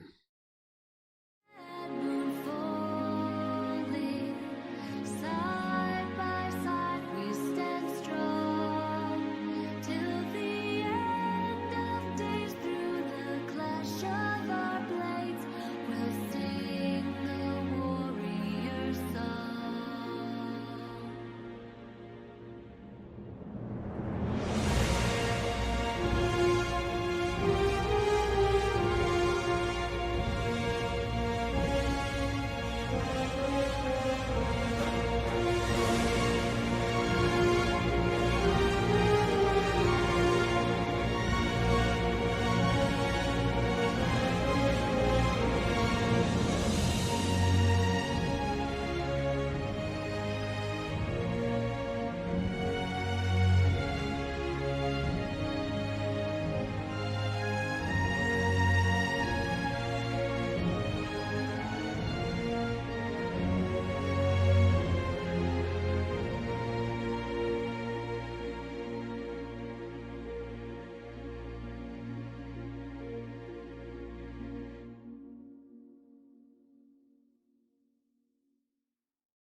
Hello and welcome finally to the Tug of War Mad Moon final best of 3 of the day. It is ninjas in pajamas versus aggressive mode as they battle it out to be the second team eliminated from the tournament. Well, preferably not to be the second team eliminated from the tournament. And it all comes down to one final game. My name is Nomad. Joining me is Mo Farah. And we're going to start things off with a Slardar pick from NIP. And they've won. Good job. Good job, NIP. You did it. You won the game. You picked the hero and you won the game. Do you remember last time I said they had the choice of Snapfire and Slardar, and they went with the Snapfire? Yeah. Well, this time they went for the Slardar, and I feel like that's probably the correct decision. Yeah, I think you might be right there. Slardar going to come out with the first pick from NIP, and aggressive mode got to answer it. Now, they've got options. They've got the Snapfire, of course. What else is going to be hovering around there? Let's see. Everyone is banning out the Batrider. No one wants to play that hero. I also think that ninjas have banned it every time this series, though, just because like Lil really likes that hero, Skylark really likes it as well, so it makes sense. NIP love it as well, though. It's a little bit surprising to get it through, but yeah, aggressive mode going to go straight back in for the Darkseer and the Disruptor. All right, good combo.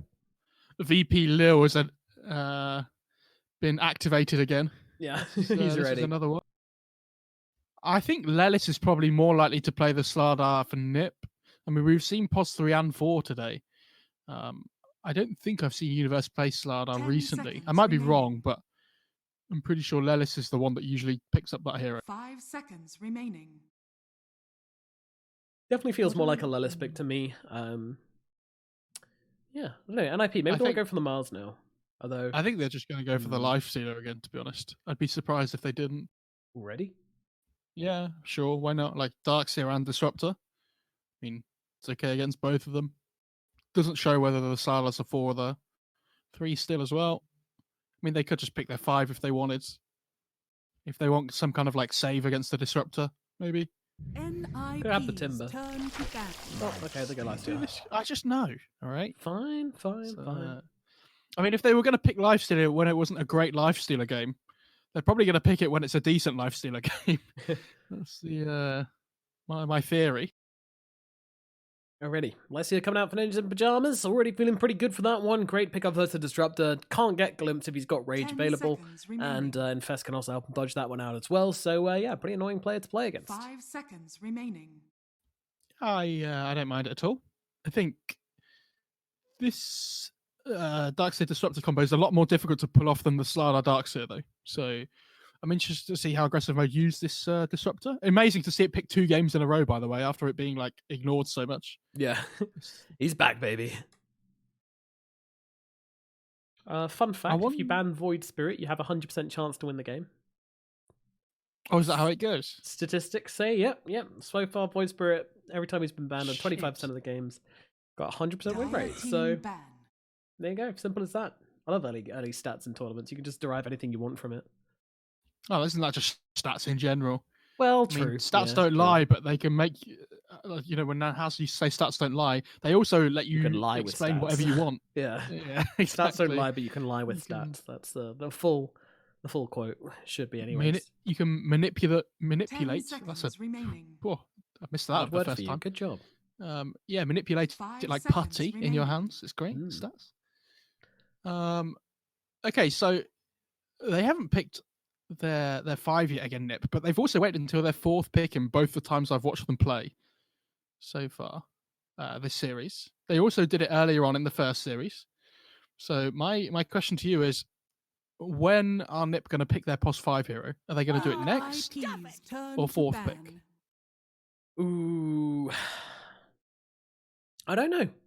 I think it entirely depends on. Honestly, I think they take the bans into account and they're following aggressive mode anyway. So yeah. And my next question is: are they going to pick Nature's Prophet? Oh God, please no. No, it was really good in that one game 10 actually. seconds remaining. Really good in game 1. Yeah. Dire team ban. I guess they might want to just take the fight though this time. So they pick some kind of different POS 5 that isn't really as much about split pushing and opening up the map. Oh, they banned Void Spirit. They've won. Okay, there you go. Oh, okay, there you go. NIP. Yeah, they've got Called it. Slardar and they banned Void Spirit, so that's an easy game. What's Slardar's win rate this tournament? Do you know? Oh, I've got the stats up on this page next to me. He has been 10 picked 4 seconds times remaining. and has won 100% of his games. Oh, good. Okay. So 5 seconds. I'm pretty sure we've remaining. casted all 4 of those games. Yeah, we've casted at least 3. Fairly sure 4 have been ours, but yeah. Questionable. Questionable. Yeah, definitely. So they have the next pick on aggressive mode. So I'm looking at this and thinking, okay, is Lil going to be playing the Darkster again this game? Because they could quite as easily put it on Skylark. We shall have to see. I would assume Lil probably wants to play something different, but I'm not 100% sold on that. They're also using. He'll play what he needs to play. Yeah. Yeah, I mean, both PPD and Lil did this. Well, Spartan actually is one drafting, but yeah, they spend a lot of time over this this ban right before they come into their pick because they want to make sure they know what they're picking and know what they're answering coming into this. So, Conker banned out. What does that mean? I'm looking at a TA possibility, but especially it's pretty good against the Slardar Lifestealer as well. Yep. Possibly an Ursa again. Works well with the Darkseer. 10 seconds remaining. I'm just trying to think of. I mean, Tanner is a very good 5 Kunkka player. seconds remaining. It's something that he's confident on. Mm-hmm. Sorry, what I meant to say was Tanner, the best UK player that's ever existed and best Dota player that's ever existed. Yeah, there you go. Yeah, Proper title, that's his please. full name. Yeah.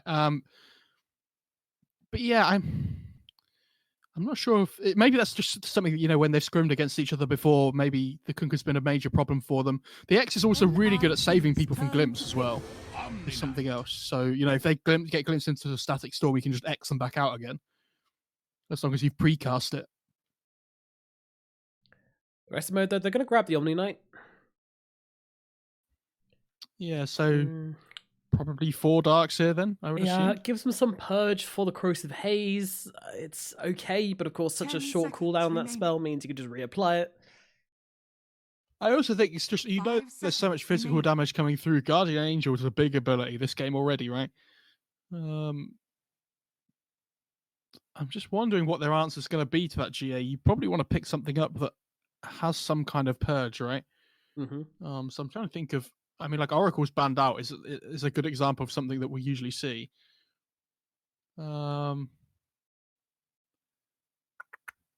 This is difficult. They might just pick Rubik here for Universe as well, though. Wouldn't be too surprising for me. Put Lelis on the Slardar as a 3.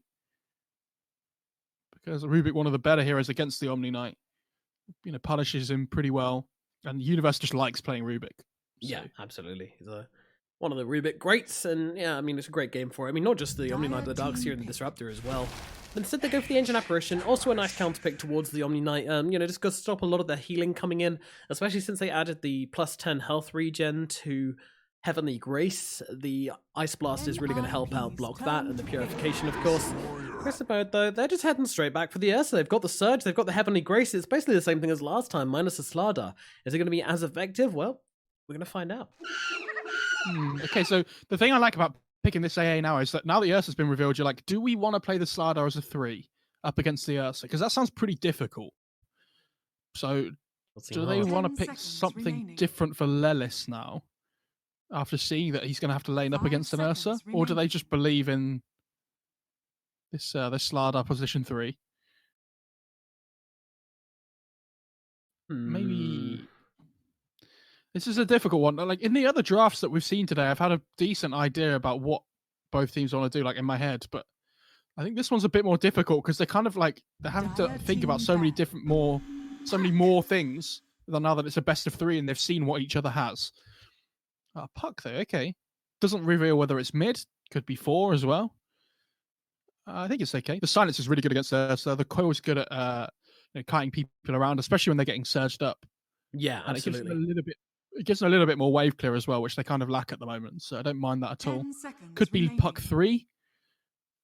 One of the heroes that lanes better up 5 against Ursa. seconds Has to be remaining. said. Yeah, NIP are going to have to decide, though, because it's them who's picking first. They don't get 10th pick this game. And considering how this drafting phase has gone, I think aggressive mode are in a pretty good position. I feel like they've kind of been leading the draft from the kind of second pick side, which is a little bit unusual, but definitely feels good. I think Nip won the draft because they picked Slardar. So True. That's- That's something I'm always concerned about. But this Ursa That's seems so really mine. scary. And they ban Void Spirit, more IPs importantly. turn to ban. Two 100% win rate pick and 100% win rate bans, Exactly. so you know the stats are really coming in IP's favor. They need a hero that can make sure they blow up the Omni Knight at the start of the fight, which is why there's something like the Storm is really good. I think they do lack a little bit of damage at the moment on ninjas. So I'm expecting to see a Puck 3 10 Slardar seconds 4, remaining. but they also lack a... How do they have okay 5 team fight with the seconds coil? remaining. It's not awful. I honestly think they might just end up going back for SF again. You know, this early BKB hero. I think, honestly, last game was... Tanner was doing okay, and then all of a sudden he died back just before he was about to get his BKB, and then it was like really difficult for them. Yeah, and that's his second poor Shadow Fiend IPs performance of the day turn as to well. I pick. mean, he struggled with it earlier Dire against team Enigma, pick. so let's see. They are going to go back for it. Third time lucky, I guess. Ninja Pajamas putting their boy wonder Tanner on the Shadow Fiend once again. I know my UK players, Nomad. Sure That's, do. You sure do. I might not be good at anything else, but that's the way. They are I think UK I've called his dokes. pick every time. It's pretty big. True. Okay, aggressive mode. remaining. Final pick of the draft. You've got number 10. You're laning against the Shadow Fiend. 5 What is it seconds going to remaining. be? How are you going to lane against this man? There's think not they much need you can do some- against the Shadow Fiend. They're going to pick the You Lina. may now select your I was going to say they only need something that's like stable in the laning stage and allows them to play tempo with the Ursa, like first Roche timing. But I think they also need something that scales a little bit as well. So the Lina's kind of like a little bit of both, which is nice. You have the instant initiation if you go Shadowblade as well against these heroes like the Lifestealer and the Puck, which I quite like. Lanes up okay against the SF as well, but I think I prefer Nip's draft this game. I think this Okay. SF Slardar combo looks pretty sick, and it is Puck offlane as well, so it's not even like that has a really good time here. I find it really, really difficult to bet against Slardar, and especially when he's comboed up with the Lifestealer as well. The hack seems to be very comfortable in this Lifestealer hero. It seems pretty good for NIP. Aggressive mode, meanwhile, I also like their draft as well, though. I mean, the Darkseer plus Ursa combo is disgusting. Throw in an Omni Knight for the Heavenly Grace as well. This Ursa's going to be running at them. I don't think they actually have enough to control up the Ursa on the front. You know what? I'm going to bet on aggressive mode. I think dare they you. like it. Yeah, I know. It's hard to bet against Tanner as well, you know, my own blood, but there we go. I do worry for Nip that they don't really have great ways of getting on top of the Lina at the start of the fights. And I think if the Lina survives the fights, you know, we saw Tanner play it once today already, where if you can get your damage off, you do like huge amounts. And the other thing is that I question whether they have enough catch on Nip, considering they're playing against this considering they're playing against this Darkseer with Surge. I think that skill is pretty bonkers. And it is going to be Lil playing the Darkseer again. Yep, he's going to be Prepare controlling for battle. up the game I on don't think he- his Darkseer once again. Did he die last game? I think he did once or twice, yeah. It I- wasn't a flawless game. I'm pretty sure he didn't die the whole game. Really? I seem to remember some team fights he got jumped upon, but maybe he survived. Okay. Anyway, the Hack and PPD making their way down to bottom. The Lifestealer and the Ancient Apparition. Pretty scary actually line. gone- I was going to say, he's gone all with Venom on the Omni Knight, which is interesting. Gone over Venom on the Lifestealer as well. They're just kind of smack each other. Yeah, that's clearly the play here. If you have an Orb of Venom and I have an Orb of Venom, then no one has an Orb of Venom. I love this. I love the luck. pre-game Good luck. tips. Good luck. Good luck. Tip. Good luck. I wish, Very I wish people positive. put a message underneath tips just to let them know what it means. Yeah, that'd be really good, wouldn't it? So, like, if I tip someone on the enemy team in a pub, I can be like, "Your dog," or something underneath. Be able to That's, assign you a know, emote to it. Yeah. I know which Facebook emoji I'd use. That's the. Facebook emoji. Jesus, can't use those words around here, folk. Oh God, sorry. It's a naughty The word. battle begins. PPD, Sorry. the Hack defending the bounty rune. It's just going to be 1-for-1. We know it's going to be 1-for-1. It's always 1-for-1 now. Meanwhile, middle lane, both heroes going in for the block. Lina versus Shadow Fiend should be an advantage for the Lina, but then, of course, Tanner can just head over towards the jungle. He's on the Radiant side as well, so very easy for him to just kind of control the lane, really, and farm. Doesn't really matter if he gets beaten in by Lina. I'm wondering. So we saw GH go 1-4-1 today on the Slardar, and then we saw I think other people have gone 1-1-4 when they play position 3. I'm interested to see if Universe does something different or whether he sticks to this max crush build again. Yeah, we've seen a lot of players vary it up with Bash of the Deep, but yeah, we'll see what they try to go for. Meanwhile, stun's coming out, trade's coming through, NIP off to a very violent start. I don't think Lelis can trade particularly well versus the Disruptor. Yeah, he's losing a lot of HP because he has 1 armor, right? Like, it's not a great amount to work with on the puck. Tag out, Chief. Universe, take the wheel. But yeah, it seems like Spartan's definitely going to be in control of this top lane on the Disruptor.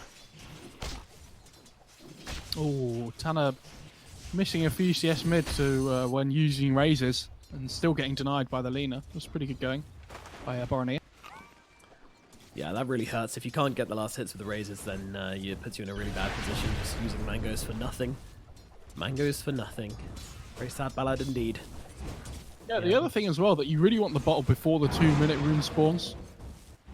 True. Lina has the null coming out, but as the SF, like, you want the regen, right? Yeah. Oh, we actually have first blood down in the bottom lane. They managed to get the kill out onto Skylark. The hack and PPD able to just run down the Omni Knight. Easy as that. The early point in open wounds is really good when you're comboing up with the AA. Yeah. Just for the slow into the cold feet, it does so much work. And I love that PPD's trying to... I think he's blocking this big camp here. No, maybe not. Okay. Right click. Oh, he's forward onto blocked by the Lil as ward. well. Okay. Oh, it is just about. Yeah. Haste.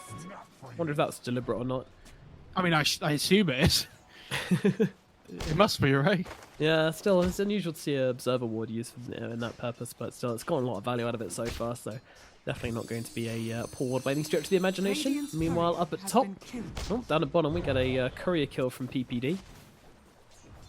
Not quite sure how that one happened. I think he just managed to snipe it maybe with a chilling touch, not too sure.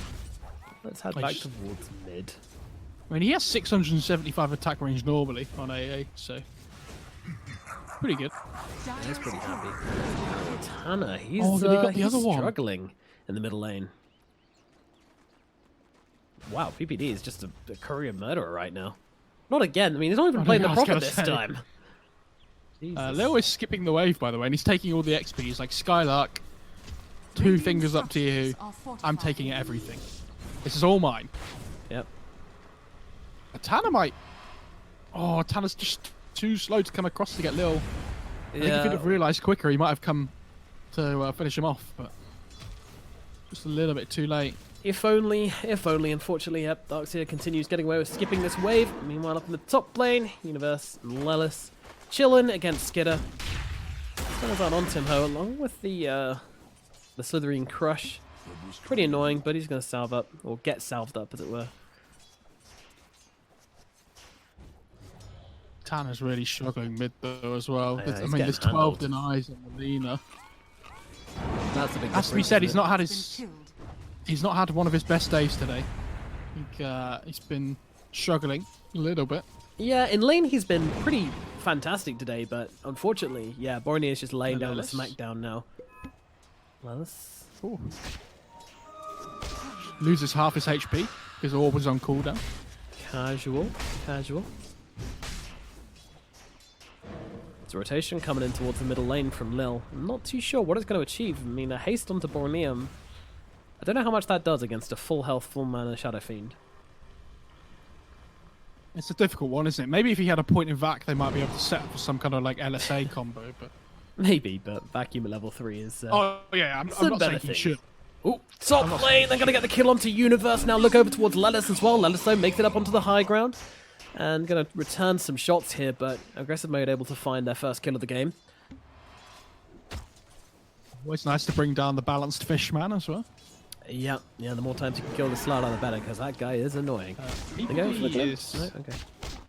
getting chased down a bit here, but he has boots actually. He's fine. Yeah, he can play with Lil all he wants. Meanwhile, the hack just laying into Skylark here. Wants to contest for the bounty rune, but will not be able to do so. Skylark's got the quicker fingers. Fortune.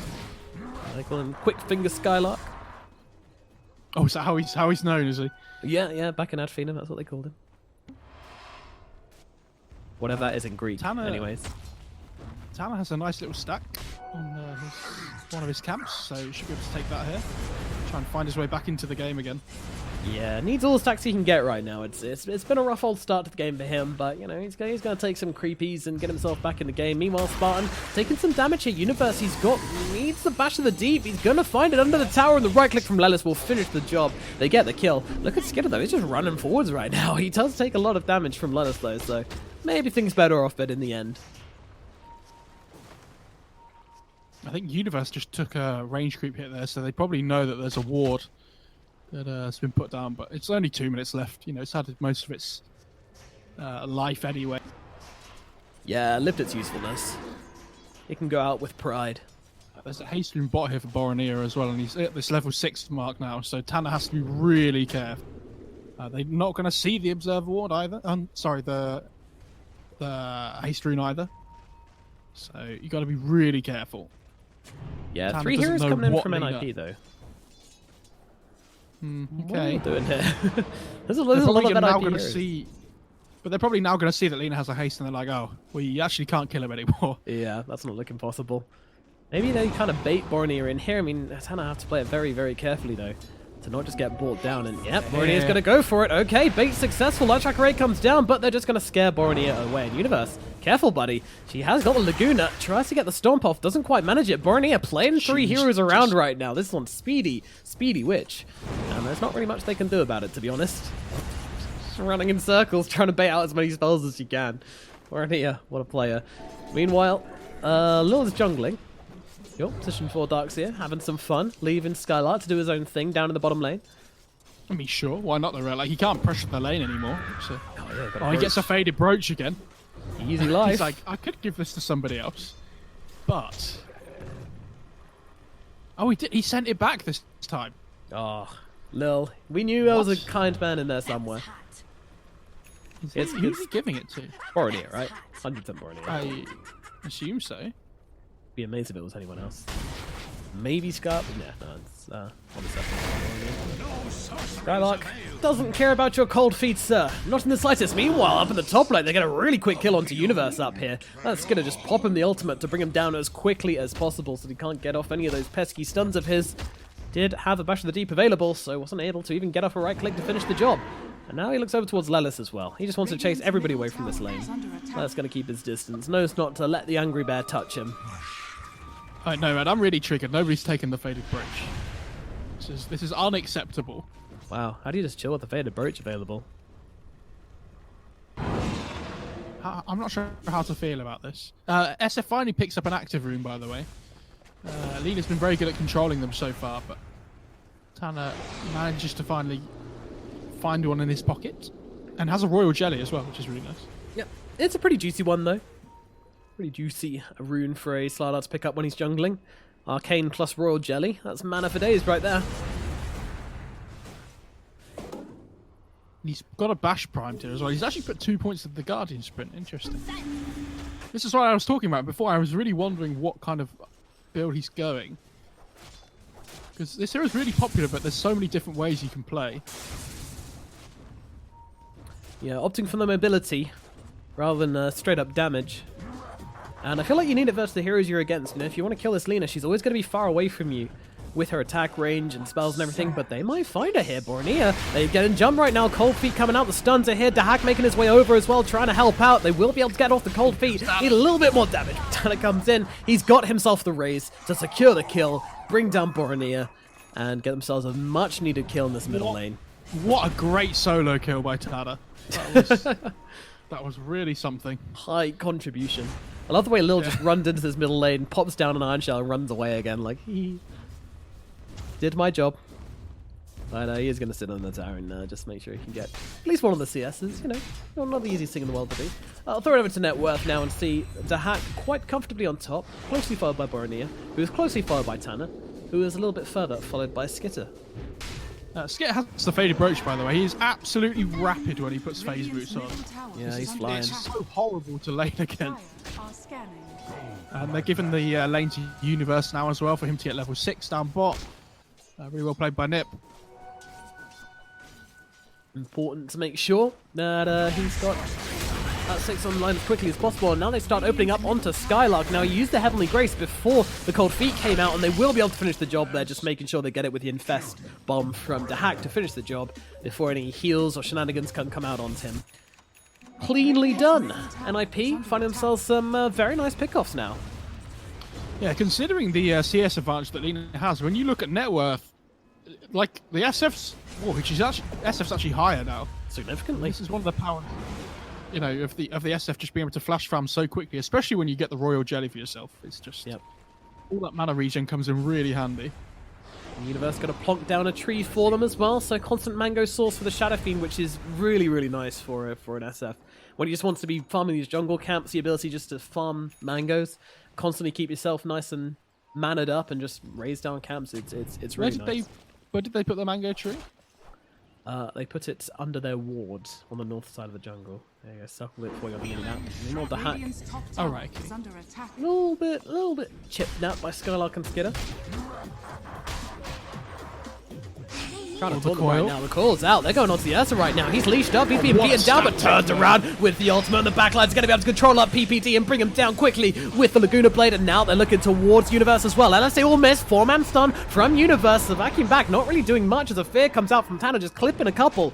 Aggressive mode, forced to back themselves away. And NIP only really losing their AA here. Not a bad trade at all for them, really. But it looks like they're probably going to lose the tower as well.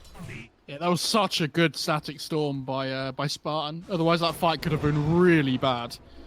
I mean, fantastic. Yeah, honestly, fantastic bit of play because that SF was, you know, just coming in ready to charge up the Requiem. They had Ice Blast available as well. There was all sorts. Absolutely. Who needs boots? Who needs any of that nonsense when you've got a magic wand and static storm? The hack trying to make the trade up at top, but he can't do that well. He can do a lot to the tower if no one comes and contests him, and it looks like for now he's being left alone, so they might just straight up trade this one. Meanwhile, Lil continues to jungle. The man wants money, and he's getting quite a lot. He's richer than Skylark, currently speaking.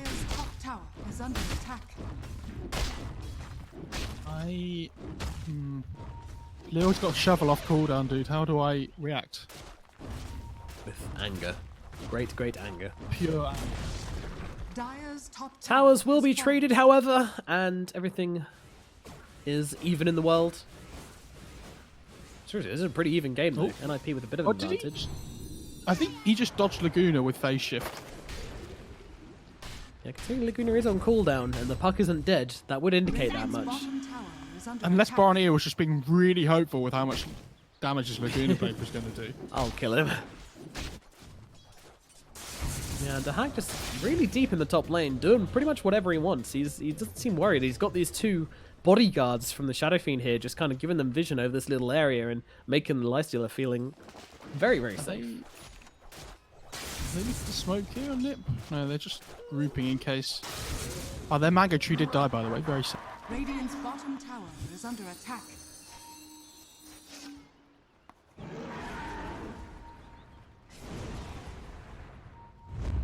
Now smoke up. Aggressive mode. Want to make something happen. They've got the Laguna Blade in 15 seconds and they're sick of the hack sitting on this lane, but I'm not sure how much they can actually do to him. Let's find out. Where's he going to go? It's the exact same movement at the same time. Nip just smoked and went bot as well to find Skitter, so let's see which carry is going to get out.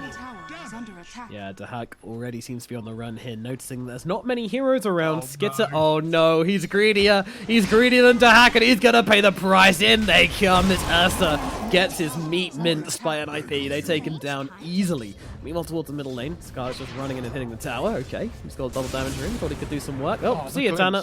Bye. I love the BM glimpses. They're always the best. Yep. He's like, well, got some farming camps now. Sorry, not my choice.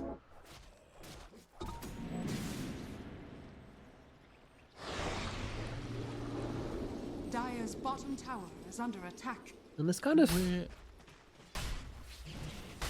Yeah, it's a bit of an awkward game, isn't it? Like, it's very slow tempo. Both teams are a little bit afraid to make some mistakes. Definitely feels like a game 3, doesn't it? It feels like a game 3 elimination match. Yes, absolutely. I mean, I think there's a Sanj coming out for the Lifesteal here as well. And all you guys coming over from the other stream, from the main stream, You know, you guys are used to your upper bracket games going on, winners bracket games, where they're fighting it out for positioning and entry into the early bracket.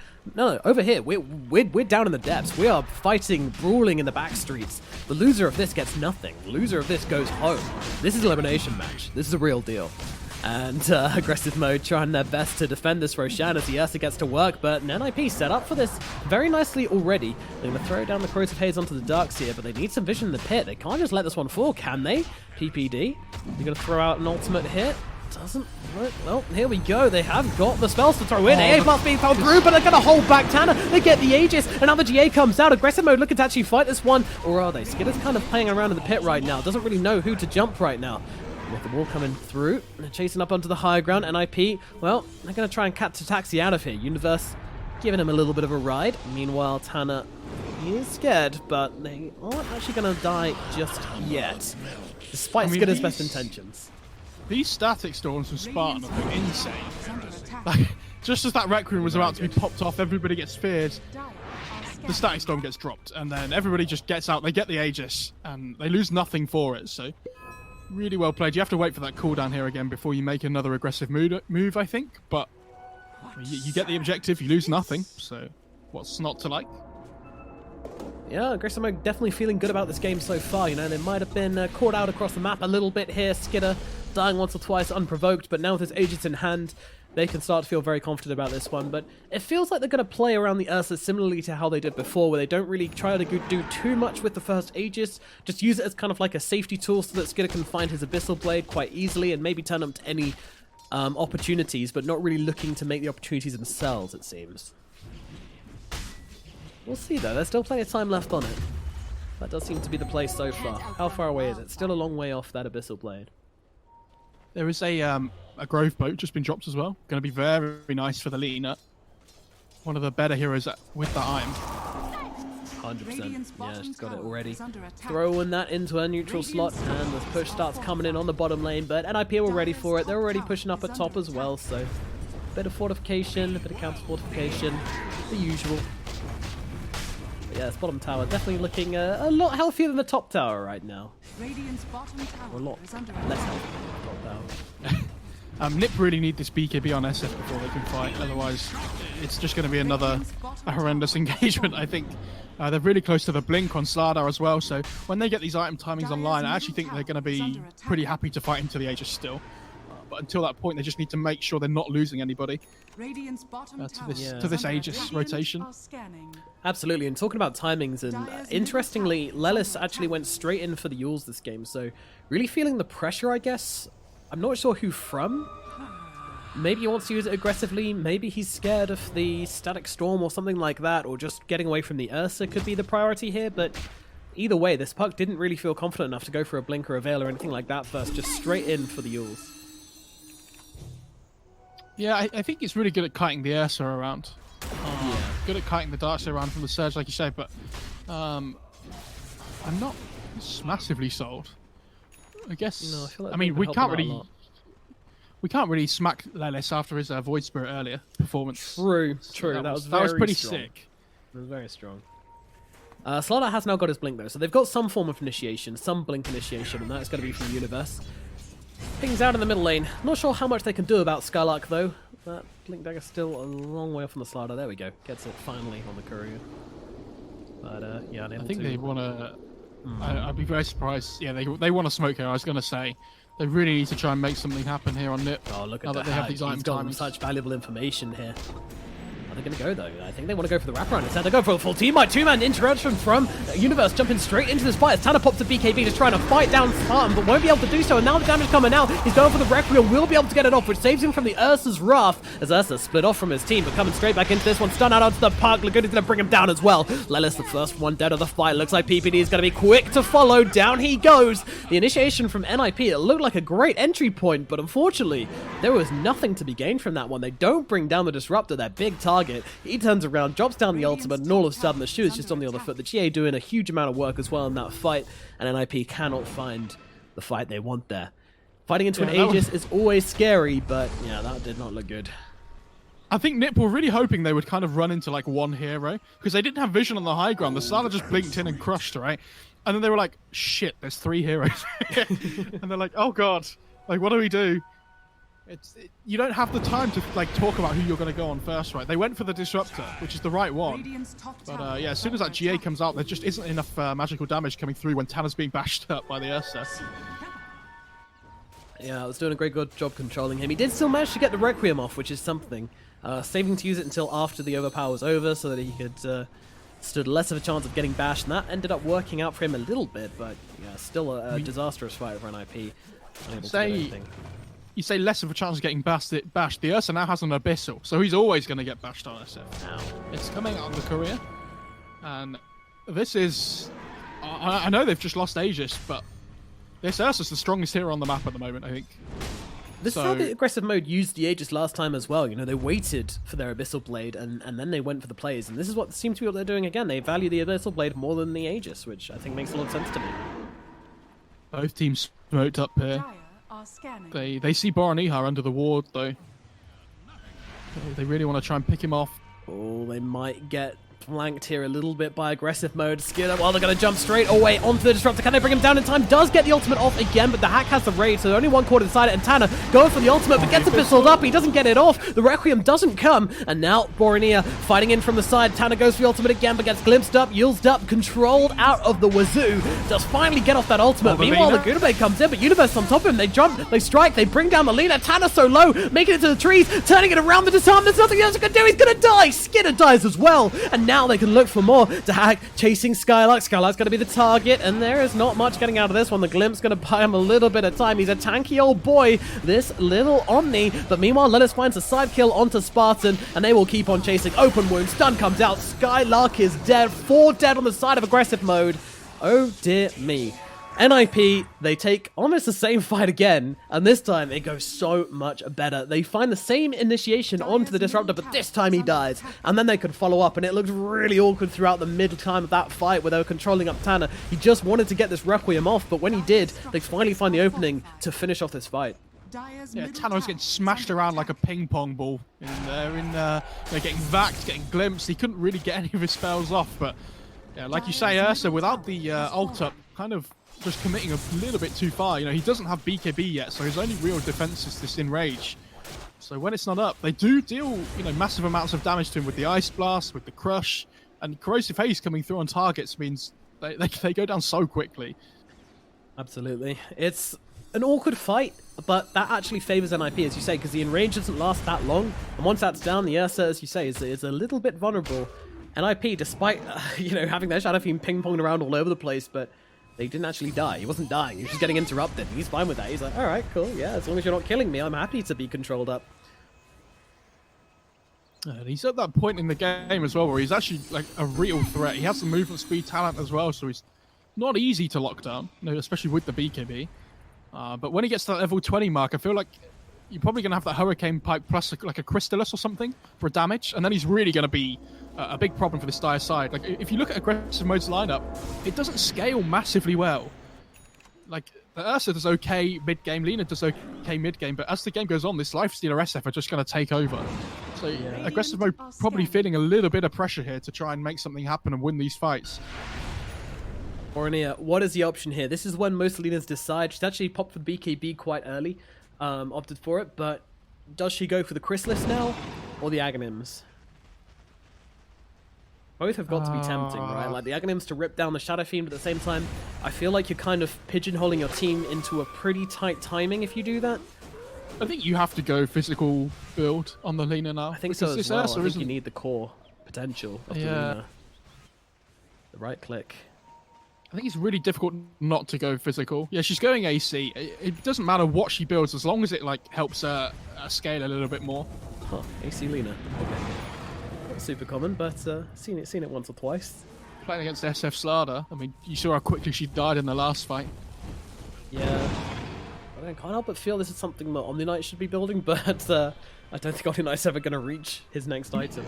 I mean, that's the problem. Omni Knight lost his GPM talent at level 10, right? So his farm that he gets in games is like so little this patch in comparison to last. They're going for something now, though.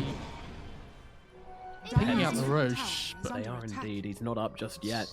Meanwhile, NIP smokes looking for the again. counterplay. Yep, these smoke on smokes. How many are we going to have? Universe coming forwards, finds the stun, finds the initiation disruptor. Can they bring him down? Well, not before he gets off that ultimate, but whatever. It doesn't do anything. And now they look towards Skidder. Skidder down to the low ground though, hasted up as well. Lelis trying to find him though, but they're going to jump on him, try and stop the coil with aggression. The disarmament out onto the Ursa. I mean, he can't really do anything. Tana going to pop the ultimate from the high ground. Meanwhile, the coil going to control up both the Ursa and the Darkseer. What can they really do? Well, they can turn and fight, but the GA coming out as well, keeping Skylark alive, but NIP corralling them into the trees. They'll bring down one. A TP out from Ursa, going to keep him safe, but it doesn't look like Skylark's going to be able to escape this one. It is going to be a second hero dead here, but they know they need to come and fight this Roshan. The buybacks are coming because they can't let Roche go. That was a quick buyback, but I also can't believe that fight went... I thought it was going to go much worse for aggressive mode than it did. The coil got dropped on the Ursa when he had Heavenly Grace on him, so it hardly lasted any time at all. I think if it had lasted any longer, Skitter would have been in real trouble. Yep. But yeah, I think Nip realised they can't fight without the like the BKB on the S-Steph, who has a DD bottled, by the way. Could be really big in the next engagement, especially because it's going to be around the Roche pit. It could make a huge impact. It doesn't look like NIP are trying to force the issue right now, though. They're hanging out a bit. Maybe they want to make it happen now, though. Universe. Stroll into the pit. Well, there you go. I wasn't expecting them to do something. Just waiting a little bit, biding their time. What do they see on the side? The ward though. Aggressive mode, yeah. See the low ground. They know this is happening. Skidder, he can jump over the cliff if he wants to. It'll be a bit of a crazy move, though. He is holding off. They really need to try and de-ward this before the fight starts. Yeah, they are going to get it. There you go.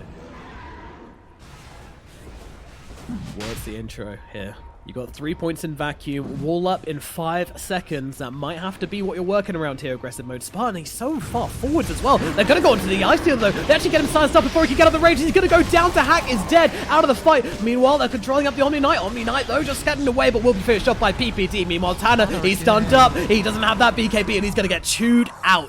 Now, well, aggressive mode, they take the second fight here. And, oh, hide. PPT, no! They see him. Goodbye, little ancient apparition. That was ambitious hiding place, to say the least. There's going to be a third kill heading the way of aggressive mode. Now, NIP, they don't have buyback on their Shadow Fiend. They don't have buyback on their Lifestealer. There's no real way for them to defend this Roshan attempt. This is going to go to aggressive mode again here. And this is now Aegis Cheese on your Ursa, who has this Abyssal Blade. Deary me. Yeah, it's really difficult for Nip because whoever gets gone on or jumped by this Ursa is basically dead every single fight because they have no defensive capability. Or they have like halberds and yules and stuff, but it's not really enough. Because as soon as that Abyssal comes off, there's loads of follow-up damage from the Lina as well. You know, they have the Darkseer Static Storm combo to worry about. And yeah, Tanner's really struggling to get his Requiem off in these fights because he pops BKB to use it, and all of a sudden the Abyssal comes through, for example. Or like he gets bashed or anything. Yep. Yeah, without the fear coming through, it feels like they lack a big part of their team fight. Like if they can get a coil into a Requiem off so it snaps the coil, you know, the fight set can be completely different. But well, guess what? Just what? Lelis has now got this Aghanims completed. This is going to make life way easier for NIP, and in fact, the Ursa, he hasn't quite finished his BKB yet, so, you know, this Ags is going to be pretty pain in his ass, and even when he's finished the BKB, you know, it's still going to be there. So, I don't know, I'm optimistic for NIP in the next fight, but at the same time, there's an Aegis on the enemy team, so I think it's going to be a long burn for NIP. They've got to try and survive this Aegis timing, not lose too much, whilst aggressive mode are taking control of this game. We'll see how much they can get done, but Little team definitely out for blood now. Alice? He's playing with fire, running into that area with no vision. Yep. Yeah, you say about the... what was it you were just talking about? The BKB on the Ursa. But the thing is, you have to remember, with the coil, they have the Heavenly Grace from Omni. So if he ever snaps the coil, they can just take it off straight away. It's something you used to see when people would pick Abaddon as like a counter as well to the puck, where they would have some kind of purge for the coil snap. Yeah, I'm a little bit worried for Nip that they're not playing these fights massively well. It has to be said.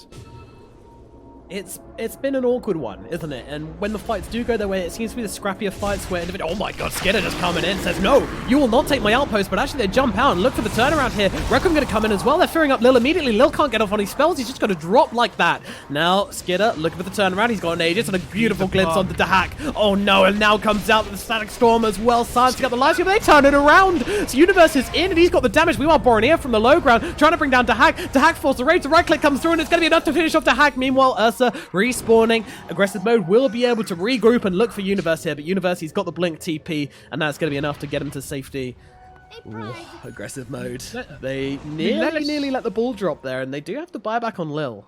Radiant's top tower. Lelis on this part just wasn't in the fight at all. Like, if he's there, the fight's completely different. I think so. He kind of... He's just doing his own, he was doing his own thing, farming up a little bit, not playing with his team. And again, it felt the same, that Nip were kind of hoping they would run into one person. And Aggressive Mode is just running around as 5 at the moment. And they're doing a really good job, has to be said. They did lose the Aegis though, so it's still a big win for Nip. But not as, much as I was expecting if the puck had been there. Radiant's top tower is under attack. It's still a close game. Certainly aggressive mode in the driving seat right now. I feel like they need to get a little bit more done whilst they have control, but once this Lifestealer is back, I wouldn't be surprised to see NIP taking another fight here. Ice Blast going to come through onto Boronier. There is no more Aegis. Do they have cheese? I don't think so. Doesn't look like it. Oh, he's actually going Daedalus, by the way, on the lane. He's just picked it up instead of that AC. Nice. I like that. I think there's going to be a bit of packing a punch here. And we saw how well that deals with a Lifestealer, Lifestealer doesn't like being kited. He likes being able to do what he wants in the team fights, but it's hard for him to find a target to consistently attack. And even if he does, if the Lina is right-clicking him, he's not going to be healing enough through the crits to be able to successfully frontline in these fights. And that's what a Lifestealer wants to do. Here comes Universe, though, smoked up. Hunting a little bit here. Yeah. I really like this from aggressive mode though. They realise that they're probably not quite as strong as they once were. Don't want to take a fight on NIP's terms. They want to take a fight on their own terms. I mean, aggressive mode know that they're making a play because this top lane wasn't being defended for a little while and it was like in their base. Yep. So they know that Nip are going to be out looking for something. Lil catching an orb. Wondering if any pings are going to come out on this middle lane. Yeah, there you go. Didn't take long. Tanner's like, the Great Waves usually die for no reason. No, they do not, Tanner. Astute observation. Both teams just holding the high ground, so wanting to make sure they have any kind of advantage they can get. This middle lane is really no man's land right now. No one wants to take a step in it. Such an even game. Really is. It's crazy, isn't it?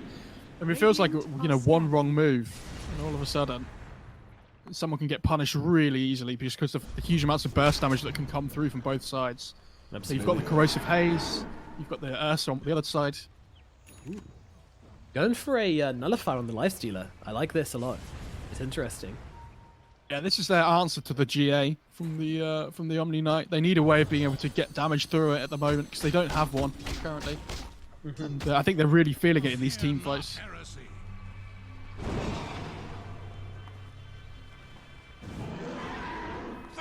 Real cat and mouse. Well, no, cat and cat. Both teams want to be hunting the other.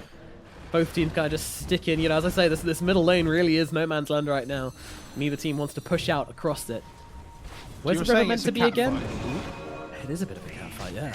Lil and PPD, how could it not be? That's very true, yeah. Skidder as well, ex-teammate of PPD. Important to remember, I think. How would he feel if he knocked out his old captain from this tournament? Oh, very true, yeah. That's definitely another tip coming in if he does. At least. Keep an eye out for it. We did have one earlier. Universe with his Invis rune, but still so scared to come forward for anything right now. And I think the next time we might see a fight is going to be when this Roshan spawns. Until then, we're just going to keep on walking in circles around each other.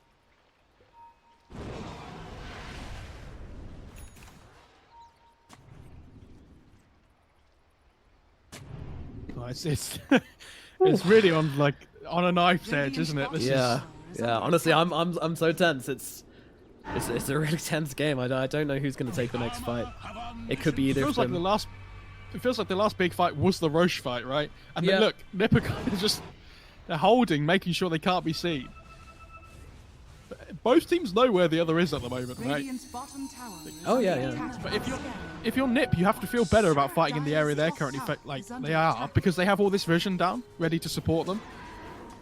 And it feels like they don't feel okay making these moves across the map unless they have smokes available. So without them, they just want to be a little bit more safe, play around the vision that they do have. We have no smokes. What do we do? But the thing is, one team's controlling Roche. Unless he's Skidder, he's actually using the haste and the Heavenly Grace to hold this high ground now. And they're pinging out, but they've probably got a Omni ward Knight. here. NIP, they're going to go in. They're going onto the Omni. Immediate Stomp coming out. In comes the Blast as well. Icebar's going to control up Skylark, bring him down. Immediate buyback from him. Laguna comes down to the Slardar. They will finish off that kill, but look at the damage come down onto Lil. He's going to drop, but Tanner gets ripped apart by an angry Bear and an angry Lina. They'll move on to PPD as well. 4 heroes still on the side of NIP. A buyback from the Slardar is not going to change that fact. And aggressive mode, they just do so much damage. NIP drop, but the buybacks are coming. They know what they need to do here. They need to find a way of being able to kite out this Ursa ult at the moment, because there's currently just no way they can deal with it when it's like he jumps on somebody with Abyssal and Enrage. They just die every single time. Yep. Like this time it was Tanner. And it was a very short respawn on Roshan as well. In fact, he is already up. NIP know about this. They have the Ice Vortex aggressive mode. I'm not sure if they've seen just yet, but they will certainly be aware very, very shortly. Skidder. I mean, look at this guy. It just does not get it. Look at this guy. He doesn't even have any grace on him. He's just running up into the high ground. Gets himself a free kill onto PPD. PPD just bought back. He's got no buyback to come into this one. He's their Roche Vision. He's their Ice Blast. He is so much of their team. They just have to accept this one and move on. And now we've got a Refresher Shard going the way of aggressive mode as well. I don't know how NIP recover from this. Spartan has a gem. And has he finished up his act? He's Oh, not got it no, queued he up. bought back. Okay. It's just been... I was going to say he had nothing queued up, so I thought it was coming out on a courier or something, but this is... Lelis. Oh, God. Lelis. Oh god, Lelis run. He's gonna make his way over to the trees, but oh, beautiful Static Storm coming out from Spartan, catching the puck, trousers down in the trees. We've all been there. TP out from the Lifestealer, gets him to safety, at the very Spartan's least. had a rough couple of games before this, I think, but in terms of his position and things, but he's been on the ball this game, it feels like. His spell usage has been really good this game. To give credit where it's due. Yeah, absolutely. And with the gem as well, and the Aegis, they're just going to completely take over the map now. I mean, Nip are going to be so scared to move out. Well, I guess it comes down to the high ground attempt. Radiant's Aggressive middle mode, tower is under they are attack. getting through their last tower right now. NIP still trying to push out, still trying to claim some of the map here, but I don't think they're going to have much time left outside of their base. The net is closing. Spartan puts this Obs Wars down in the base, which is instantly seen, but nobody from Nip can get anywhere near it to be able to click it down and destroy it. Like, Tanner's here, but oh god. I only thought they were going to go on him straight away there. And in they go, Abyssal Blade comes down onto the Shadow Fiend. Tanner, he's just gone! 85 seconds, he has got the buyback, but they might need to use it here. I'm not sure how long their base is going to be surviving otherwise. This is what I mean though, like you instantly show, and they just blow you up straight away. How do they stop this Ursa going on anybody? I don't know. I There's really do no- not know. This Abyssal Blade Ursa with the BKB Aegis as well. It's really, really scary for NIP. They are cowering under their tier 4s right now. Tanner The silent cannot afford to get assassin. caught out. The Silent Assassin in the Lina in the backline as well is doing so much damage. And there they go, high station 4. They need to get themselves. Ooh, Tanner gets himself away. They throw everything they've got on him. I think he actually Hurricane Piked a creep there to get himself to safety. He didn't want to use the turn rate. And in goes Les into the backline straight away, trying to find the jump, but Slardar's going to get silenced up. Meanwhile, the Hack on the front lines, trying to find the Lina, and they will kill him. They get the kill onto the Lina. He has buyback. Meanwhile, in comes a Fear. They get a second. Lil's going to go down as well. Now aggressive mode need to get out. They do have this Aegis, but they can't afford to die twice onto Skidder. But Lelis is on top of him. Has they got anything more? He's got an Abyssal onto the on the Ursa. Arcane Rune might help things out a little bit here. To Hack trying to close gap. He's going to turn it around. Hello, Puck. Why do I need to run from you when I can kill you? Lil comes in from the side as well. Two-man wall out from him. They actually looking like they might want to turn this one aggressive mode, trying to make some crazy old plays here. NIP have the fear of God in them right now as they get themselves back. They are just crawling back to their high ground. How dare you leave your base? Sorry, sir. It will be a 4-on-4. And followed by their own illusions. Mirrors of themselves. Haunted by their own decisions. Poetic, really. They will be forced back onto the high ground here. PPD at least going to go for an adventure and get some bounties at the very least. And they do have... They're going to go through this bot lane here and try and pick off whoever comes to deal with this wave. You've got to be really quick. Spartan has an axe here as well. The static's up in 10 seconds. The Lifestealer has buyback. It's not the biggest deal if he goes down here. He's going to come in with a return stun from Universe here. And with the disarm as well, Lifestealer's going to be okay for the time being. Tana has to be a little bit more careful though. He does not have the buyback. But with that quick assassination attempt failed, aggressive mode get themselves back. I was going to say it was a little bit impatient from Skitter just because the static storm was up in like 5 seconds when he went on the Lifestealer. But I mean, those kind of timings, you don't know if the Lifestealer is going to be sticking around that long, right? So you might as well go for it while you see him, I guess. All ones will rest. I find this Lifestealer Ursa interaction very interesting as well because, you know, back in the day, Ursa into Lifestealer was like, oh yeah, Ursa's dream really. You know, he can just control the Lifestealer really easily, but I don't know, with this Heaven's Halberd, it's doing so much work on Skitter. And with a Nullifier as well. Oh, Lelis? Lelis, no, he can't get caught out, but they're scared. They're scared to jump here, aggressive mode, and they jump forward. Lelis sees him, blinks himself over. PPD throws down the cold feet, gives himself away. Tana going for the ultimate here, but the Yules is out. Bad timing, but they go on the backline, so they find Spartan. Universe with a great jump, and now they look in towards Lil as well. Lil survives for the time being, but he's going to tear through Tana. He's going to get himself away, though, but they turn around, finish off one to Hag, super low as well. Burning in from the tree lines, just annihilating the NIP heroes right now. 2 heroes dead on each side, but one of them is the Lifestealer. That is a very, very big target from NIP, who is dead. He doesn't have buyback. He bought out the Nullifier, and that means, NIP, I don't know what they can do here. They're going to play safe. They're going to go for the Megas. Yeah. Aegis is running out. They don't want to give everything away here. It is the final match, possibly, for either team that lose here, but they do jump forward. They find themselves PPD. PPD's going to be an easy pickoff, and now Tana, where are you going? He's trying to meet up with Lelis here. Oh, Lelis is in the trees. Do they see him? Did he dig up? What? Okay, alright.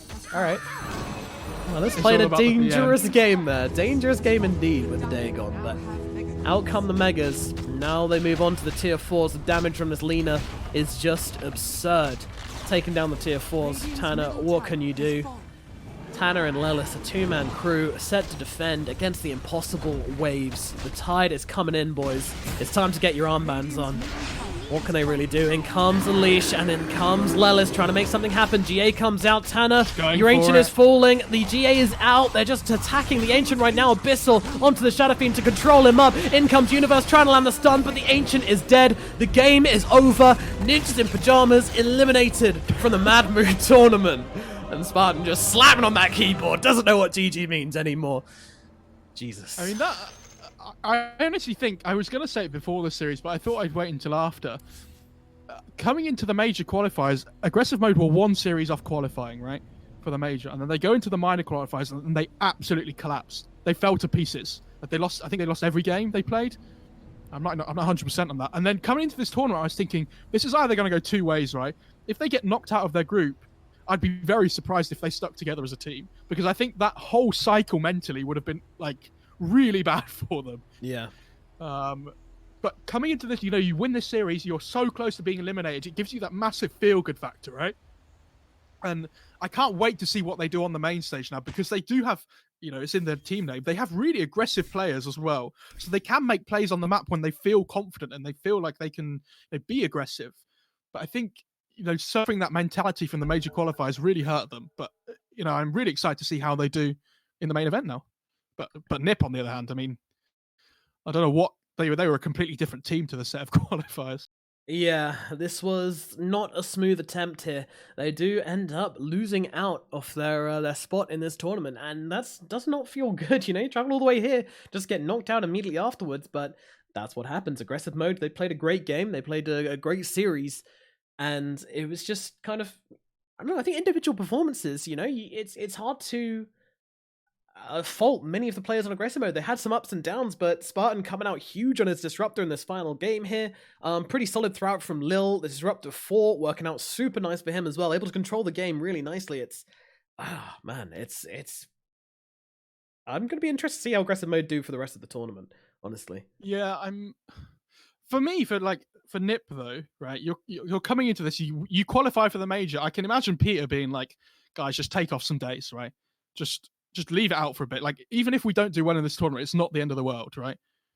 Like, you've got to feel good still that you get to the major. I don't know. Yeah. If you can keep that mentality up, then sure. I don't know if... I mean, you know, I'm sure there's a lot of scrimming and a lot of play dates coming into the qualifiers. Maybe this tournament was like, right, okay, we're going away in a few days. Relax, but at the same time... is that really going to be the mindset of a team at the I'm sure they're just going to be practicing as much as possible until then, but you might be right. It's very, very hard to know. I would be very surprised if they'd been playing a lot of games since they qualified for the major. Yeah. I think, but maybe they'd have been playing a little bit back and forth, but they've probably had a break afterwards.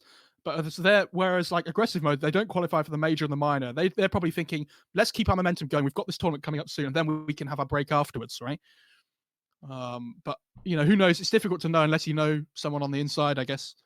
But you know, Nip, they're going to be out, but at least they have something else to look forward to. Yeah, true. They've got the majors to look forward to, and maybe, you know, aggressive mode, they were just like, right, this is our chance, this is our shot, you know, gotta make it happen. And they do, at the very least, get through the groups. This means that they are confirmed to reach the playoffs, so we'll see a little bit more of aggressive mode from here on out. But NIP, you know, they can go and enjoy Ukraine, watch the rest of the games, or maybe just take a flight home. Who really knows? But that's going to be it from the B stream. My name has been Nomad. He's been MoFire. If you enjoyed the cast, please do let us know and throw us a follow on Twitter. And it was an absolute pleasure joining you for this day of Best of Threes. We're going to let the main crew take it over on the main stream for the rest of the days now. This is it from the B stream, but I do hope you had a good time. We're going to say good night, and of course, congratulations to Aggressive Mode for making it through today, and commiserations to NIP and Infamous, the two teams eliminated here in today's matches. We're going to say goodbye. Thanks a ton for watching. See you next time.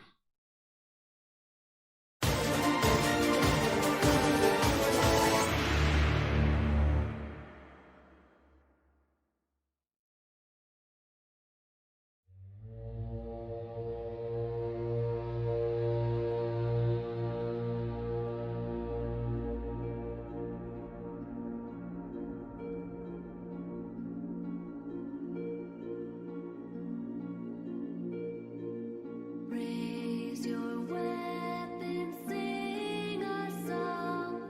War is here, we waited so long. Prepare, my brothers, battle will come.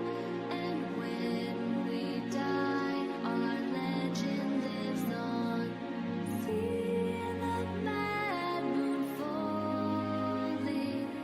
Side by side we stand strong till the end of days. Through the clash of our blades, we'll sing the warrior song.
Hello and welcome to the Tug of War Mad Moon Tournament, where we are getting started with the first of the group stage games. My name is Nomad, and joining me is my power here on the B stream as we get started with Nigma versus Ninjas in Pajamas in a best of 3 series to find out who's making it through to the upper side of this GSL groups and who's going to be knocking it down and possibly facing elimination versus the other team that loses in these best of 3 starter matches. There are 4 matches going on across all the streams, and of course you can catch all the fancy production of beautiful people over on the mainstream, but over here we are going to get into this one. Mo Farah, give us a rundown of both of these teams, because if you were somehow in a coma for the last couple of weeks, then you'll probably be like, well, this is going to be a stomp for Nigma. I can't see Ninjas in Pajamas standing a single chance, but actually, that's not the way things be, do it? No, not at all. We've had a bit of a shake-up. Oh no. No, I've got you way loud. There you go. Well, sorry for everybody's ears. We'll blame the production crew for that. Don't worry. Yeah, it's on them. So Ninjas in Pajamas, they had a really good showing in the qualifiers, it has to be said. And they made it through to the major, which is pretty crazy considering before all the qualifying started, everybody was saying how, there were 5 big teams that were vying for the 3 slots to the major. And NIP weren't even one of the top 5 that was supposed to be in contention. So they've done a fantastic job for themselves.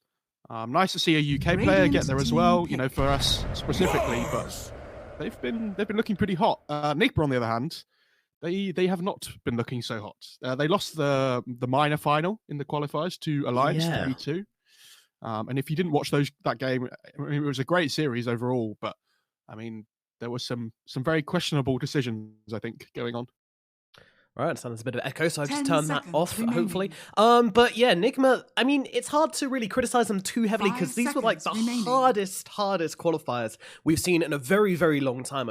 This was really like fiery qualifiers, both the minor and the major. We had Secret, we had Alliance, we had Liquid, we had OG, this was the hardest it's ever going to get. But at the same time, you do expect Nigma to qualify for these kinds of events, and the fact they didn't even get to the minor definitely leaves them in a bit of a shaky situation. But at the same time, I'm really hoping that we're going to see a woken up Nigma from right now, because I'm sure when they signed up to this this tournament, they said to themselves, all right, we are going to be going into this one, and we don't want to be focusing too much on this one because we've got the minor and major coming up, so we'll just go to Ukraine for the Mad Moon tournament, hang out.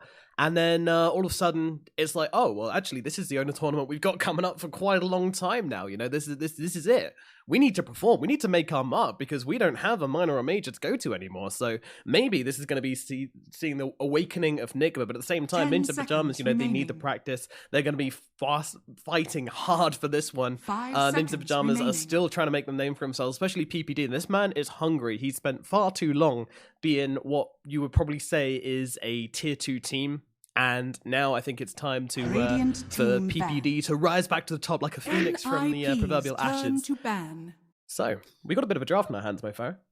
Yeah, so, Slada's been Nigma's go-to hero as like the opening, whenever they can get their hands on it. Yeah. Le Balanced Fishman has been ruining pubs everywhere, I think. Really strong hero at the moment. And then I like Ninja's return, though, in response. They go for this Nature's Prophet and the Mars. Nature's Prophet is something they can play anywhere through from position 3 to position 5. So they have 3 players on their team that can play it. It's a really good flex pick for them. They pick up the Mars as well, gives them some good team fight to work around. I know Lelis has been playing very well on that hero whenever I've seen him. So I like to see that. And that's a pretty early PL pick, though. Interesting. So, 5 seconds this PL pick, they haven't got anything massively that deals with it at the moment. Slada's decent in the lane against it. Any kind of melee hero doesn't enjoy laning up against the fish. But overall, you have the Dispel from the Doppelganger to get rid of Corrosive Haze. It gives you a win condition hero early on as well. I don't mind this too much. One of the better carry heroes going at the moment. Alrighty, so PL Nigma, they got a minute and a half to go. We've seen a ton of Chen from these guys as well, and I'm interested to see that they're not changing things up. They're sticking with what they know and love, basically, with the Chen. you know, they had 7 picks of it in this patch so far, out of, you know, I think about 11 games or so, 7 Chen picks. So it's got a 57% win rate ratio for them, so definitely not looking too bad there. But NIP's I turn think when you're to looking up, Face the picking up the void. Slardar though as well, having this hero that can bring the Slardar across the map to make these rotations with the Chen is really strong. Because like you bring this Slardar into another hero, so you have Slardar +1, and you know all of a sudden that person's probably dead that they're going to be ganking. It's all about, you know, gaining map control, being able to make plays, making moves across the map.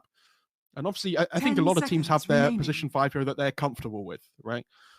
And Enigma's, I 5 would say, is, seconds you know, their remaining. go-to is definitely Chen. They seem really happy playing that at the moment, like you say. And the Void pick's interesting as well. So, you know, really good lockdown for the PL. We said they needed a way of dealing with it. But again, it's another hero that they've been pretty comfortable picking. So not seeing anything, you know, not seeing too much of a shake-up. yeah, That's the way of saying. Then it's not like, you know, Enigma are like, oh god, we didn't do too well. Now time to completely throw it out the window, start from fresh, you know, bring a completely new strategy to the board. No, this is Enigma we know and love, and yeah, they're going with the Void. I like the Void as an answer to the PL as well. Even though PL's got pretty high armor, it's still just something to lock him still and make sure you can get through his defensive quite easily. Interesting. I don't know. Is it interesting that we haven't seen the Void Spirit so far from either of these teams? I know Weeha's played it in the past, but I don't think I've seen anyone on Nip play it. I'm pretty sure. I think Void Spirit's kind of one of these heroes that people are still umming and ahhing a little bit about. I know in NA though, for example, they were loving it. They were like first picking it every single game. But They were playing in it EU 4 as well. Yeah, in EU it's a little bit more of a kind of, are we 100% sold on this hero yet? And that's kind of where it falls into a bubble with me as well. Yeah. Well, I can maybe spoil here because Tanner's had 21 games this patch so far on Void Spirit. His most played hero of the patch outside of private lobbies. So in Radiant pub games at team least, we know he's been practicing the hero. And Ninjas in Pajamas, they go for the Shadow Demon. Interesting pickup here. I mean, the Shadow Demon is really good as they NIP's saved against the turn Chrono back. and the Void. It's really good against the Slardar as well, being able to purge him off. You know, he's quite a hero that's reliant on his maneuverability. Same with the Darkseer as well, though, to be fair. Yeah. But when you have these two melee heroes in the Void and the Slardar that can make use of this Iron Shell, it kind of enables them a lot more early on Surge in as these well. team fights. Yeah. So, yeah, Surge as well. I mean, you have more AoE 10 damage as well, which is nice. seconds More this like Slardar Darkseer combo that we've seen from them before is also really 5 nice. seconds You have the vacuum remaining. into the crush. Mhm. You can vac into the Chrono as well, which is nice. Yep. I wonder which one's going to be the POS 4. I would assume it's Slardar POS 4 for GH, but I'm not going to assume anything. I don't think Yeah, at it's this dangerous point. to do so when you're casting Enigma games. Assume nothing and just assume that you're an idiot because compared to Kuro, we kind of are. Mars for NIP is a bit of an interesting one. I don't think we talked about that one so much, but they love this hero. It makes a lot of sense because Lelis seems to have a really nice time when he's playing Mars. They can flex it around a little bit if they want to as well. You know, I know Tanny plays it at mid, decent amount, maybe not so much in official games just yet, but it's definitely something which you Radiant shouldn't be team surprised to ban. see. So definitely keep an eye on this Mars pick, and don't be surprised if it ends up somewhere you're not expecting. But generally, this is Lelis's favorite. I mean, they've really highly valued this Mars pick for him, and it works well with the Prophet as well. Got the trees into the spear. You know, it's cute.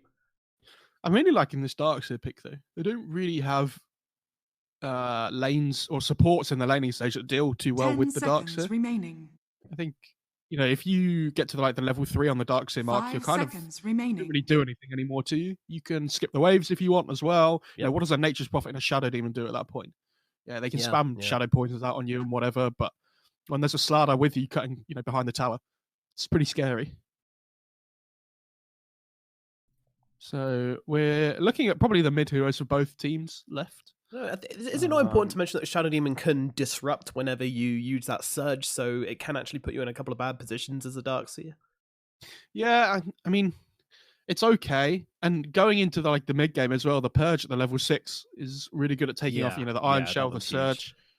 But the disruption's okay. I think he has to be careful though, because if he uses it aggressively early on, you know, the Darkseer Slardar can just turn around really quickly. You know, double Iron Shell. You got to be really Radiant careful. team True, that was going to NIP's swing turn both to ways. pick. And the final pick from Enigma is going to be the Leshrac coming out for them. Okay, well, going for the full purple strat here. Have to note that as well. But yeah, Leshrakt's going to be the final pick, offering them a lot of damage, which is something which I feel like their draft was lacking, but also has that physical edge as well with the Edict, which combos up really nicely with the Sladar's Corrosive Haze. You know, it's some cute little synergies here in this team. I like what Enigma's throwing down 10 here, and I think this seconds Leshrakt remaining. patches up the holes, especially in the early mid damage they were lacking in gank potential 5 previously with seconds this Void, remaining. which they now have. So I do really like this Enigma draft, actually, and it matches their logo perfectly. True. Maybe that's they're being forced to draft purple-blue heroes just to By their branding settle team. with the sponsors and Choose your hero. the Lesh that pick is really interesting for me because can you imagine like a Weehaw Lesh being surged in by Darkseer? It gets some really good wave clear God. as well, which they're kind of lacking a little bit of. Yeah. And when you have this Chen hero that wants to be pulling like the Slardar, the Void around to make plays, you kind of want them to make sure the lanes are being shoved in so that they can't. So you're going to be off map more, if that makes sense. Yeah, Like if yeah. you quickly shove the lanes in, the Chen can kind of push through the jungle a little bit easier, pull these heroes through. But the Lina in return is an okay pick, I think. You want a hero that can blow up the Void really quickly before he can get the Time Walk off as well. Something that lanes up against the Lesh pretty well. Lesh doesn't really ever get on top of the Lina early on. So Tanner should have a relatively good time in the laning stage early on. 10 seconds. Yeah, they really, remaining. really needed the burst, I feel, because when you're playing against the Void, you already know that you have to 5 burst him down as seconds quickly as remaining. possible, and then you throw on Kuro's Chen on the back of this, you know he's going to be there with the mech and the Hand of God, healing him up, so you just need a ton of damage to just absolutely throw the whole kitchen sink at Miracle, and see if you can bring him down in time. And same with the Leshract, to be honest, you do not want this Disco Pony jumping around your team and just doing tons of damage and taking down those PL illusions as well. The PL Leshract matchup is a bit of a weird one, because they both have very kind of interesting timings which kind of counter each other. When the PL gets this diffusal, there are sometimes a few minutes where the Leshract hasn't had a great laning phase where he feels a little bit poopy on the map because he's just going to get his mana drained off by these illusions, and it's very frustrating, especially when that Manta comes out as well. But at the same time, often Leshract can have a good enough start to the game where he can get, these Bloodstones, the Yules is out, the Kaya's, out online, these efficient items to keep his mana pool up, to keep him a little bit tanky, and just make sure that he's not really getting all his damage drained by the hacks. So I think it kind of swings both ways, but overall I think it's a little bit Leshract favored, especially when you look at the timings. He can push down Dahak and put a lot of pressure onto him, right? Yeah, definitely. And I think you're going to be seeing that from Weehaw this game. You want to give Miracle a little bit more space on the Void to come online. I think Weehaw does have to be worried, though, about like a PPD rotation coming towards the mid lane. If you get a Sprout followed up by an LSA, Lina has the potential to thread a lot of damage to that Leshract. So let's see what PPD can do in terms of making rotations across the map. And I haven't seen too much Pos 4 Shadow Demon recently, so this is pretty cool. Lots of Doesn't blow up it? potential in terms of the laning stage with the Mars. Have a little Yeah, absolutely. humility, There's two-legged abomination. interesting Battle picks coming out right. from NIP. Well, that's going to be on the Mars here as well. As expected. Nothing crazy coming out from NIP just yet. No Void Spirit either, but we've got a different kind of Void, so I guess I'll settle for that. Yeah, it's interesting as well because Enigma in the qualifiers, whenever I seem to watch them, they were running tri-lanes a lot of the time as well. Kind of giving Mind Control a solo lane. I know it depends on whether he plays Darkseer or Omni Knight, but I think when you have the Slardar as the Pos 4 this game, you really want to be able to try and pressure the laning stage early on. Make sure PL doesn't have a good start. That kind of free farm at the start of the game. He's a big win condition hero here, and if you can shut him down, I kind of think he's the only major worry for you. Yeah. Unless this Lina goes, just completely pops off. Yeah, what do you think about the 30 Lina? Are we going to be seconds seeing to battle. classic kind of magical damage where she goes for like the Yules into Aghanim's, or we're expecting maybe picking up that value Chrysalis, which we've seen on so many mid laners recently? Yeah, I think when you're playing against a Void, it's really difficult to play like a single core lineup with any kind of carry. Because all of a sudden, your core gets chronoed up, they die, and you don't have any damage to back them up with the rest of your team. So I think Lina has to be looking at the potential to scale going into the mid to late game, making sure you go for that right-click damage. A lot of fighting going on for the runes right now, and it does look like Nigma are going to come out just about even here as NIP pick up 2, Nigma pick up 2 as well. But yeah, NIP really coming in and trying to contest these, but unsuccessfully so. PPD starting with the Blightstone as well. One of the best things about this Prophet position 5 is being able to be a little bit more greedy with your item build early on. And then when you hit level 2, you can TP back to base, come back into lane again with the teleportation spell. Yep, very obnoxious. He's going to get the clarity as well. Very nice mind control. Not feeling too good about that one as PPD just goes to town, right-clicking him down, whilst mind control tries to get over to that precious creep wave, but he's already taken a ton of damage here, so this isn't going to be a super profitable engagement for the Darkseer here, but he just wants to mess up these creeps as much as possible here. Yeah, puts the Iron Shell on the creep wave and just try and melt him down and go for a bit of a run whilst PPD continues laying into the guy. Meanwhile, in the middle lane, a little bit of interesting here. They managed to split the wave in two somehow, but yeah, I mean, it's probably going to see... Well, I imagine a little bit of advantage for Tanner, but then again, it is Weehaw. We know he's capable of pulling out some crazy things here. So Dire's top tower is under Dark attack. Season very deep though. He's getting currently blocked up by trees, but Yeah. comes over to rescue. Big Brother comes over. Get off my side.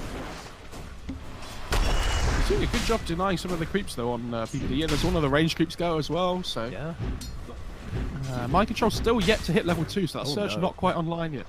PPD decides, what's his denies? We've got 4 denies out of that wave. Jesus. Yeah, look at Dire's the middle hack as tower well. is You know, under he's playing attack. the efficiency game. He sees that they're cutting the creep wave. Just pull this double wave that you've stacked up yourself to the big camp. Make sure you farm both of them. He's going to be really happy.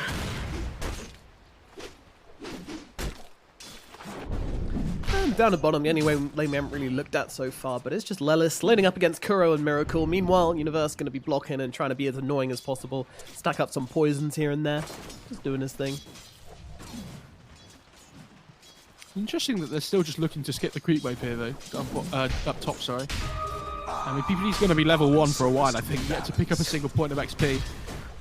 I mean, you're kind of making the trade-off, though, that this PL is getting absolute free reign of the game. This is something I mentioned before, that is this what you really want to be doing? Yeah, I'm not sure about that one, and PPD getting a ton of denies off here as well. It's just really good for NIP. Looks like he's struggling now with both the heroes coming in, and they're actually going for the kill right now under the tier 2 tower. Not too sure about this one, Dire's boys. top tower That tier is 2 under towers attack. certainly do hurt, and GH is figuring that one out the hard way as PPD just turns around and keeps on chasing them. You want a piece of me, boys? Come and get it. Yeah, and they're starting to pull ahead, you know, in the laning stage for Nip as well. Like, especially this mid lane, 7 denies on Tanner as well. He's had a great start to this lane. And, you know, there's not too much Nigma can do early on to change the way that this is going. Yeah. You know, maybe if the Sala came bot, but then what does he achieve, really? Ooh, PPD in some trouble. GH running him down. He's got the bash to the deep, and that's going to be a first blood coming through. Finally, they try to make something happen up here in the top lane and succeed. As Nigma will get a kill. Nice heads-up play from GH here. PPD, even though he's dead, he's still just trying to annoy this guy as much as possible. I love it when Salas do this as well, and they put the point in sprint at level 3. I think in some, you know, sometimes, especially when you're pos 3, you put the 2 points in the bash, but I think a value point in sprint early on is, like, really value. It's a lot of movement speed, a lot of chase potential early on in some of the lane matchups you can get. Do love those value points. Meanwhile, in the bottom lane, not much to be said about what's going on down here, to be honest. Lelis is just doing pretty damn well versus the Void, breaking even pretty much. It's interesting seeing the difference between the Shadow Demon as a support and Kuro on his Chen here, and he's going to have to search pretty hard for the sentry, but we'll find it. As expected. Yeah, I kind of want to watch for a little bit and see how they're playing this lane, but there's so much action going on up at top. It's hard to focus on this bottom lane for too Radiant's long. middle tower is under Tanner attack. gets a regen rune. Instantly, he realizes that he's won the 50-50 war of the active rune. Says that wasn't too bright. Bottles the regen rune. He's like, cool. This mid lane was already in my favor. I'm going to be loving life even more now. It's awesome. He is really going to town on Weehaw right now. And Weehaw's down 13-3 to the Lena's 22-12. It's not great as I'll trade stuns here. I mean, you have to remember for Weehaw, this guy has a regen rune bottled. So, like, Yeah. whatever harass you're trading off against Selena, it's probably not worth it. And he's had to pop the salve here as well. Come in, land the light strike array, light strike taking damage, does trade with the split earth, but as you say, this is by no means worth it. Hatana's going to pop that regen rune and continue laying down the pain on the middle lane. At least we will be able to cancel it out at the very least. Yeah, but then Now he's level level 6. 6 now, the less you can Radiant's fall. middle tower Like, is look at under Tanner, attack. Fortune. Look at where he's positioned. He knows that he can just push this Weehaw Lesh out the lane so hard. It's an interesting one, but now GH is coming in from behind, but PPD immediately TPing over, making sure that Tanner's okay. Not willing to let GH find a successful rotation here. And I mean, to be honest, there's something particularly underwhelming about a Slardar rotation, isn't there? Just kind of comes slithering into the lane, stuns him up, and we just like, yeah, I don't really help, I don't really have situation, really. But 7-4. Kuro's coming in as well. This could spell danger. Split Earth comes down. Tanner, he should get brought down here, surviving just a long time enough here for Universe to come in, but unfortunately the stun comes out. Tanner is dead. Enigma, they're hunting for more here. They want to bring down Universe. The stuns are coming out. The damage is there. They're going to find themselves a second. PPD still trying to fight up into this one, trying to find something out of this engagement, but there's nothing to find. Kuro gets a little bit low here, but NIP are going to lose 2 in the middle lane. A bit of an unsuccessful rotation in from Universe there. He did get off the disruption, but unfortunately got nothing done with it at all. Yeah, interesting as well. Hang on, is we are going to get the rune? No, he doesn't. Yeah, GH does see it though, so he can take it if needs be. Actually, look for a bit of aggression here. PPD gonna make it over to the DD, does find it, now gonna start laying in the hut. Oh, okay, Laguna Blade comes down. Good night, GH. That is one roasted fishy. Yeah, it's interesting though as well, because I thought Nip would be the ones looking to make the first move mid with the rotation, but I think Enigma quickly realised that Weeha wasn't having a great time mid, and they had to come and sort him out. Take a look at the CS of the 2 carries. Yeah, hold on 1 second. Mind Control's in some trouble down in the bottom lane as PPD rotating in with his DD, and with Poison step forward onto Mind Control, they'll be able to get themselves a Darkseer. Cheeky little kill down in the bottom lane, just making use of this double damage rune which PPD stole a little bit earlier on. Radiant's bottom Alright, tower is carries. under attack. Dahak. 61 and 7 compared to Miracle on 28 and 2. Oh god. Oh no. Oh dear. This is the life you choose when you decide to creep skip, unfortunately. And you don't block the big camp. I mean, maybe they did. There's a sentry down, so I don't know if that got dewarded or not. But yeah, this PL having complete free reign of the game so far. It's built very interesting though. This doesn't look like someone who's had a completely free game, does it? Going for the double bracer. This man expects to be in pain. Yeah, it's a bit weird, isn't it? I mean, when you're laning up against the Darkseer though, you've got the Lesh in the game as well. You want to tank up a little bit more than normal. Have a little bit more magic resistance, so I don't mind this too much. Kind of gives you those bridge items before you get the diffuser blade to fight, and then hopefully when he gets that diffuser blade, because he has this double bracer, it's going to mean he can, get involved with these fights early on. On to Dahak. GH dropping pretty low here though as PPD comes in. They're going to be able to surge him up, but Dahak just chasing on forward with the Phantom Rush. Looks like GH is going to survive for now. They'll turn their attention to Mind Control, but he's got too much health, and there is too much farm for Dahak to be cleaning up elsewhere. Down in the bot lane though, they got the arena down, followed it with the spear, used the Laguna Blade as well. And, yeah, Miracle just blew up. Was not close at all. 2 simultaneous fights on the map. Couldn't catch them both, but yeah, let's avoid going down. And just making Miracle's game even worse. What do you do now? They are diving to hack at this point. I mean, they realize they need this one, but meanwhile they trade kills in the middle lane, but Dahak on the run. Looks like he's just about going to survive this one. Action across the map right now though, as Wee drops in mid. He does get the kill onto Universe as he goes down though, but yeah, definitely not really worth it. That's just a rotation in from the Shadow Demon, just setting up with the... I mean, that was without Laguna Blade as well. I wasn't expecting them to make a rotation around the Lina because they just used the Laguna bot lane. But, I mean, the fact that Miracle's still level 5, is under attack. this PL is almost level 9. Like, it's really difficult for Enigma to make plays across the map at the moment. They don't have Chrono available, there's no Corrosive Haze either. Weeha's had a really difficult start to the laning stage as well, so they don't really have a core hero that they can play around at this point. So they're kind of just falling but further and further behind. Dire's top tower is under attack. Making a statement on Lelis right now, just chasing him down through the jungle, throwing in the stun and Radiant's running bottom away. tower Fair is enough, under he had a attack. spear the whole time anyway. It's going to be thrown down by GH. I mean, I kind of like what he's doing there, though. He's just kind of chasing Lelis out of this side of the map, He doesn't really care that they know he's got vision, because they're just saying, this is our area, We want to take over your jungle. And Lelis is actually in some trouble now. He's going to have to spear GH away, but Mind Control's still on top of him with this Iron Shell just ticking him away. Lelis, I think he might be out of options here. They're going to keep on chasing a TP coming in from Tanner. Lelis, though, running out of health, down to nothing. That's why he get off the Light Strike Array onto the Darkseer. Has the Laguna if he wants to throw it out. Universe is here as well, and he's going to use that constructed very nicely just to search them out. Light Strike Array to follow up as well. They've got the Laguna, don't need to use it though. Dragon Slayer's going to finish off the kill. GH goes down and NIP find yet another kill up there in the top lane. That said, it is only 5-5. That was a trade as well.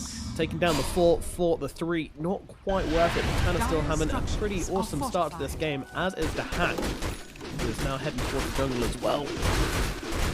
Go straight for the Asher. it feels like they're being a little bit more greedy on Nick. They're not making the plays necessarily. They're kind of reacting instead to what Nigma are doing. And it feels so good as a lead when you can get those kills without using them doing the plays. Has to be said. Yeah. Gonna be feeling real good. Yeah, still got that one in the piggy bank for later usage. Oh, Yeah, let's woke up though. Lelis and Universe. Yeah, they are on the hunt right now. And he uses the tome, just hits level 6 on the Shadow Demon. Dire's So middle tower is we under are attack. going to be... They're baiting this pretty hard as well. We thinks he's safe, but in they go. In comes Disruption. Have those stunned up Tanner, so the follow-up stun from him is not going to be there, but looks like Lelis will be able to do it. Hand of God going to keep We are a little bit alive. Meanwhile, Tanner going for the TPL, and PPD with the trees gonna save the day. Thank you, Captain. And now, well, it looks like the Shadow Demon's the one in trouble as he's got that corrosive phase onto him right now. Mind Control's going to run him down. Universe will drop. Meanwhile, Lelis, he's in some trouble as well. He's got to go as Nigma get themselves 2 return kills, and now the Chronosphere coming down onto Lina as well. Whereas the follow-up, do they need it? It looks like GH's going to come in flying over with the stun. They bring down Tanner. Nigma have found some pace here, but found themselves 3 huge kills in the middle lane. Some cute plays from NIP, but not enough to turn things in their favor. Still very Nigma favored, and yeah, we might have a +1 here as he's forced to use the jump, but gets himself to safety. GH though, they've seen another one, and PPD stepping too far forward. He's going to get taken down as well. NIP need to pull it together here. They are giving away way too much in this middle lane.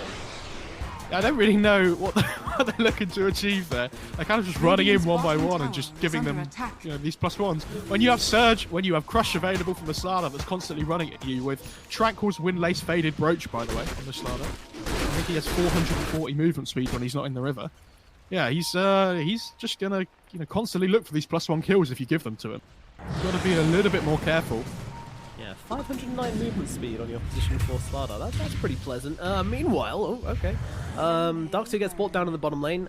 Deep dive from Tanner there as he's got those boots of travel to get those unexpected kills. A little bit of a turnaround, but goodness gracious, it's... In the jungle, they found Weeha. He's going to get daggered up to the side of the pit, and this left track, he's gone down once again. Cheer up. Even Fought my in the lessons jungle. are remembered. You can see why he's hanging out here. You know, they had the vision earlier on, and they have control of the outpost. You know, it seems like a good place to be, but unfortunately now they've got this ward down. NIP are really, really fighting hard to keep control of their own jungle right now, even though the PL's playing most of the bottom side of the map. Radiant's middle tower is under attack. So they don't want to give away anything Radiant unnecessarily. structures are fortified. I think this diffuser blade on the PL is going to mean that they're going to look to try and really make something happen here now they're on Nip. You see Tanner kind of rotating towards bot. PL's TPing to the outpost as well. So they might be able to just jump the void here. Yeah, they're trying for it, although he does have a time walk, and in the trees, they can't really get too hard for this one. A lot of TP points around here for Nigma as well, so a bit of an awkward one to try for it. Miracle actually queuing up with Battle Fury. Is under attack. This is an old school void. That's not something I've seen in a while. I mean, it's okay. It allows them to just push out waves quicker. Allows them to deal with the PL illusions a little bit better, I guess, but not something I would have expected. This is a surprise. I guess they just feel like the game's probably not going to be, finishing anytime soon. I think if they get into a bit of a spot of bother with their team fight, he might just have to go BKB next. Up against the Lina, up against the diffuser from the PL as well, but he really wants that item that allows him to scale a little bit more. And the Battle Fury definitely does that.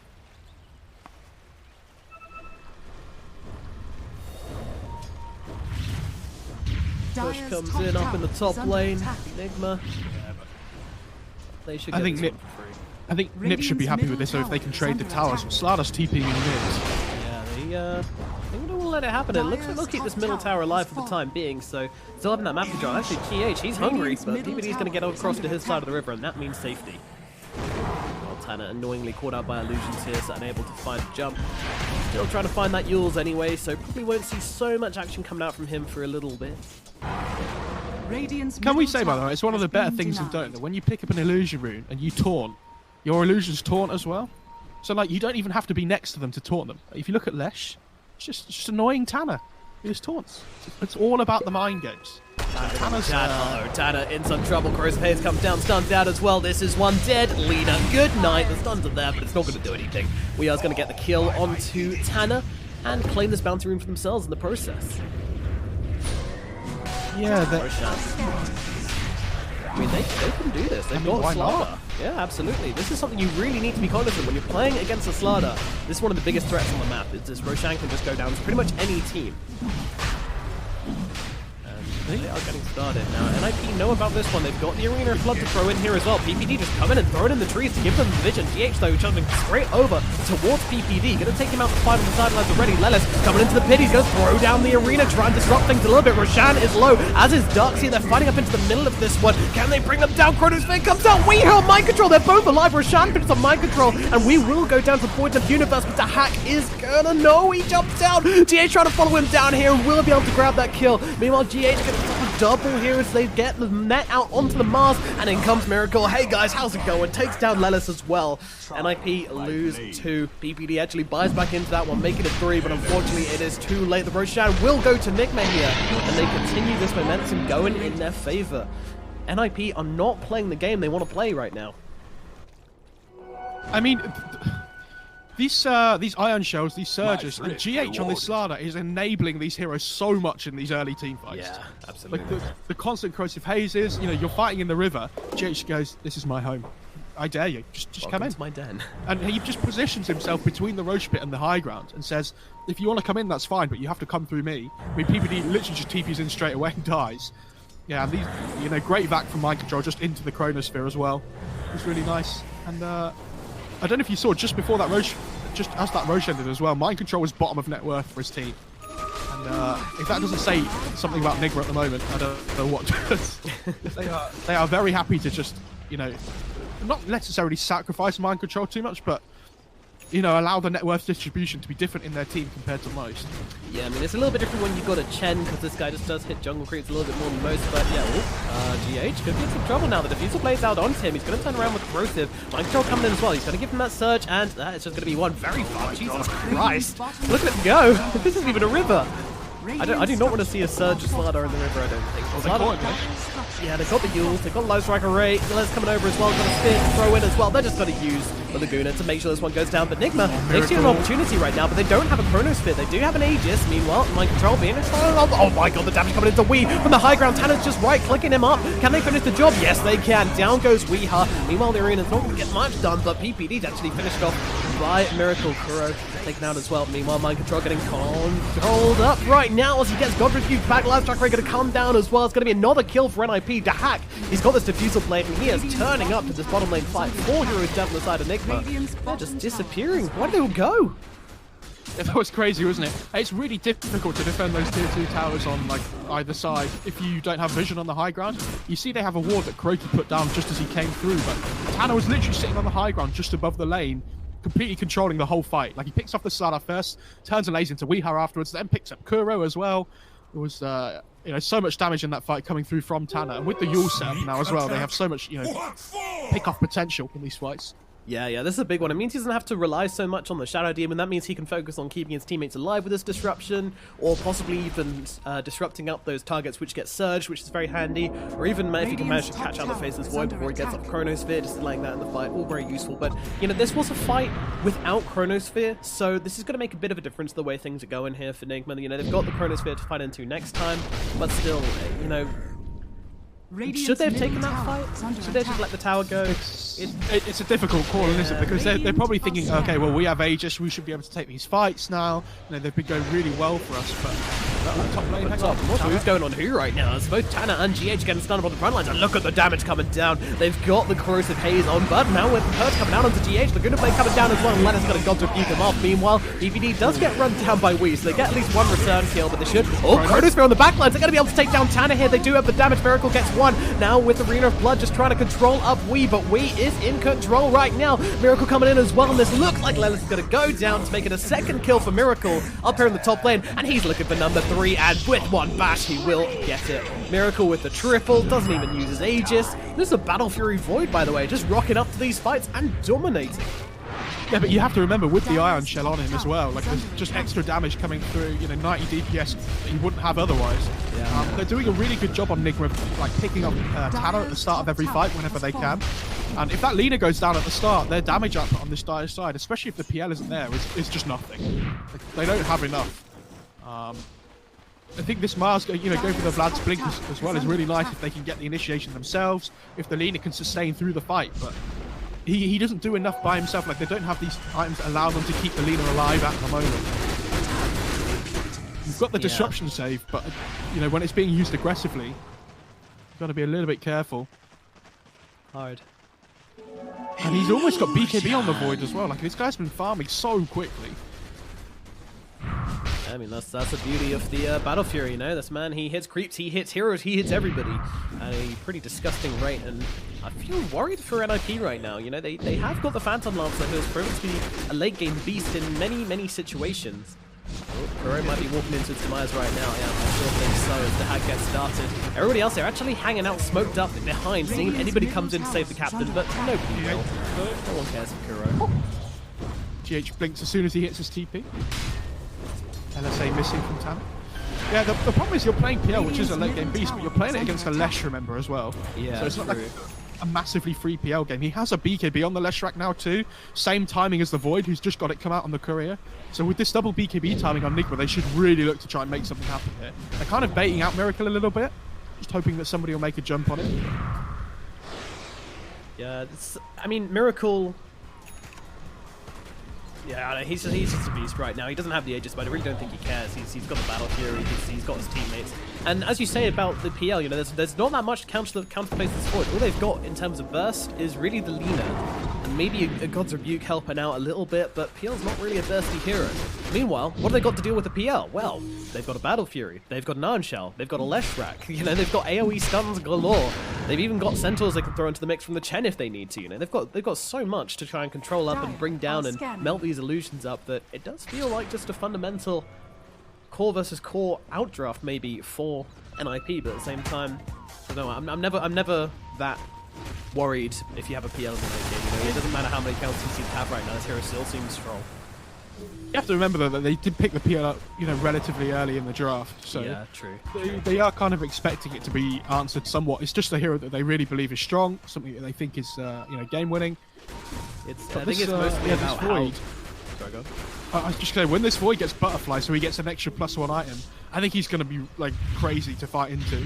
I don't know how you're going to be able to manage that. Surge Void coming up the high ground run. Tanner, but GH does find the blink, does find the stun. They might throw down the Chrono as well. Miracle, how badly does he want it? Not quite badly enough, it seems. They're controlling up nicely, but in comes Weehaw with the haste rune just flying into the sidelines here. Lelis has got to trap them in a little cage and allow his team to get themselves away. So NIP hold on for now, but it doesn't feel great having to run this hard away from Nigma. But this is what happens when they've got the Chrono sphere, you know, when your Lina is vulnerable like that. I think they're actually lucky she didn't really get Chrono there, because if they did, then, well, I guess they've got the save from the Shadow Demon, they've got the Nature's Prophet as well, so maybe would have been a great idea.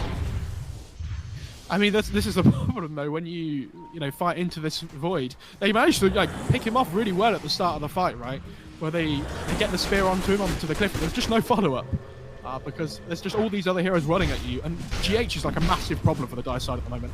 He's kind of positioning himself in the fight, so you have to deal with him. And he's really not the hero you want to have to go on first. Especially when there's like a Void and a Lesh just behind him. Yeah, and if you don't finish him off, you know, he's just going to yeet away from the fights at like 1,000 movement speed, you know, that doesn't feel great. He actually didn't go for mech on Chen, by the way, either, which is interesting. He's gone for the Greaves on Darkseer. So just going for the Vlads into the Solar Crest. Yeah, sorry, I saw that earlier with the Meg Pop from Mind Control. I like this a lot. Oh, okay, Lash Track goes down the bottom lane.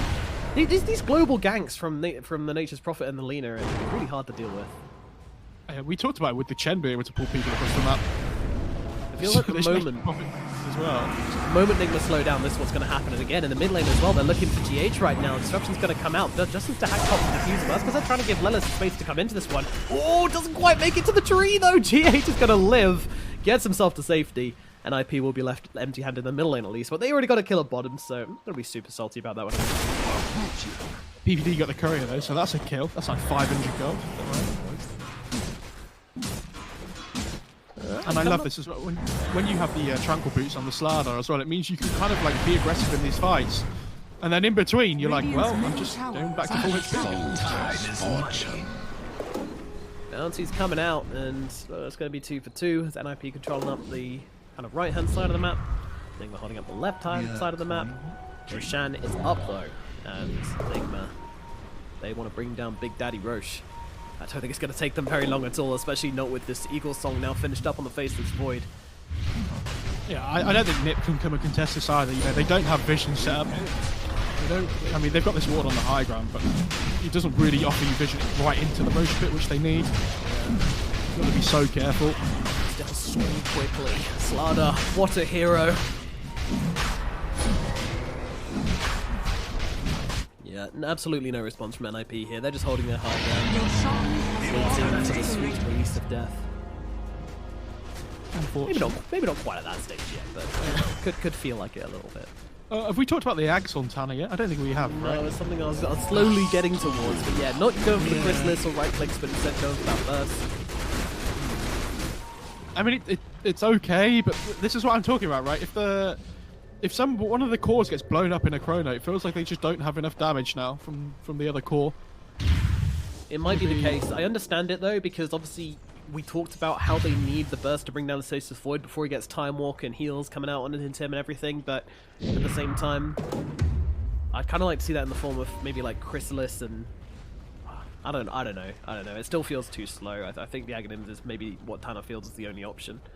Oh, now a Quickening Charm as well. That's gonna feel pretty good. I mean, it is 950 pure damage before the Spell Amp talent. I mean, he could go for the Fiery Soul still. We'll have to see, but I assume with the Axe build. He's going Aether Lens next as well. Wow. Jeez, well, he's gonna get caught out. Oh, see you later, buddy. This is when you ping the ward. Look, yeah, there it is, straight away. Ping the ward location. We've all been there, buddy. Don't worry about it. Ooh, did they just smoked on the Dire side, looking to push down into the jungle. 14% spell amp on the Lina as well now, so over 1,000 damage Laguna. The Void just have to be a little bit wary at this point. Yeah, that's half his health pool. It certainly do be. And the Hat can easily pick up the other half, so they're going to send in some illusions just to scout the way. Miracle's like, something's wrong here.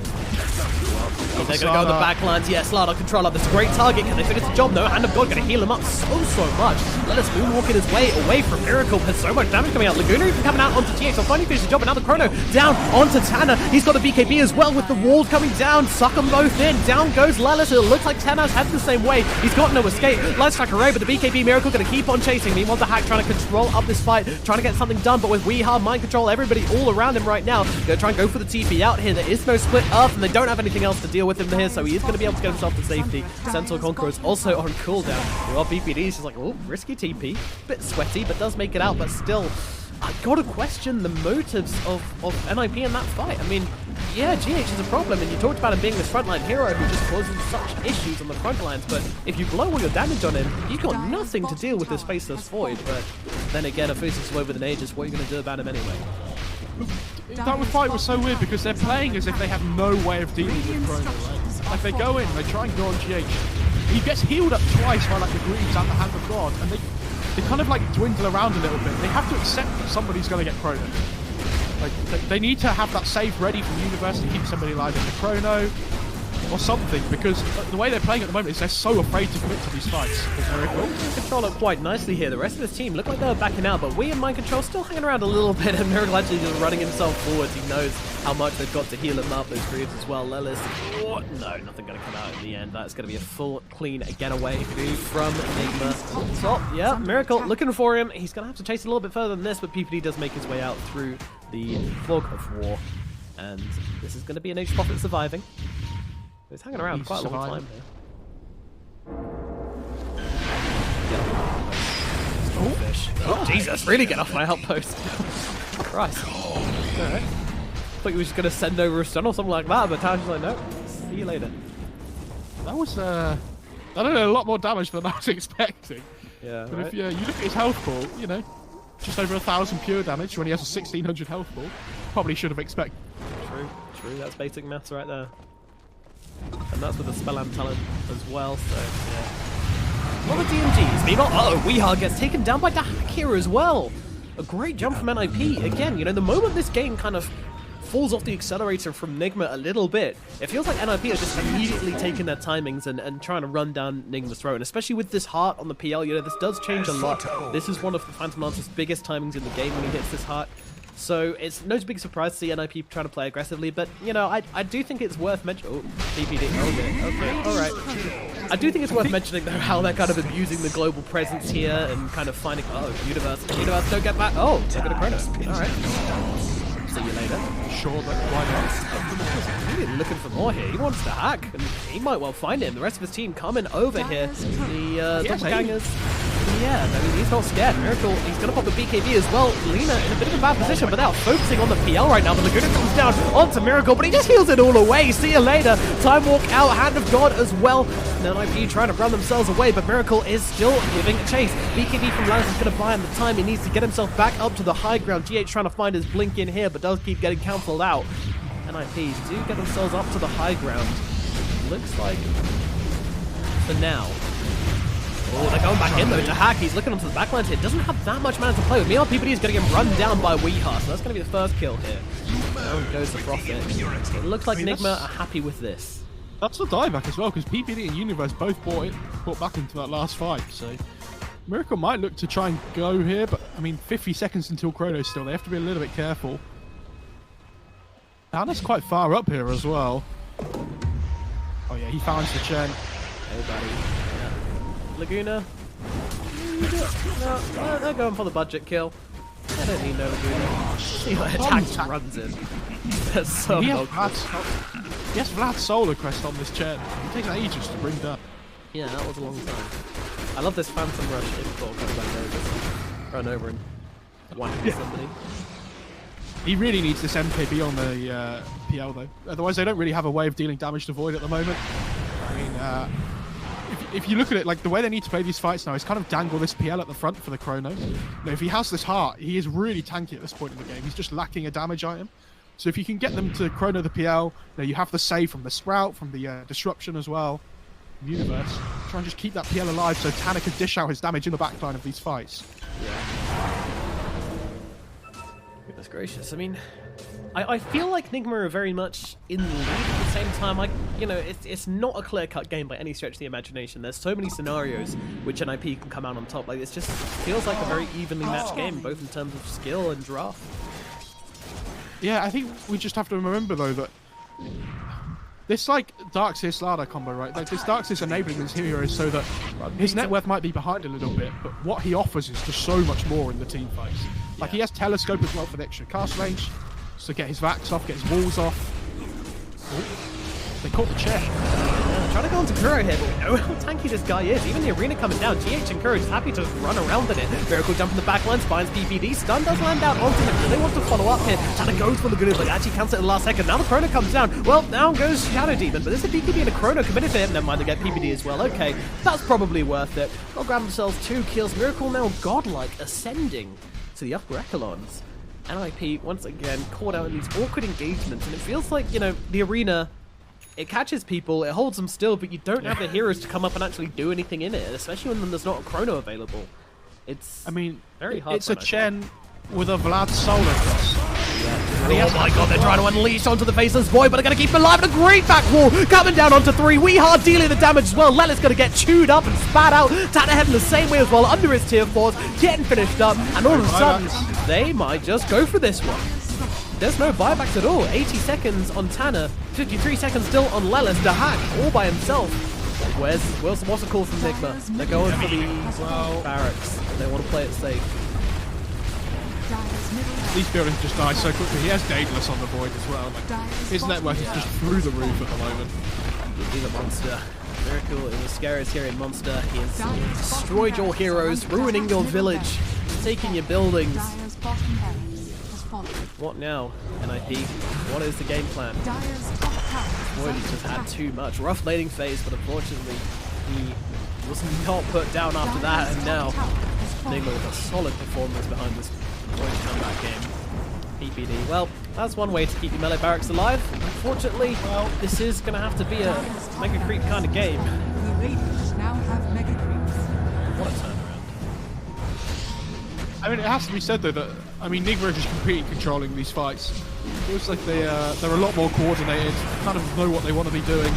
Yeah, they have a lot more tools in their box, and PPD TV's in the middle of everybody and ends exactly the way you'd expect it to. Dahak in some trouble as well, trying to get himself out of the way, going to turn around, trying to use his double to keep himself alive. Doesn't he have buyback? He's not, he's 25 gold short, just trying to fight up into them right now, but they have got the damage to bring him down. Does have the buyback, gonna pop it, get himself back into the game. Meanwhile, Universe trying to do something here, but what are NMP actually trying to do here as they backing them down to the low ground? Hello, boys, come and fight us. Let's try to fight up with this BKB. Dahak on the sideline, so just getting controlled up as they jump the backlines. Find Tanner. Dahak as well in some trouble. They're going to be able to get through him, and this might be the end. Farah, Nigma are just running him around in circles. Dahak going to make it down to the low ground. Stun comes out. Damage is there. Dahak is dead. Meanwhile, the Mars also in similar difficulties. Miracle comes in, and that's going to be an ultra kill, ending the game with a GG from NIP. Game number 1, and it goes to Nigma. Radiant. Yeah, that was pretty crazy. I mean, I think I have to point out GH this game. Oh yeah, he completely controlled the like 5 to 20 minute mark here. Allowed Miracle to get the space, with that Battle Fury to find his farm. Mind control as well. Like, they had a rough start in that top lane. They let Dahak kind of get whatever he want. But around that mid-game scenario, they just ran at them still. They weren't afraid. They took that first Aegis really early. And it kind of meant that Nip couldn't ever really play on the front foot because they were always fighting into an Aegis, it felt, this game. Yeah, yeah. Kuro on this Chen as well was just so tanky in the backline. They don't have the damage on this dire side to be able to bring through these heroes. When the Greaves comes out from the Darkseer, there's a Hand of God coming through as well. They picked off Weehar a few times in the fight, but he felt like he was the hero that was least important this game in a way. Yeah, he was just kind of a damage sponge for Miracle, and I was so amazed at how much Miracle was able to get done with just a Battle Fury. This isn't an item which I go, oh yeah, he's going to fight. But, 60 damage, and with, of course, the enabling from the Slardar and the Darkseer, he just felt like an absolute beast pretty much throughout the entire game. And let's not forget, let's go to the player net worth graph, 10 minutes in. Where is our Void? He's right down the bottom. He is like the lowest of all the cores except Mind Control. And then it's just kind of an eventual comeback. Look at this blue line here, just taking over everybody else, shooting up to the stars. See you later. I'm going to transcend you mortals. Miracle, absolutely stellar performance from him, and Nigma, a great job playing around him as well. GH and Mind Control just enabling him so hard in this matchup. Any closing thoughts on this game, and looking ahead to the next game, what are you expecting? Yeah, I think this support duo on Ninjas didn't really work out as well as they were hoping. Like, they picked this Darkseer as the counter against the Void to keep people alive in Chrono. I think they're probably going to shake this up a little bit. I know Nature's Prophet is their kind of go-to with something they like drafting, but I expect something to change in the next game, like in terms of what they value in their first phase drafting. Yeah, absolutely. Well, they're going to be happy with that one, making their mark and striking back against one of the teams which bested them in the most recent round of DPC qualifiers. But this is a best of 3 series, and we've got another game, at least one, to come up next. Nigma, can they make the 2-0, or are Ninjas in Pajamas going to strike back and bring it to a third game? We'll be finding out very shortly here at the Tug of War Mad Moon Tournament. My name is Nomad. He's Mo Farah, and we'll see you very shortly for the next game.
Ba-ba-da-ba-ba-ba-ba. Welcome back to the Tug of War Mad Moon Tournament. My name is Nomad, and joining me is Mo Farah as we get into this entry match best of 3, and it is a big one. It's Nigma versus Ninjas in Pajamas, battling it out for those all-important GSL group stage points. You want to be in the upper bracket to make it as easy as possible to qualify to the playoffs. It's as simple as that. Lower bracket means facing elimination, means 1 best of 3, and you could be gone. And Ninja Pajamas are only 1 loss away from making it there. They got to claw themselves back to a 1-all best of 3 series. Otherwise, they could be in some trouble, and they're going to try and do it on the back of their Mars once again, but this time opting for the Rubik instead. Mo Farah, why don't you just summarize the last game for us with a rhyme, please? Putting you on the spot. The balanced fishman. What rhymes with man? Put them in the can. This is difficult. But yeah, okay, there you go. The balanced fishman, put them in the can. Beautiful. Yeah, you do the first line, I'll do the second line. Okay, we know what to do next time. But yeah, I mean, GH, Honest Slada, just enabling this Miracle Void to another level. They just ran them over. It was pretty exciting. And Nigma grabbed themselves a first victory. I mean, it was close until it wasn't. You can't be putting me on the spot like that, by the way, because man is a very difficult word to rhyme with. Yeah, nothing. Really hard to rhyme that one. Gotta show me a little bit of respect. Okay, it's fine. I get it. Nigma get their. I was gonna say Nigma get their Snapfire this time. This is something that I think all teams are very aware of. But Ninjas, they want to ban out the Slada this time instead, which, I said to you in between games that I'd be very surprised if it didn't get banned out. I think Nigma have proved time and time again that they utilize this hero very well. But it means the Snapfire gets let through, so Kuroki instantly picks that up for himself. And yeah, they go for the Mars again, and I really like this Rubik pick. I think it's really good against Snapfire if you can ever steal Mortimer's Kisses. It's actually really decent against Shaker as well. One of the better heroes at punishing him with the Fisher Steals that you can get. You have the instant lift as well, so if you can precast the lift just as he blinks in, 10 seconds you can stop any initiation that comes through. Rubik, one of these heroes that's been popular for so long as well now, just because of how well it wins lanes with Fade Bolt. That damage reduction is really important. Interesting to see what they pick up in their offlane though on Nigma, I think, to lane up with this Shaker. I'm looking at one of these ranged heroes that possibly is really difficult to punish. Something like Ench would have obviously been really good, but got banned in the first phase. The other thing that they can look to do is maybe possibly tri-lane around the Shaker and the Snapfire, and then give mind control something that doesn't need too much help, which they have been doing a lot at the moment. So yeah, that wouldn't be too surprising, I don't think. Yeah, maybe the Darkseer game, maybe they go for something else, who knows? And Nigma, they're going to be the ones to ban out the Void this time around, which is kind of surprising, because I would be very surprised if they didn't want that themselves with the Snapfire, but there we go. What's your favourite combinations for Mortimer's Kisses? Chrono has to be one. RP is another one, right? Yeah. It's pretty good. I mean, I quite like Duel. Duel, yeah, that's pretty good. Yeah, it's nice short cooldown. You often get a blink dagger, you just annihilate one person. Clockwork as well is another hilarious one. 5 seconds. What's the Kisses cooldown actually? I can't remember. Not too sure off the top of my head. 110. 110, yeah. 110 all levels. I mean, I think he might end up getting the Void treatment, and that spell gets a bit of a bigger cooldown, especially in the early levels, maybe. You know how they changed? I think when did they change Finger, or was that always like that, where it has a really long cooldown at level 1? I seem to remember it was always like that. Just get an Angslor, 20 seconds. 10 minutes in, easy. Time for some Twitch chat analysis. So this is something we're gonna be trialing a little bit. We want to hear what you guys have to say and give you guys a bit of a platform. We asked you guys for your comments in between the games, and Dynaman 619 is the first one to say PL could have played better. They enabled him well, but was scared to go in on Void without Chrono or BKB, which should change. Also, they were stronger earlier before 2 BKBs from Nigma and had to push for objectives, which would force Nigma to stay back foot. Thoughts on that, my friend? Well, I guess it's pretty in depth there, really, isn't it? NIP's turn. Shit, man. What do I do? Yeah, I mean, the BKB timings from Nigma were really important in that game. He's right. So, Twitch chat was right. It's big. Yeah, and unfortunately, they didn't have the same thing going on the other side, right? Because NIP, they could go for BKBs all they wanted, but they're still going to get Corrosive Haze, they're still going to get Chrono, they're still going to get run down by the Leshrac, and even his physical damage is going to be enough to offer a huge threat on them. So it's really hard for NIP to match those timings, and Nigma knew that, and they just knew they were stronger and just started running at them. I wonder what they want to go for here on Nip though. As well. I imagine they probably want to pick Peter's hero. And you know, like Nature's Prophet's still in the pool, but I can't imagine it being something they want to pick up against a Snapfire Shaker. Radiant team What do they pick. want to? Spectre. Oh, interesting. Straight up Spectre. Let's go. I mean, this hero's really good at getting on Snapfire at the start of fights. You know, cancelling Shaker's blink as well Yeah, with that's Haunts, the always thing. good. I want to see what they pick up as their 5 with it. I know something like historically, like a Warlock, for example, has been really good. Yeah, no Lich available. He got banned out. 10 seconds remaining.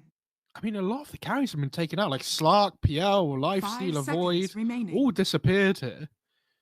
So they need something that they can either match the tempo of the Spectre with, or you know, try and force something earlier on with their team fight advantage that they have at the moment in Snapfire Shaker. Some more Twitch chat analysis, by the way. NIP in this tournament are testing their strats for the major. Nigma in this tournament are testing the strats for their future pubs. It's a bit rude. Mute all chat. There you go. Very, very mean. Very, very rude, guys. Come on, show them some respect. TI finalists, you got and TI winners in the past. Yeah, can't take that away. Yeah, I mean, what other possible combos are there for the Spectre, though? I mean, Lich is obviously the favourite, but he's banned out much earlier on, actually. First phase ban from Nigma. Also, I love that they're first banning this Bat Rider every time against Ninja Pajamas. Like, I don't think you want to give this team this hero. They played it 5 times on 80% win rate in the qualifiers. Like, these guys love that Bat Rider, so Nigma's just like, yeah, nah, we're not playing with that. I mean, they're really taking their time. This is, I mean, last game we saw the draft happen relatively quickly, especially in comparison to this. But both teams kind of knew what they want. But when you get into the second game of a best of 3, everybody starts to like kind of second guess themselves.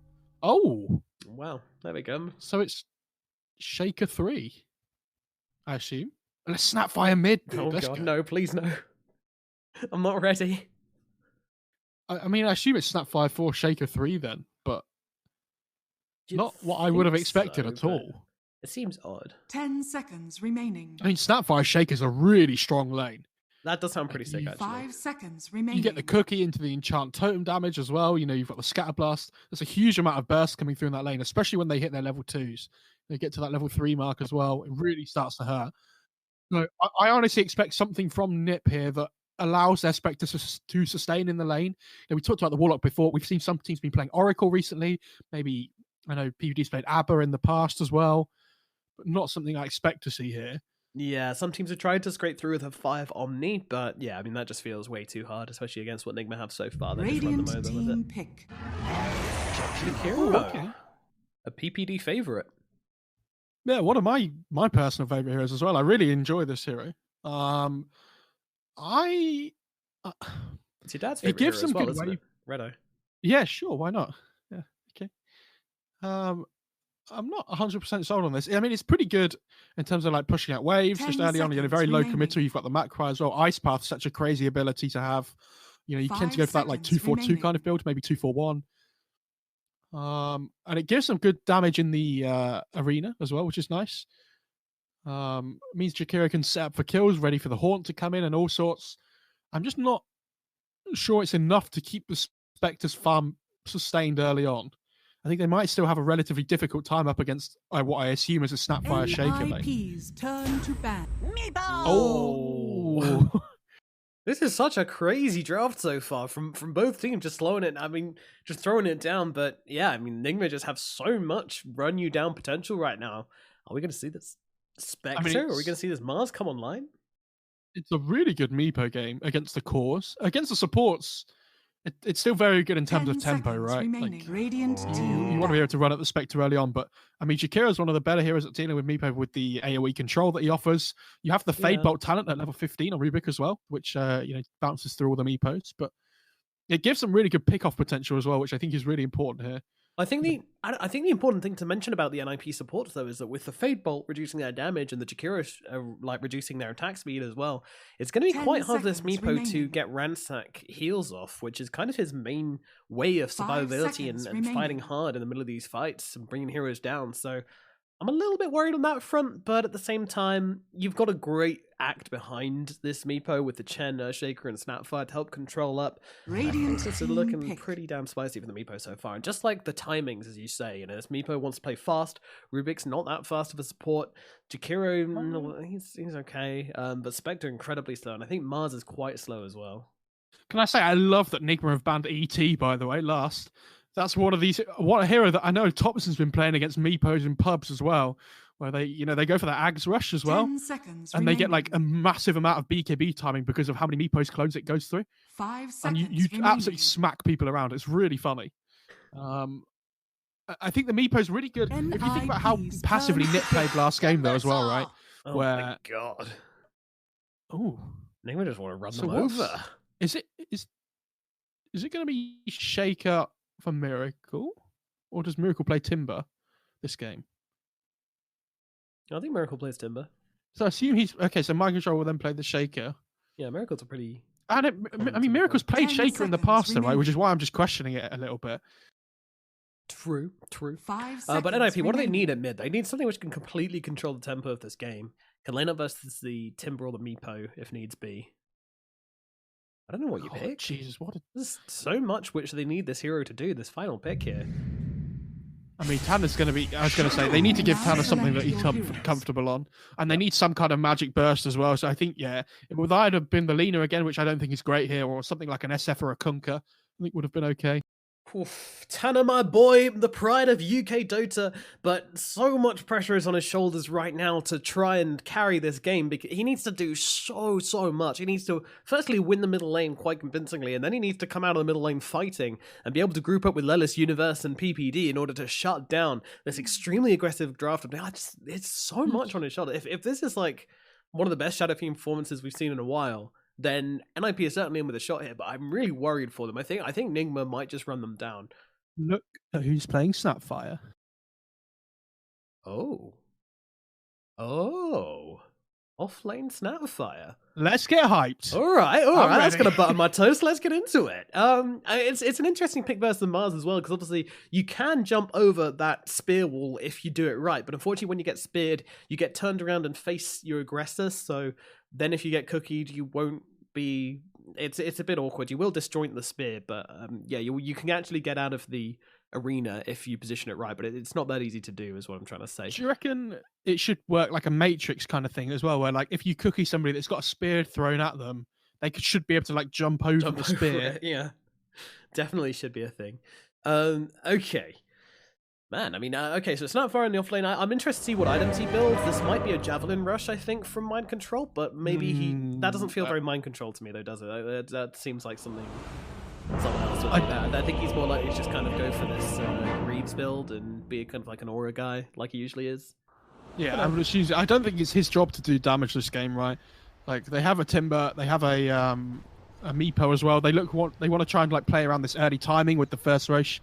You know, build these items on your team that allow the Meepo to sustain.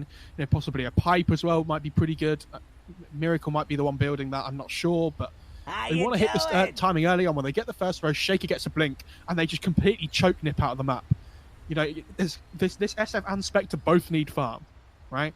And so if you can take that area of the map away from them where they feel safe to farm, you know, especially with a Meepo running around with the gank potential that he has with a potential early E-Blade, for example, as well. I feel like Nip, they have to have a decent start to this game, otherwise they're going to fall further and further behind really quickly. Yeah.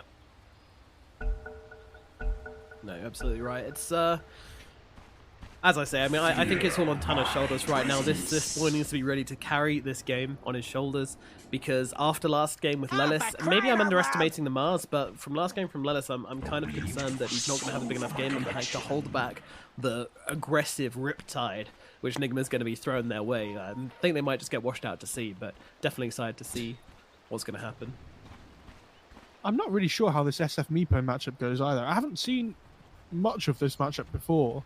I mean, in theory, Meepo should be fine, right? And they just kind of trade farm. Meepo just farms a little bit quicker, especially with the Raze build from Tanner that he goes, you know, with the triple mango. You see a lot of at the moment.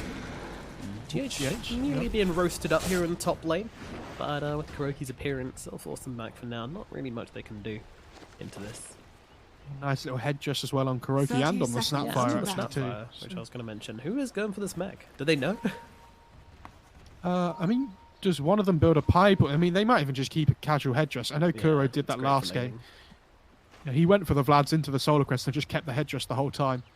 There's no reason not to. A little bit of stats, a little bit of health regen. It's 1200 radius, by the way. Can we talk about that? It's so ridiculous. It's big. I don't really know what Nip is supposed to do in this bot lane. How you doing? I'm pretty sure like Kuro just starts in the jungle a little bit and gives the Timber the XP in the bot lane. Then he hits level 3, and I actually don't think they do anything to him anymore. Yeah. You shouldn't be scared of anything. Mars versus Timber does not sound like a matchup you want to be involved in if you're a Mars player. I'll be real. But, you know, could be wrong. I feel like I'm saying that a lot about these things, you know, just things which on paper look bad for an IP, but could possibly be okay, perhaps. Look towards this middle lane, Tanner's starting things out with the Shadow Rays. It's doing a decent amount of damage to the Meepo in the process as well, and just controlling up this first wave, as expected, and going to grab himself the points of Necromastery. I can get to work getting those points up and being able to last hit a little bit easy without having to just throw loads of mana into the lane. Always feels good. You'll notice Top what lane Tanner to did hack, as well. though, He you actually might be in some trouble now. They don't have the ability to finish up under the tower there. Gonna have to pop a salve, get some stuff out okay. love this double headdress lane, by the way. Amazing. Yeah, interesting. They just want to give the Timber the XP early on, and then the Chen will kind of like be freed up to rotate around a little bit more. And what does Lelis do down here? Can he do This is what I mean. Like, what do they do? It's a Timber. Yeah. He's laning against a strength hero. it's horrendous to try and play into. Not for you. Sick deny from Kuro under the tower as well. Yeah, NIP already looking like they're off to a bad start, but let's focus on the middle lane. I mean, Shadow Fiend's off to a great Radiant's start. bottom tower 9 is and 2 under currently attack. on Tanner thus far. Yeah, something I was going to point out before, sorry, as well, is that he actually saved 200, or I think it was 185 gold of his starting, just to be able to rush this bottle early on. So you see, he's now been able to pick that up. Going to be very happy. Look, just before that 2-minute rune comes as well. So that's why you see Weeheart instantly running top. Let's see if he can get it right. Radiant's middle tower is under attack. Lucky boy. Wins the top 50-50 lane. wins the coin toss. Time control though, getting low up at top here with the rotation in from Universe. They're able to draw first blood onto the mind control up here at top. A great rotation from NIP, and that is exactly what they needed to start getting things rolling in their favor. They have kind of given up on this bottom lane. You know, unless it's going to go and pull the creep wave, try and farm it up as best he can. Meanwhile, they're going to try and put their focus up onto winning top and securing the hack, some kind of lane here. The hack has 1 CS at the moment, so you know the fact he gets that first blood is actually a really big deal because he was getting absolutely nothing out of this lane before. Yeah, we usually say that we mean very little. In this point, we need literally 1 CS. So, Jesus Christ. And it doesn't look like it's going to get that much easier as well with the aggression from GH and Mind Control up here. And Kuro just raiding the jungle, making it really hard to pull, messing with the creeps. It's a messy old lane up here in top. NIP need to, I don't know what they need to do, to be honest. They've already got the extra hero up here, and it's still not really going in their favor just yet. Can we appreciate how many denies GH has, by the way, with this enchanting totem up top lane? It's so annoying, isn't it? He has 10 denies. That's where all Spectre CS has gone. 10. Yeah, look, 10, guys. That's ridiculous. It's a whole lot of denies. It's a whole lot of denies. Meanwhile, over in the middle lane, Weeheart now has a second Meepo up, level 4, so he's going to be heading to the jungle. Tanner should be having a relatively free time in the lane at the very least. Be very interested to see what he builds this game as well on the Shadow Fiend. Yeah, are we going to go see like a Drums Crystallis build, or is he going to go for something more magic-based? No, we have seen some Yule's builders still, which is interesting. I thought that Iron would have completely died off, but... Oh, nice some Weehaw there actually at the end, just to steal some of Tanner's XP from that medium cut. Yeah, definitely. Trying to see if he can grab a little bit extra on the Meepo. Meanwhile, going for the 50-50, should make it as well. No net on the Meepo, so no way to stop Tanner grabbing that one. So, things coming up a little bit NIP favored in the mid lane. You know, looks even on the CS, that's because Weeha's been jumping over to the jungle quite a lot, so Tanner is actually winning this one so far. Top lane as well. Uh-oh, it's a hack. Hack, he's getting low. He might get finished off here, getting under the tower. No, he's going to be okay, especially with PPD coming over. I mean, they can't dive in, but still just consistent pressure onto the Spectre, giving him an awful time. Meanwhile, the Pied Piper of the Creeps, Lelis, is going on an adventure. Meanwhile, Miracle, he's farming in a secret shop for some reason. What it is interesting. A really early Ring of Teresk on the Dire's Spectre as bottom well. tower is under attack. Not something you see a huge amount of. No, certainly not, but I've always considered this item to have like decent enough stats to warrant going for it sometimes. Oh, mid lane. We are like getting chased around a little bit, especially with Universe coming Yeah, this weekend. Yes. How you keep doing? himself back to safety. What Yeah, about it's a bit of a threat here. That should help. I mean, these side lanes have just been a pretty big disaster at the moment for Nip, though. And it's only going to get harder as well. Got him. Have you seen there was a Dota WTF video yesterday where somebody got a triple kill as Mars using the God's Rebuke, like a triple kill of couriers.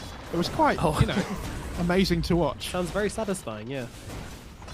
Oh, once again, jumping onto the Spectre up here in the top lane. They don't seem to have the lockdown to finish the job, but once again, the Hack's been forced into the tower. 19-1. Kuro, yeah, they could get the return. Lift up, throw back to Hack coming over. Does have enough mana for a dagger if he pops that mango. Looks like Kuro's kind of accepted his death right now and will be dropping here. Mind control unable to do much about that. So they'll find themselves a kill at the very least. PPD unfortunately is the one to take it. I'm sure the Hack would have wanted that one, but they're still holding on for now. Oh, All right. GH, that's not what you want to see. Why are you pausing for that? What's What's going on? Yeah. Well, throw it over to Networth and see Tanner on top, just about squeaking ahead of the other two, but Miracle and Weeha close in pursuit, doing pretty damn well in their lanes, respectively. This top has actually gone better than I thought in terms of Networth. I guess when he got the first blood, that has helped a little bit. Yeah. I mean, maybe this is the flip side of what we saw last game when the Void got shut down in lane, made a miraculous comeback. Now it's the Hack's turn. Uh-oh. This is a dead Rubik getting caught out in the river. GH posting the gap as well, and will be sneaking out that kill as well. I love it when you get a kill as a support. Dire's bottom tower Your is cores under just attack. use the voice chat lines. Well played, dude. We believe in you. I bet they're super PMA in their voice chat whenever they get a kill on Nigma. 100%. Dire's There are bottom some stacks tower here is for under Mibra to attack. take, by the way, as well. So Dire's his bottom farm's going tower to accelerate a is little bit here. falling. Yeah, especially with Miracle. PPD. See you later, maybe. Jump totem damage to come out. I mean, that is that damage. They're going to have to do it with right clicks, and with the one coming out, yeah, looks like PPD making under the tower. Mind control still chasing the Scatterblast will finish the job. The Hack unable to keep his captain alive. They can get themselves a kill. Dire's bottom But tower is NIP, under they're looking attack. for the response here. Tanner coming up.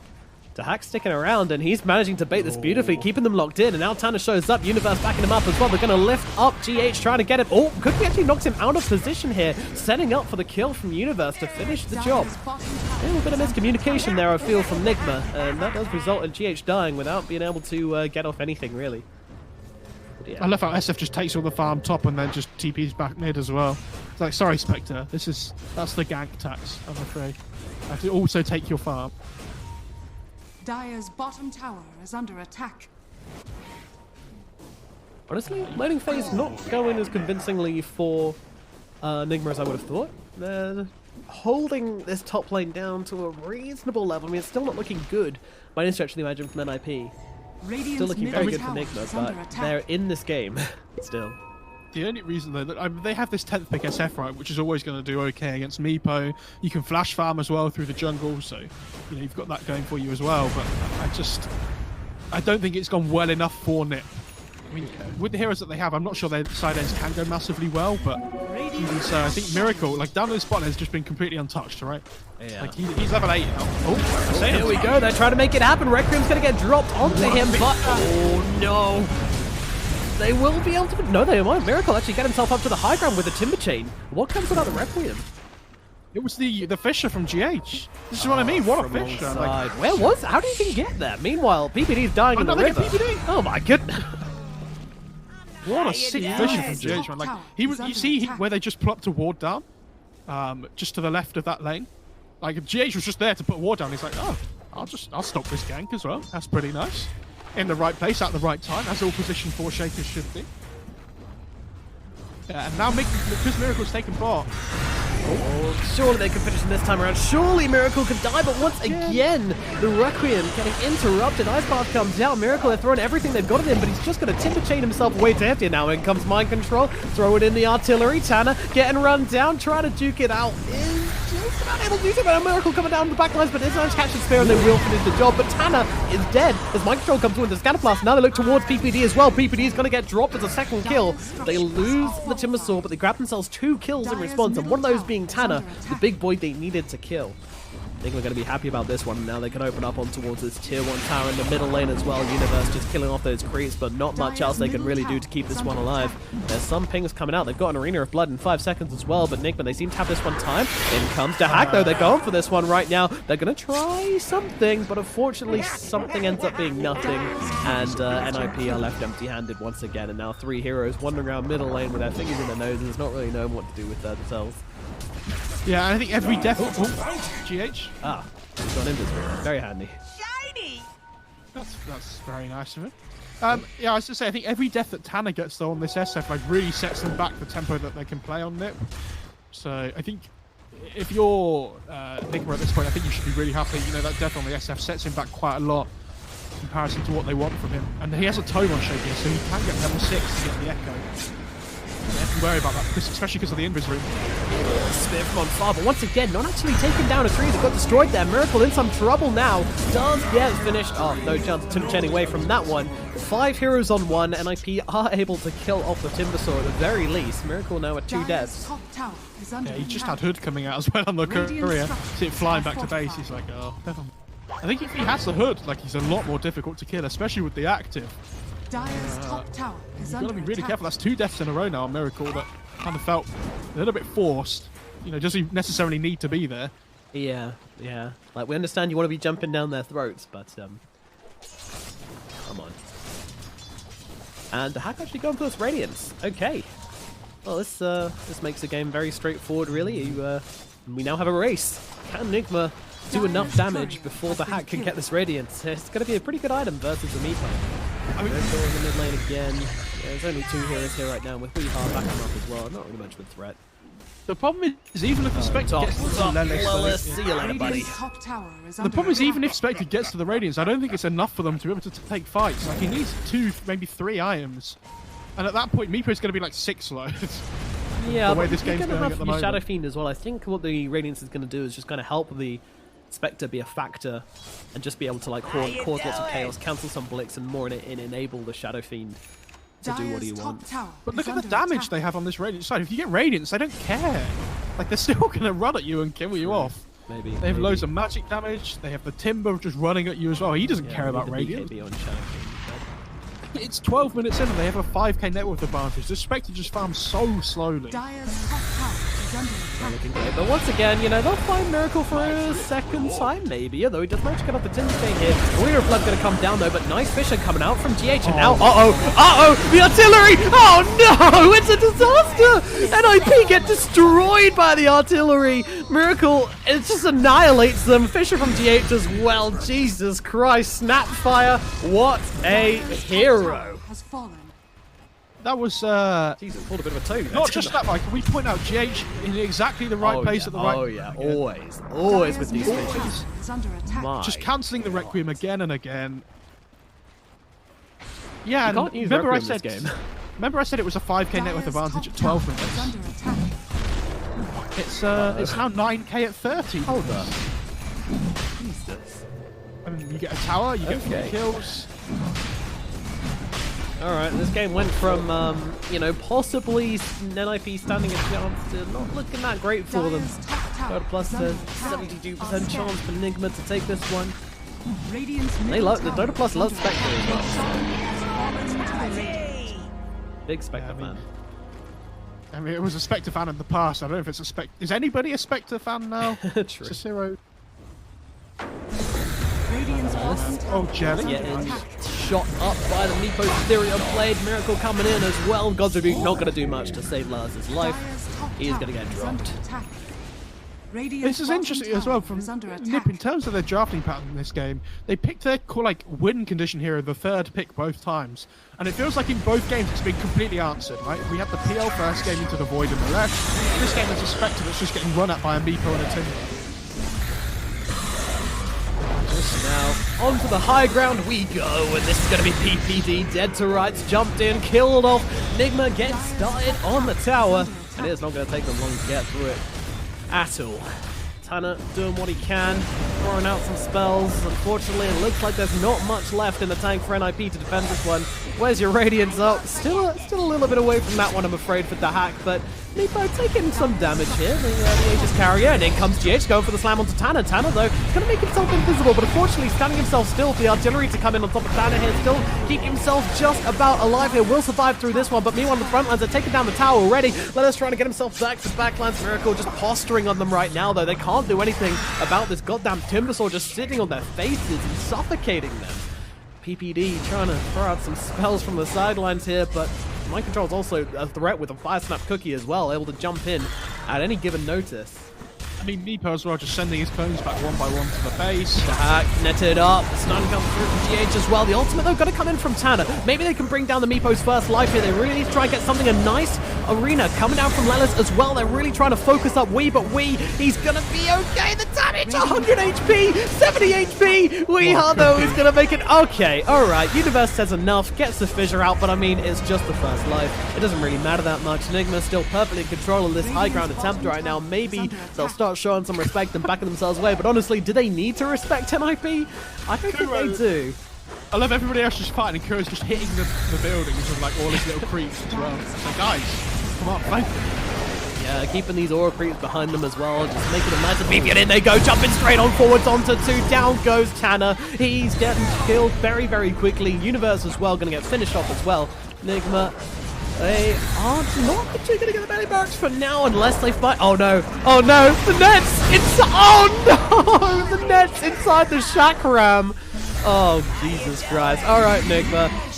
Alright, Nigma, you're just showing off at this stage. 4 heroes dead, Shadow Fiend dive back. Nigma, they see the opening, they're going for the tier 4s, and they are probably going to get them as well. I'm not really seeing much left in this one, I'm afraid. That was a dieback from Tanner as well. There's no SF for 50 seconds. Yeah, what have you got in the tank? 3-man defense with a Ring of Terras Spectre? Yeah, alright. I'm not sure that's going to quite happen as Universe gets blown up on the front lines. PPD going to be the next target as well. A bit of artillery coming in over the top, but that's going to be a GG's thrown out, and the game will go, and the series, to Nigma. Very, very tight performance. If they'd have got the tower at the end, all of Nigma's heroes would have been top 5 at round. Yeah, that's what I was hoping. But, I mean, that game went very south very quickly, just because of that top lane fight. All of a sudden, they just start running down that top lane, take tower after tower, and Nigma are like, you can't stop us. I'd be very surprised if that isn't the quickest game of the tournament. How 16, yeah, just under 17 minutes. Very, very swift dismantling from Enigma. And I mean, we said it from the draft. This is what we expected this. They were on a timer, but when Enigma are on a timer, they are going to play like it as well. And they played extremely fast, just running at NIP. And NIP, unfortunately, didn't really have much to answer with. Again, felt like this Mars was underwhelming. They've had success with it in the past, but this time around, when you lane up against a Timbersaw, you can't really do a whole lot as Mars. It's a really, really bad lane for you. The Spectre as well, having one last hit like 3 minutes into the game is always a little bit not great. And all in all, Tanner had a decent enough performance in lane, but unfortunately wasn't able to translate that into any kind of fighting power in the mid game. And yeah, Nigma just completely abused them.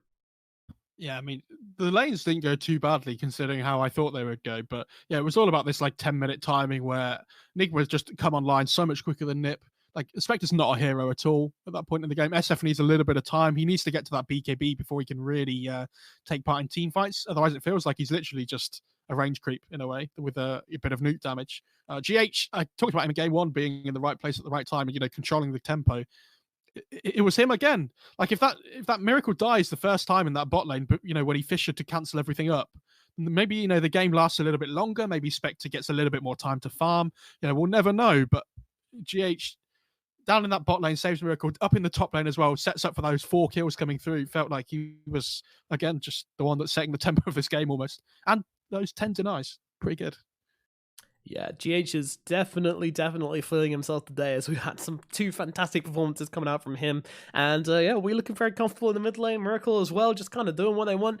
This feels like, you know, they were just kind of playing relaxed, playing fun, and playing very well at the same time. You know, maybe a glimpse of what we're used to seeing from this team rather than what we saw at the qualifiers. So always nice to see them back on track and in for a good run at this tournament, perhaps. Definitely a great opening series against NIP, who of course were the team which qualified to the major, and Enigma won unable to. So with that, that's going to put the series to an end. A very quick series, much quicker than I thought it actually, as they bring them down in a clean 2 games. So Enigma 2, Ninjas in Pajamas 0, which will lead us through to the next stage of these group stages, which of course means that Enigma will go up to the winners bracket, and Enigma will unfortunately be dropped down to the elimination match we played in the series after this one. Meanwhile, it looks like we're going to have B8 versus Infamous. I don't want to overspeak because I don't know who's actually won the other series, but that's the way things are headed right now. On this channel, it's going to be elimination match from Group A, so the loser of Secret versus B8 and the loser of Gambit versus Infamous going to be battling it out, and the loser will be, I don't know if they're knocked out entirely or whether they're sent down to the lower brackets. I don't know. We're going to be out with that game very shortly. My name is Noah. He's my favorite. Enjoy the cast. Please let us know, and we will see you very shortly for the next series.